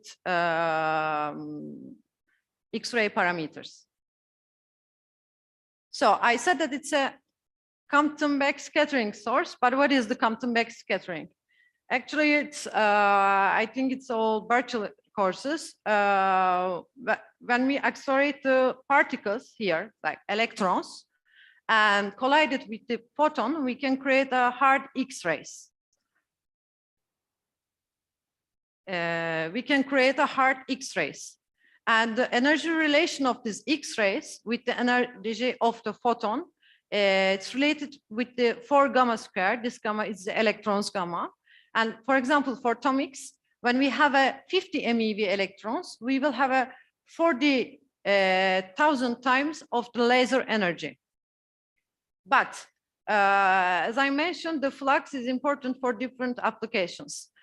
But how we maximize the flux of the light sources? Actually, we are doing it to maximize the repetition rate, small interaction angle, and high charge, as you can see it from this flux formula.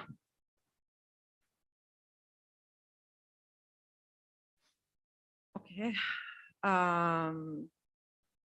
But of course, I said that we have to maximize 3 things. But for maximizing these 3 things, there is of course some boundaries from the accelerators to let back us from achieving some expected specifications. This is called actually the collective effects. The collective effect term is generally used for defining the interaction of the particles with each other and also their surrounding. The wake field and impedance formalism is generally used to define collective effects. And of course, there is different kind of collective effects which can be seen in the accelerators. For example, the space charge effect. it's the Coulomb repulsion force. There is coherent synchrotron radiation, beam-ion interaction, intra-beam scattering, and beam coupling impedances, which will be today's topic in my presentation. And these all effects can be the result of some distortions, emittance growth, bunch oscillations, instabilities, and even beam losses. So we have to do all the studies, and we also have to deal with these all effects. So I mentioned that today's topic is impedances, but what is the impedance? Okay. When one particle beam passing inside the beam pipe, here you can see, it will create an electromagnetic fields behind it. But in some structures, this electromagnetic fields trapped and will affect the bunches that comes after the first one. With this effect, of course, we call the field, we call the wake fields, and this effect, this will have a big effect on the beam dynamics, and at the end causing energy loss, and even with some wake field kicks, particle losses. These fields generally defined by wave potential or in the or as an impedances. And here you can see the small video of the beam passing through the step-in, step-out cavity. Okay, I don't want to go in deep, but in general, there we define the wake potential, the wake function, for solving the effect of the beam dynamics, so solving the wake fields effect on the beam dynamics. Here you can see the wake function directly related with the electric field in the longitudinal and also this effect can be represented in frequency domain as a impedances with a basic Fourier transform. Here you can see with the wake function of the longitudinal one.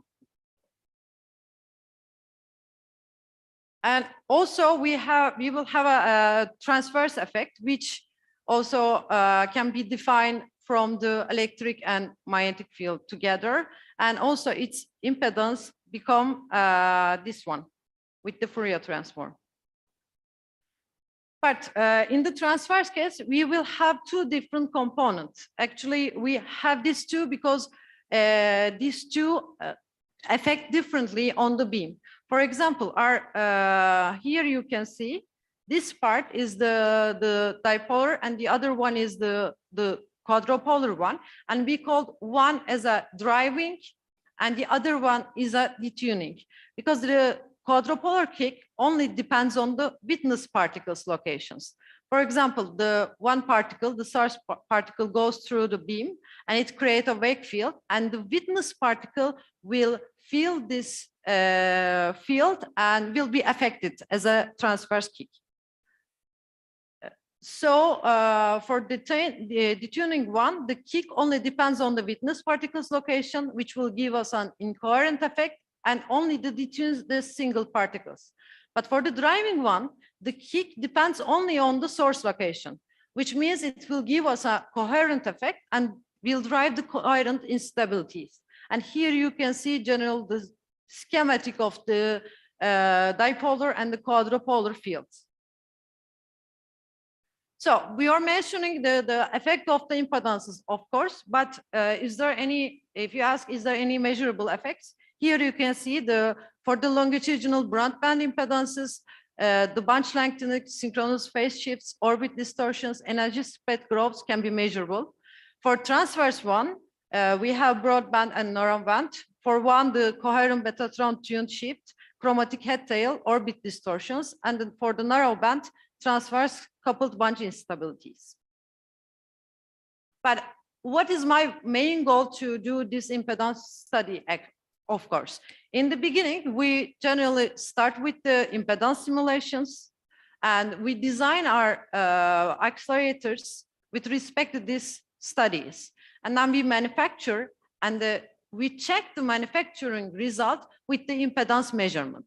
But after all this, we do some wave function calculations. It goes to the beam dynamic programs. We study the beam dynamics.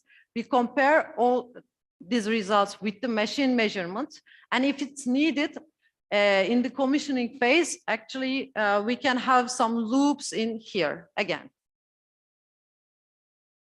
So I'm mentioning, but what is the methods that defining the impedance actually? There is, of course, some beam measurements can be done.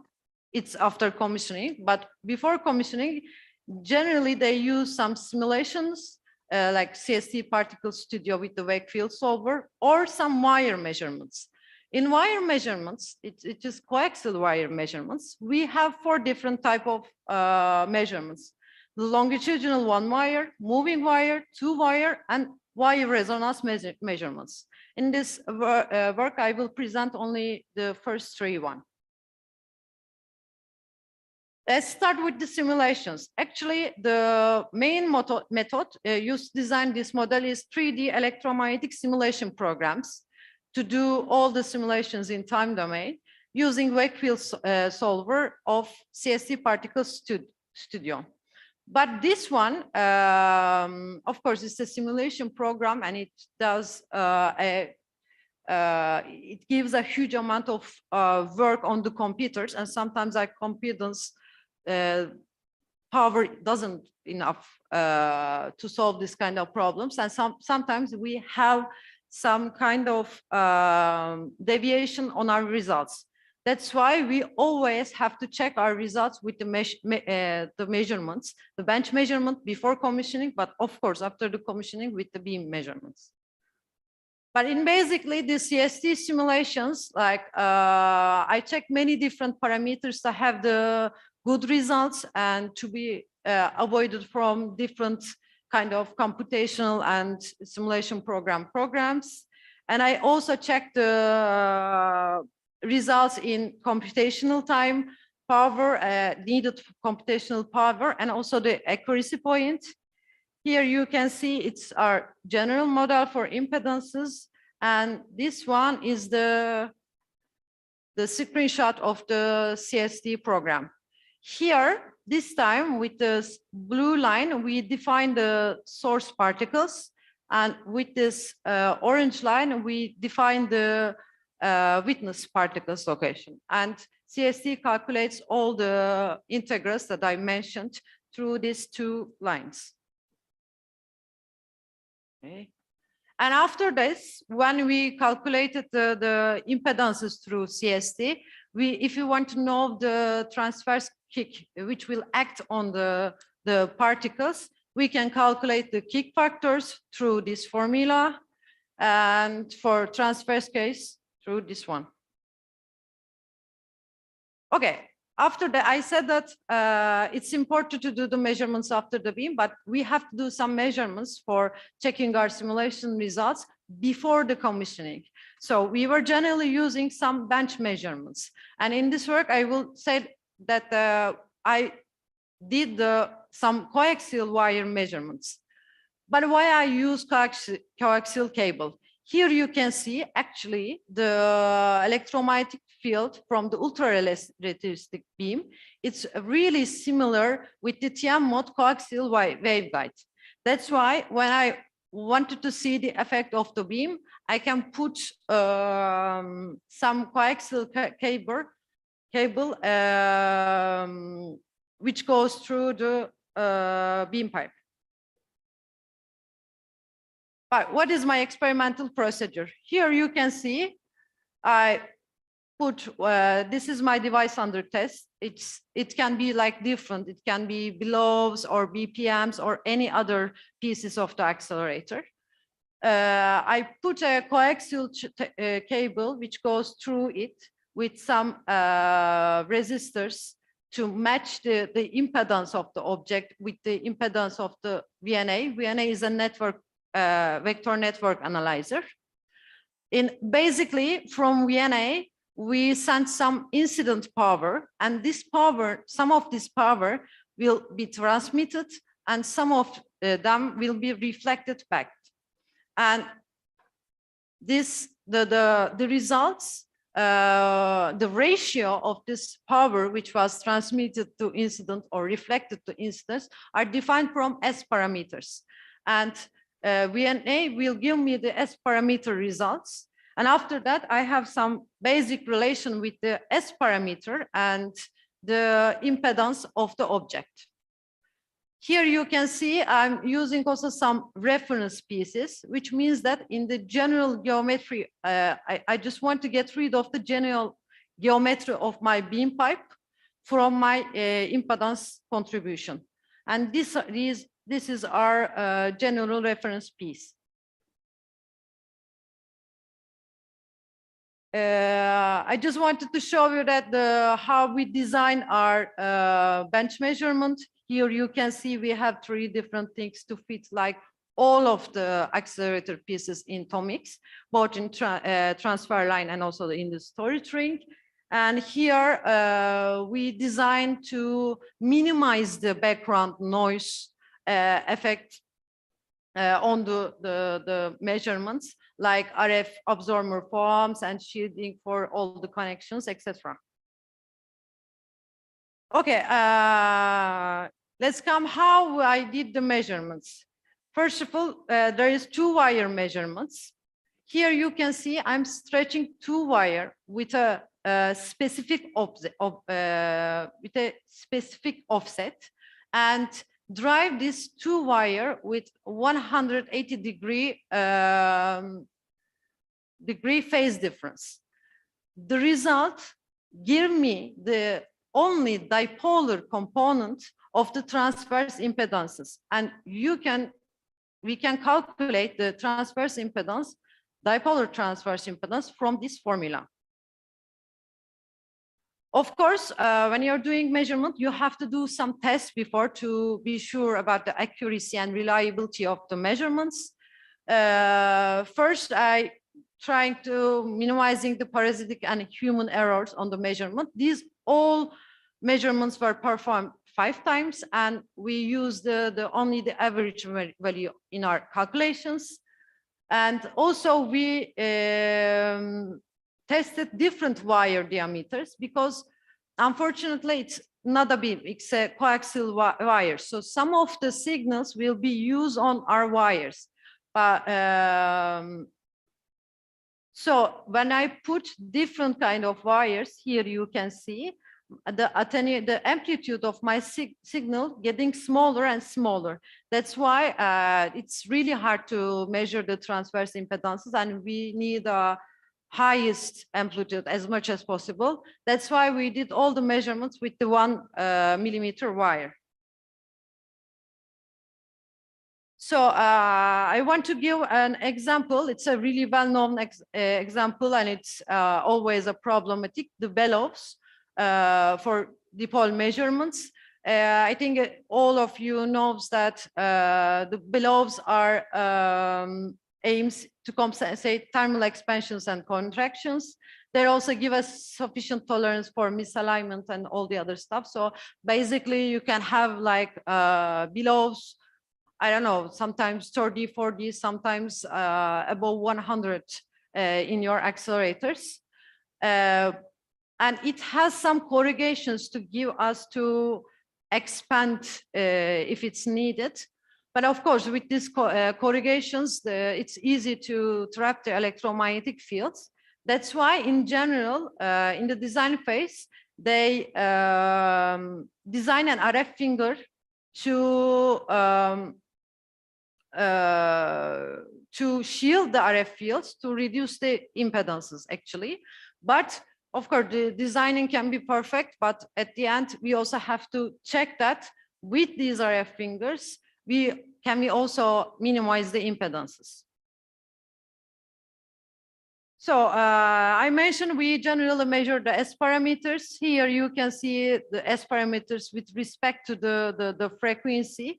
For this one, we start from 0 to 6 gigahertz.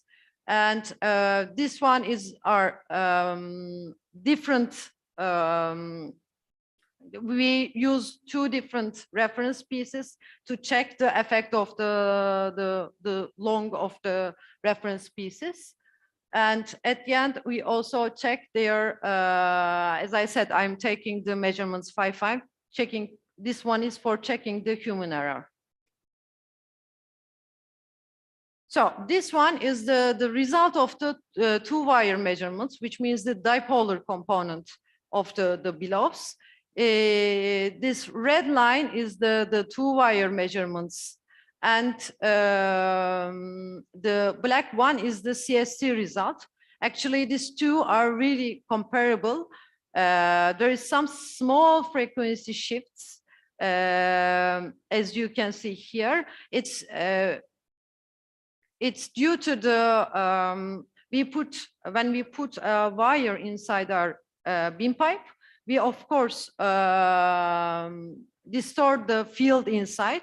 So this shift is a result of this distortion. And after that, I need, of course, the other transverse component, which is quadrupolar one. I perform the one-wire measurements. If you do one-wire measurement on axis, here you can see from the formula, I will only have the longitudinal component. But if I put some offset in the different planes, I can have the total transverse impedances. For example, for X, it's equal to Z dipolar minus Z quadrupolar. And for Y, it's Z dipolar plus Z quadrupolar. Then I have the results of the dipolar impedance from the two-wire measurements, and I can extract the quadrupolar component also from here. I will give as an example for as FPT, the transverse feedback kicker is a part of the system which aim to suppress beam instabilities with a fast response. This system is capable of detecting a coherent transverse motion and applying a counter kick to dampen it, bunch by bunch and turn by turn. This is really important for us, but this can be also a source of the big source of, for the impedances. So this one, it's the moving wire measurements of FPT with 4 different offset. Let's come closer to first peak. Here you can see we did the longitudinal measurement when there is no offset and our wire was on the center of our beam pipe, and this is the longitudinal component. And with these ones here you can see we're seeing some peaks here, which is the transverse impedance effect on our measurements. So after that, how we can extract the transverse part directly. Here you can see from the formula, it's a parabolic function. And if we do for each frequency a parabolic fit, we can extract the longitudinal one, which allows us to check our longitudinal results also with the moving wire one. And also we can have the total transverse impedance from this fit. And this is one example for one specific frequency of 5 different offsets. This one is the longitudinal impedance results with moving wire and one wire. Here you can see it's nearly the same. And then we also compare it with the CST results, and the peaks are nearly the same positions. Of course, there is some amplitude difference because it was just because of the perfect termination of the FPT. in their electrodes. So I said that we can extract the transverse impedance from moving wire results with a polynomial fit. Here you can see the extracted result, this one. This is total transverse impedance, the blue one, and the other one is the longitudinal results. And of course, then we have the total transverse effect. I directly extract the dipolar one from this data, and I have the quadrupolar results in the whole frequency span. And let's come closer to the first peak. Here you can see actually, we see that the X and Y component has the opposite sign as we were foreseen from also the formulas. And after that, we also compare it with the CST simulation results. And as a conclusion, I calculated the total horizontal and vertical dipolar kinks and also quadrupolar kick factors.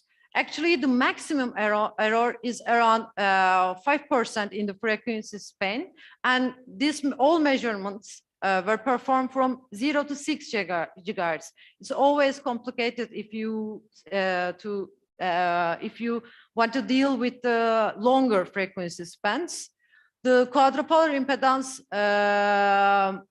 can be extracted from moving wire, even from 8 ohm per millimeter amplitude, which is quite small. And the longitudinal impedance can be measured from 9 ohm. Thank you for your attention.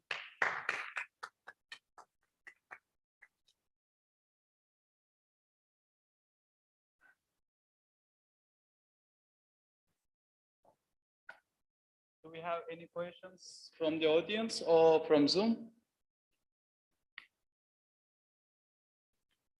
Okay, so a question from me.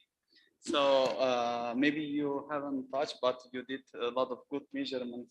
So what do you think about the total impedance budget, and which element do you think contribute most, a BPM or a bellow or the beam pipe or a kicker? So. Actually, we have two different parts in the Tomix project. We have transfer line, which are particles pass just one time, and we have a storage ring part.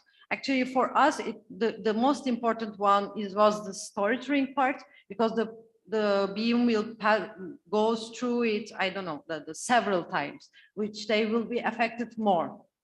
But in the storage ring, I think the biggest effect is the FPT, but it's still slow. So in theory and with all the calculations in storage ring, we will have no effects from the wake fields. But in the transverse line, we thought that it's just one pass and we didn't care much. And we put below without RF shields. And without RF shields, unfortunately, the belows, even with the first pass, it will have the biggest effect. I mean, I was expecting a BPM or something with great, but FPT, yeah. This is why we measure them, right? Yes. Okay, thank you. Thanks a lot. Let's thank our speaker again. So now,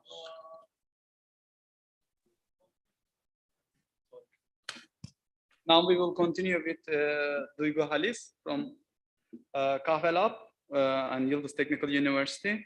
So she will talk about beam characterization at UPHUKVIII Lab proton lines.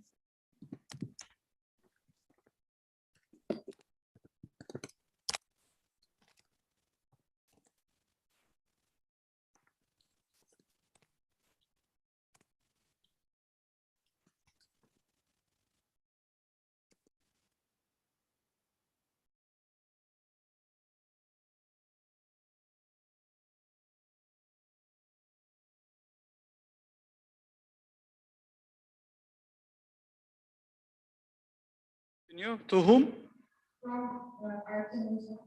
Akcan Özcan. Please go ahead, Akcan. And also, can you put Zoom on the screen?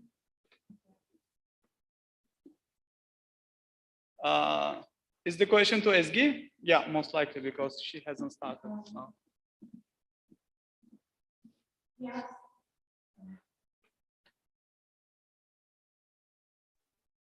Hi. I was wondering, I mean, these measurements are really sensitive to how you perform them. So in general, they have relatively low repeatability. I was wondering if you can assign some uncertainties to your measurements. Can you repeat, and maybe the voice is quite different here, a little bit noisy. So can you go maybe a little bit away? Well, you can read. I wrote into the chat window, just if you want.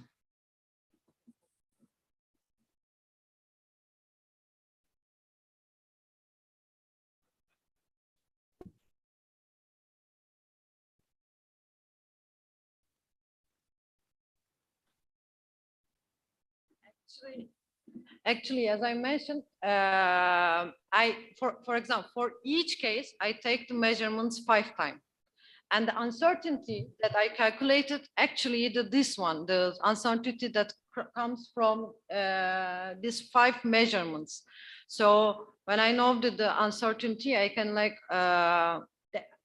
before that, actually, we did a lot of different tests for minimizing it. Like we put some RF forms and we try to shield all the connectors, etc. But after that, the uncertainties which calculated actually comes from there, like from that 5 measurements. And it's the effect of this environment and repeatability. Okay, thank you. You're welcome. Sorry, Professor Özcan. Now we answered your question. Now we can switch to our next speaker, Duygu Alice. Please.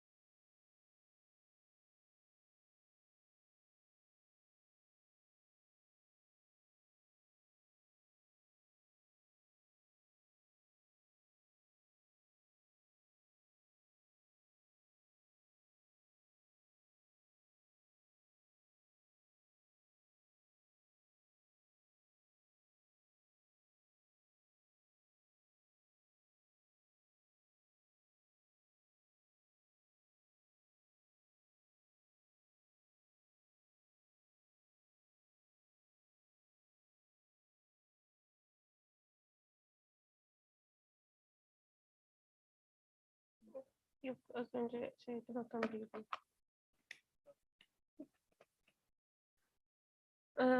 Hello, my name is Duygu Halis.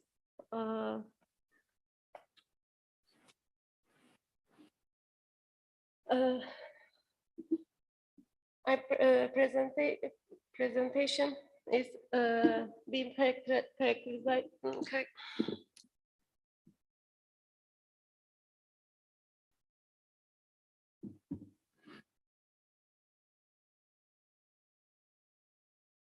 Being characterized.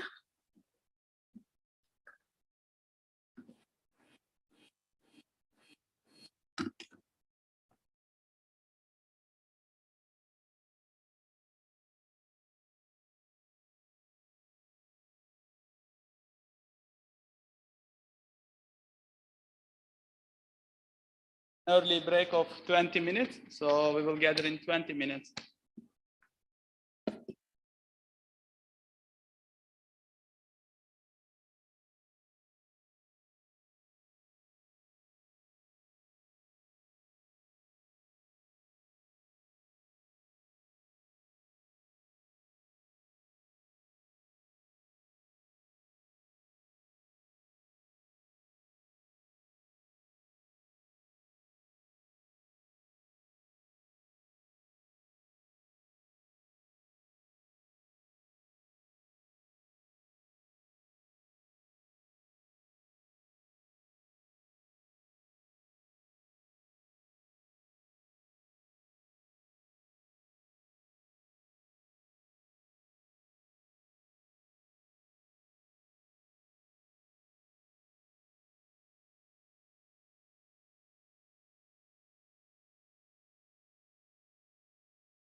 welcome back to afternoon session. So we will continue with Duygu.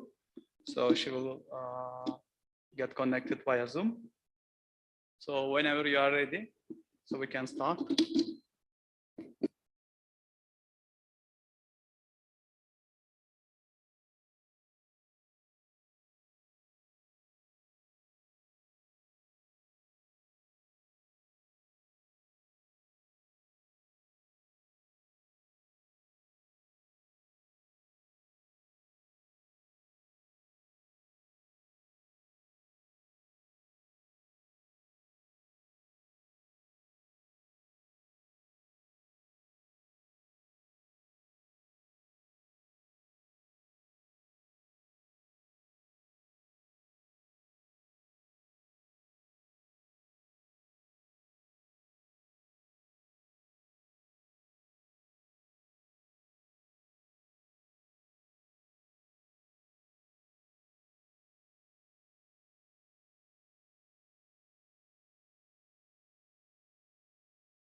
Sedat Arı, are you ready to present your presentation? If you are, so we can switch to your presentation while Duygu is preparing her connection. Sedat, are you there? I am here. Okay. So I ask Regie to prepare to give you a co-host so that you can prepare your presentation. So once you are ready, you can start. So we have Sedat Arı. He's going to talk about measuring the size of ionic clusters formed in argon carbon dioxide gas mixture in gaseous particle detectors. So Mr. Sedat Arı is from is at Baysal University. So whenever you are ready, we can start, Sedat.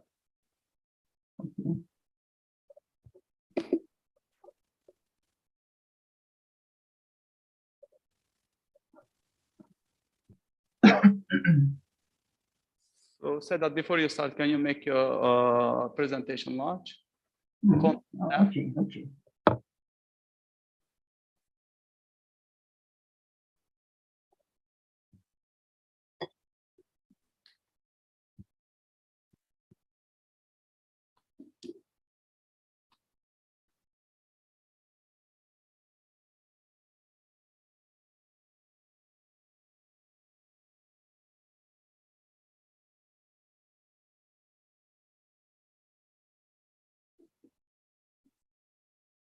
Sedat.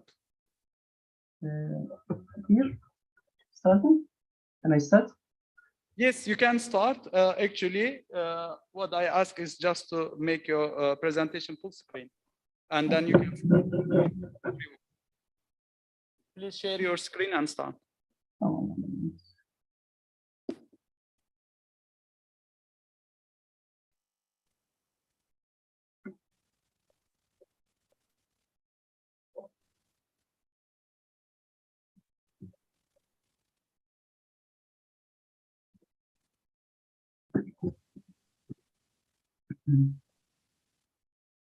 Hi everybody, I am Sedat.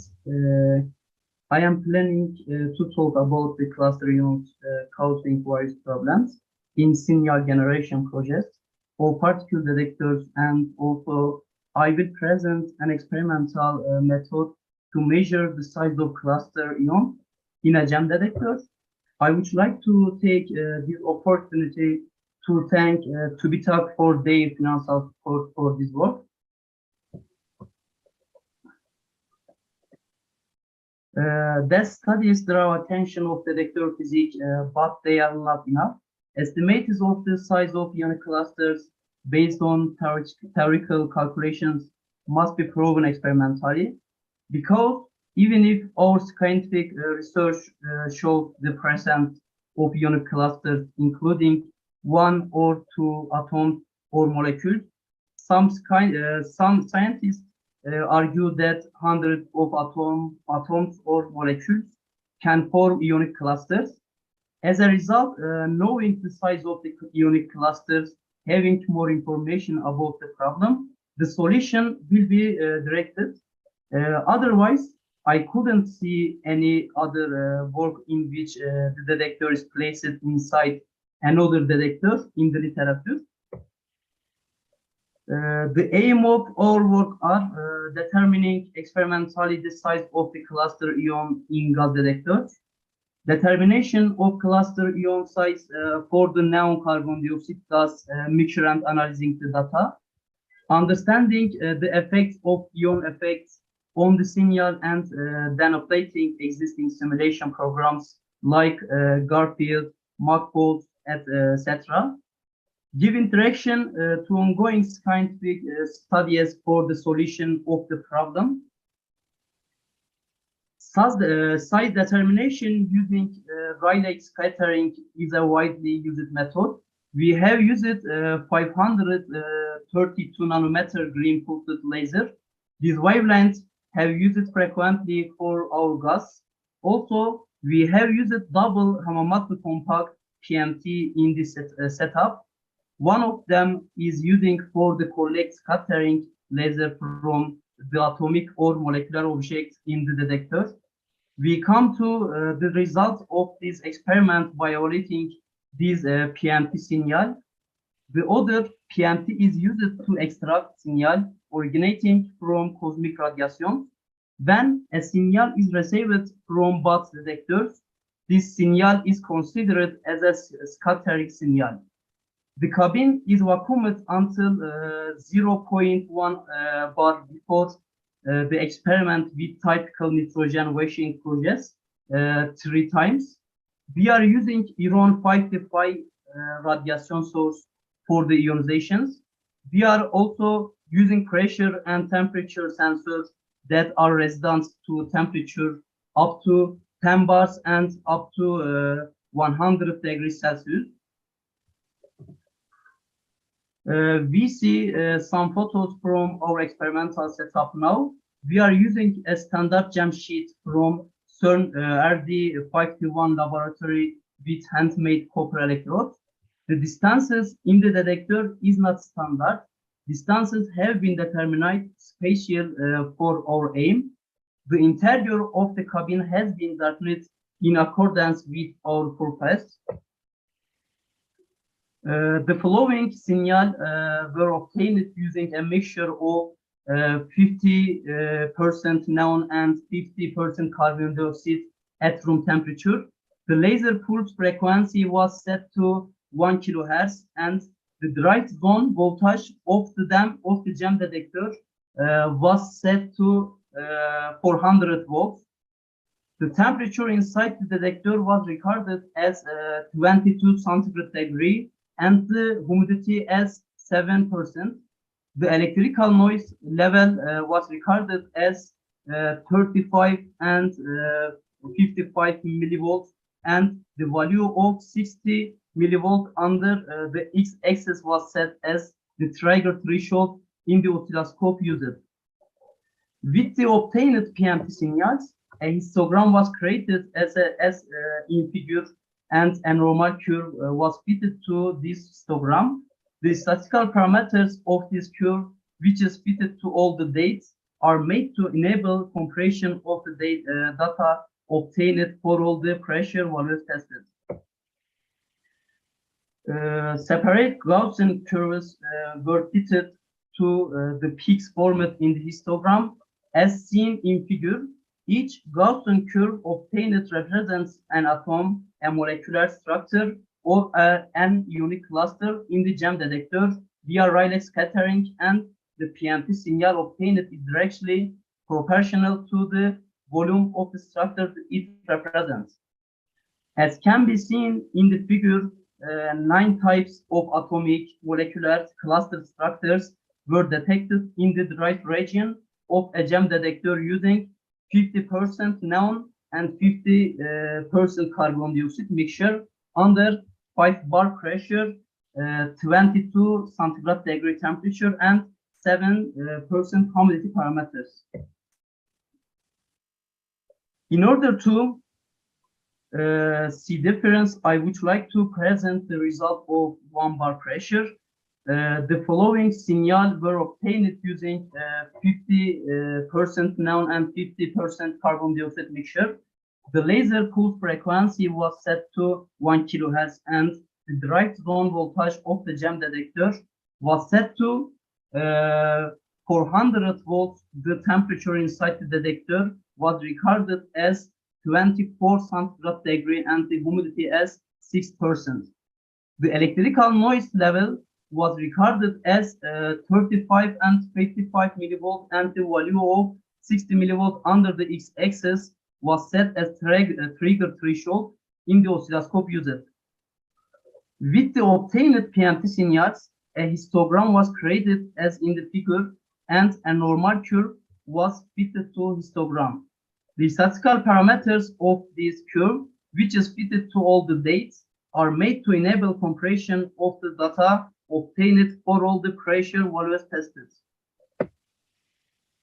Separate Gaussian curves were fitted to the peaks formed in the histogram as seen in the figure.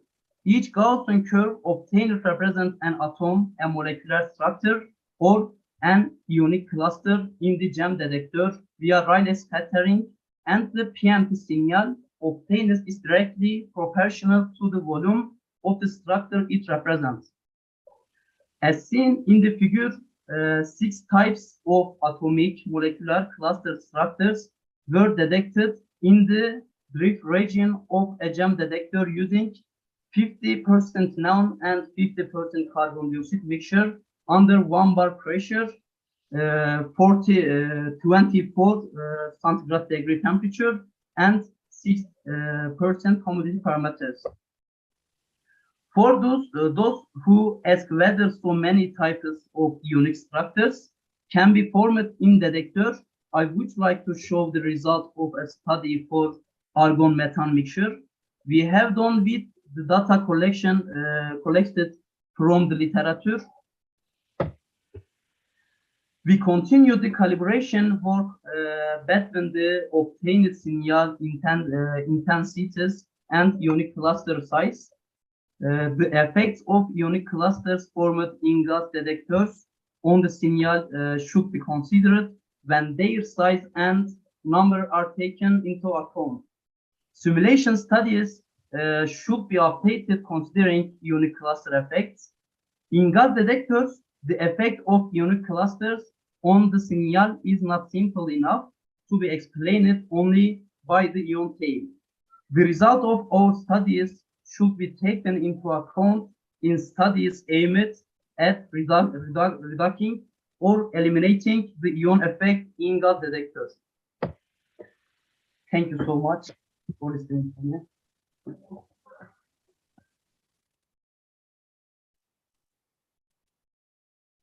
Sedat, sorry. So do we have any questions from audience or over Zoom?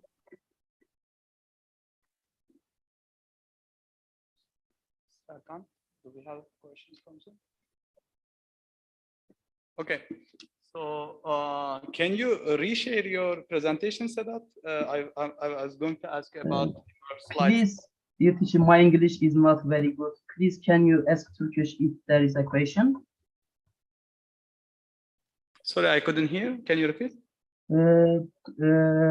Please, can you ask Turkish? My English is not very good. Can you ask Turkish? Ha. Evet, 6. slaydına geri gelebilir misin? Bir de Tabii ekranı ki. paylaşırsan. Tabii Canan hocam.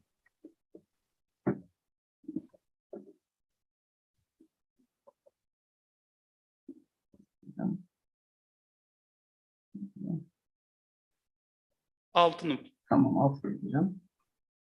Burada mesela 250 milivoltta eğer datanı kesersen çıkman da küçülecek, fitin de düzgünleşecek, mi'nin de sola kayacak.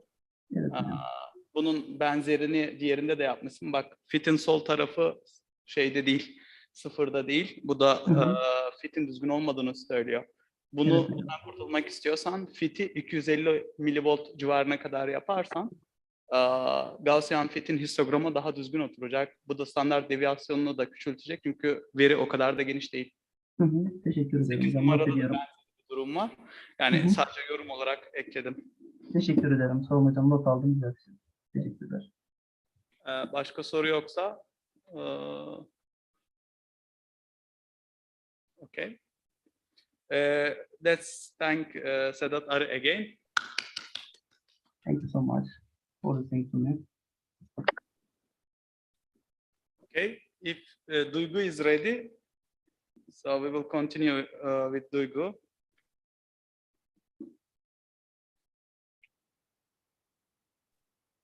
Yes, I'm ready. Okay, perfect. You can start and you can share your screen. Thanks.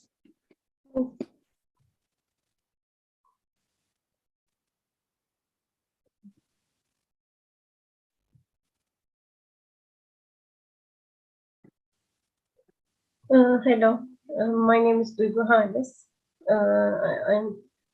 I'm from Yıldız Technical University. This presentation is beam characterization at UPHUKVIII proton line. This you have seen this picture. This picture is in UPHUKVIII in proton 9, proton beam 9. This first setup is ion source PCU. Second setup is ion source. After the setup, low energy beam transport. Finally, RF accelerator. This presentation is focus low energy beam transport in M-box, measurement box.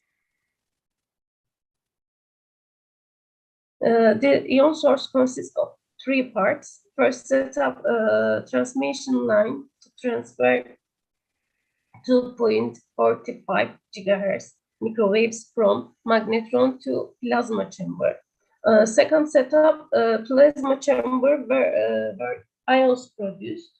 And finally, extraction system, which transfers ions from plasma chamber to beam line.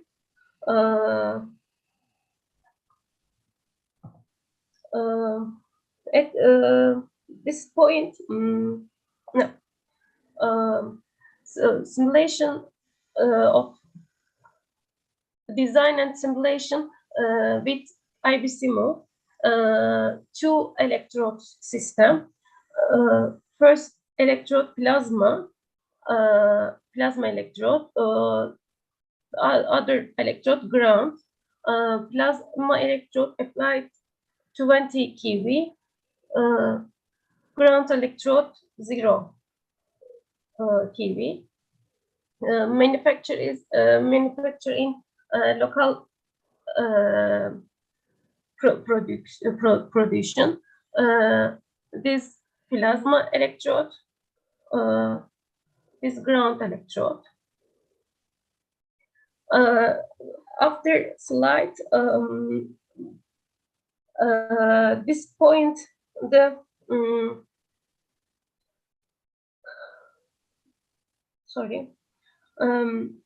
At this point, I will show you the beam profile simulation.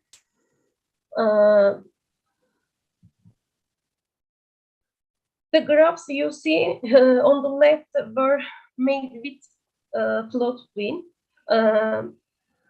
What you see in the middle is the Demirci Pro software developed by the UPHUKVIII Lab team. The one you see in the on the right is the graphs I obtained with the code I wrote using Python. Beam diameters are similar. Emittance, normalized emittance, and twist parameters are almost the same, as you can see.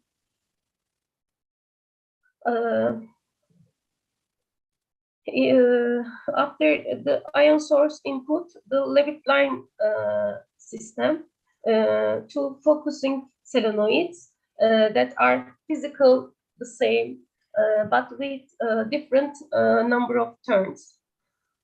Two identical stirrer magnets, and it is one of measurement box. The entire system is kept under vacuum at the level of 10 to the -7 millibars. Let's not forget this, please. The beam diagnostic station is placed between two Levitt magnets that allow beam to pass during normal operation. To measure beam emittance, we have a pepper mask, and to measure the beam profile, we have a scintillator screen, and beam current we have as Faraday cup. When I'm moving the position 2, I will free to measurement the beam profile, and when I'm moving position 1 and 2 together at the same time, I will measure the emittance, and when I'm moving the position 3, I will get the information of current. It is the structure used for beam dynamics. I show the direction of the beam with an arrow sign.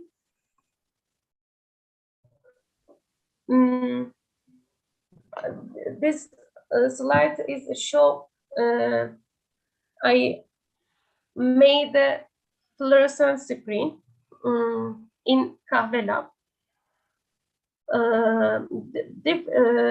I made different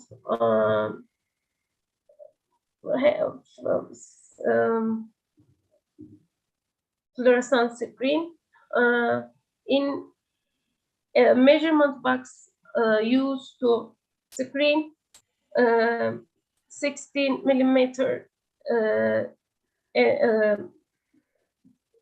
x-axis 16 millimeter and y-axis 6 millimeter.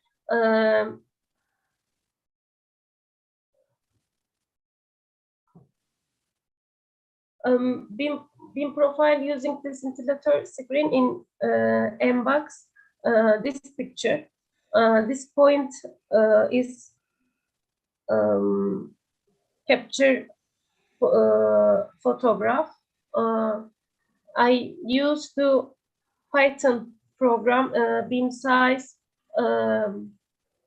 full width half maximum 18 millimeter, and this screen is after solenoid 2 before RFQ. This beam size 2 millimeter from measurement. In same the Demirci program, this point is MBUX input the screen, same beam size.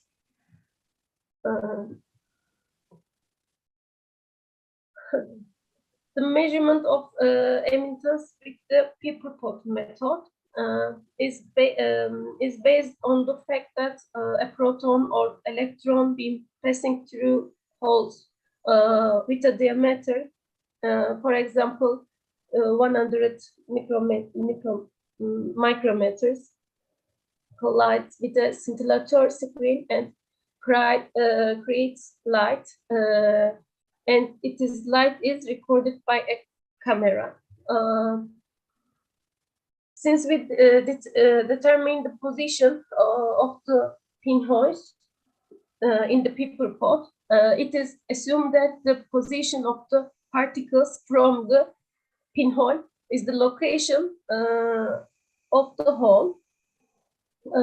Another assumption is that when calculating the particle density obtained on the scintillator screen of the particles passing through the pinhole, the hole position are matched where the particle density in the distribution is. For example, it is assumed that the central distribution comes from the center pinhole of the Pepperpot mask.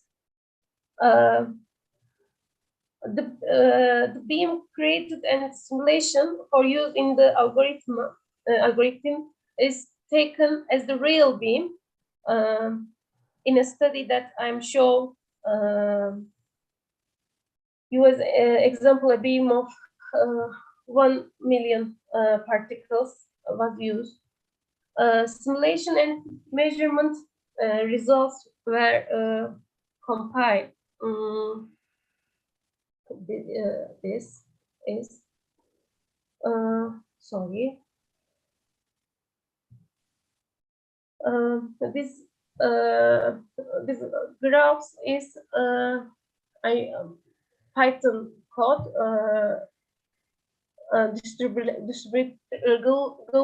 Gaussian distributions. Same. The picture is example Pepperpot mask used in this system. Pepperpot mask pinhole reduce 50 micrometer.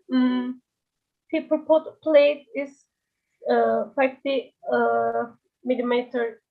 50 millimeter. This is stained steel.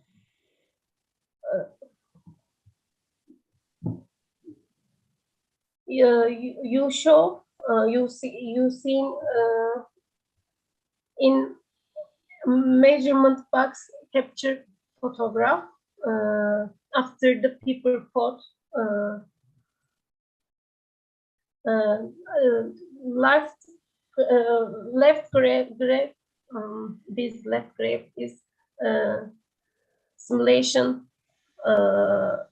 and the beam after Pepperpot.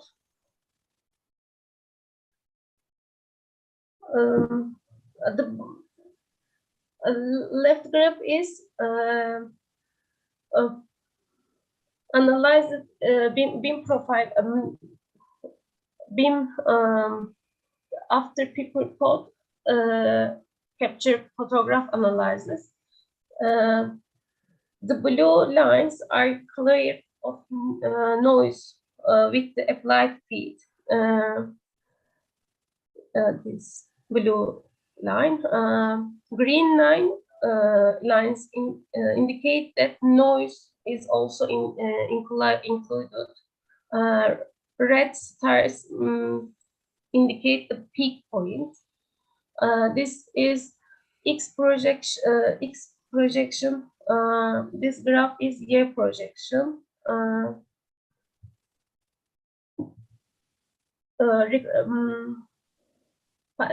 In Python program simulation, beam before people code and fast pace. In table is photo analysis, normalize emittance and twist parameters, simulation and measurement same. Third, we want to measure the beam current to make a beam diagnosis inside the measurement box. We will provide this with the Faraday cup. After making the simulation map, then we produced a Faraday cup, which is on the right side. We carry out this point. Faraday cup has to be long enough so creating particles cannot go out.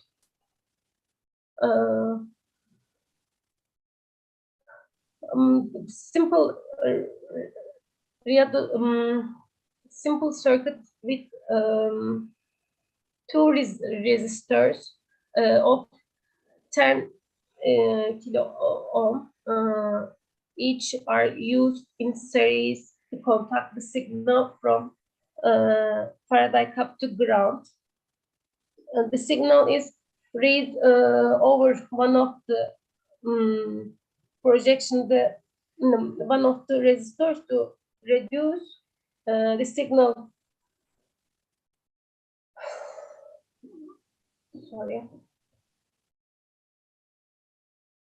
Of beam current measurement using an oscilloscope, the reads the Faraday cup location and 87 centimeter. It shows the pulse width is 8 milliseconds, and the pulse period is 20 milliseconds. The duty factor is 0.4.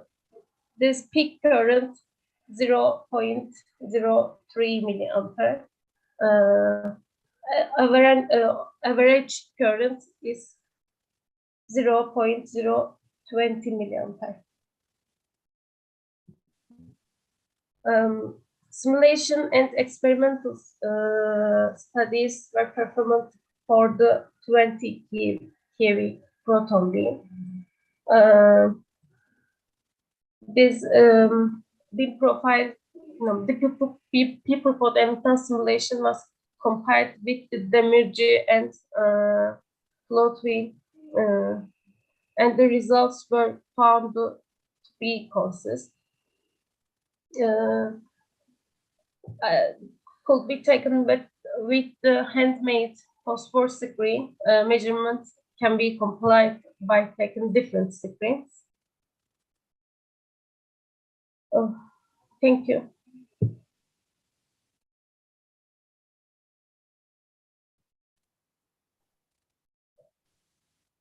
Thank you, Duygu. And is there any questions from audience or Zoom?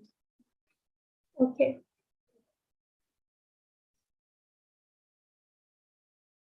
I don't see any hands. Any questions over Zoom? If not, let's thank our speaker again. So, okay, in the afternoon session, there will be another talk by Savario Braccini, but we will give a break. We will come back at 17:15, 5 past 5. So thank you. 5:15'te görüşürüz.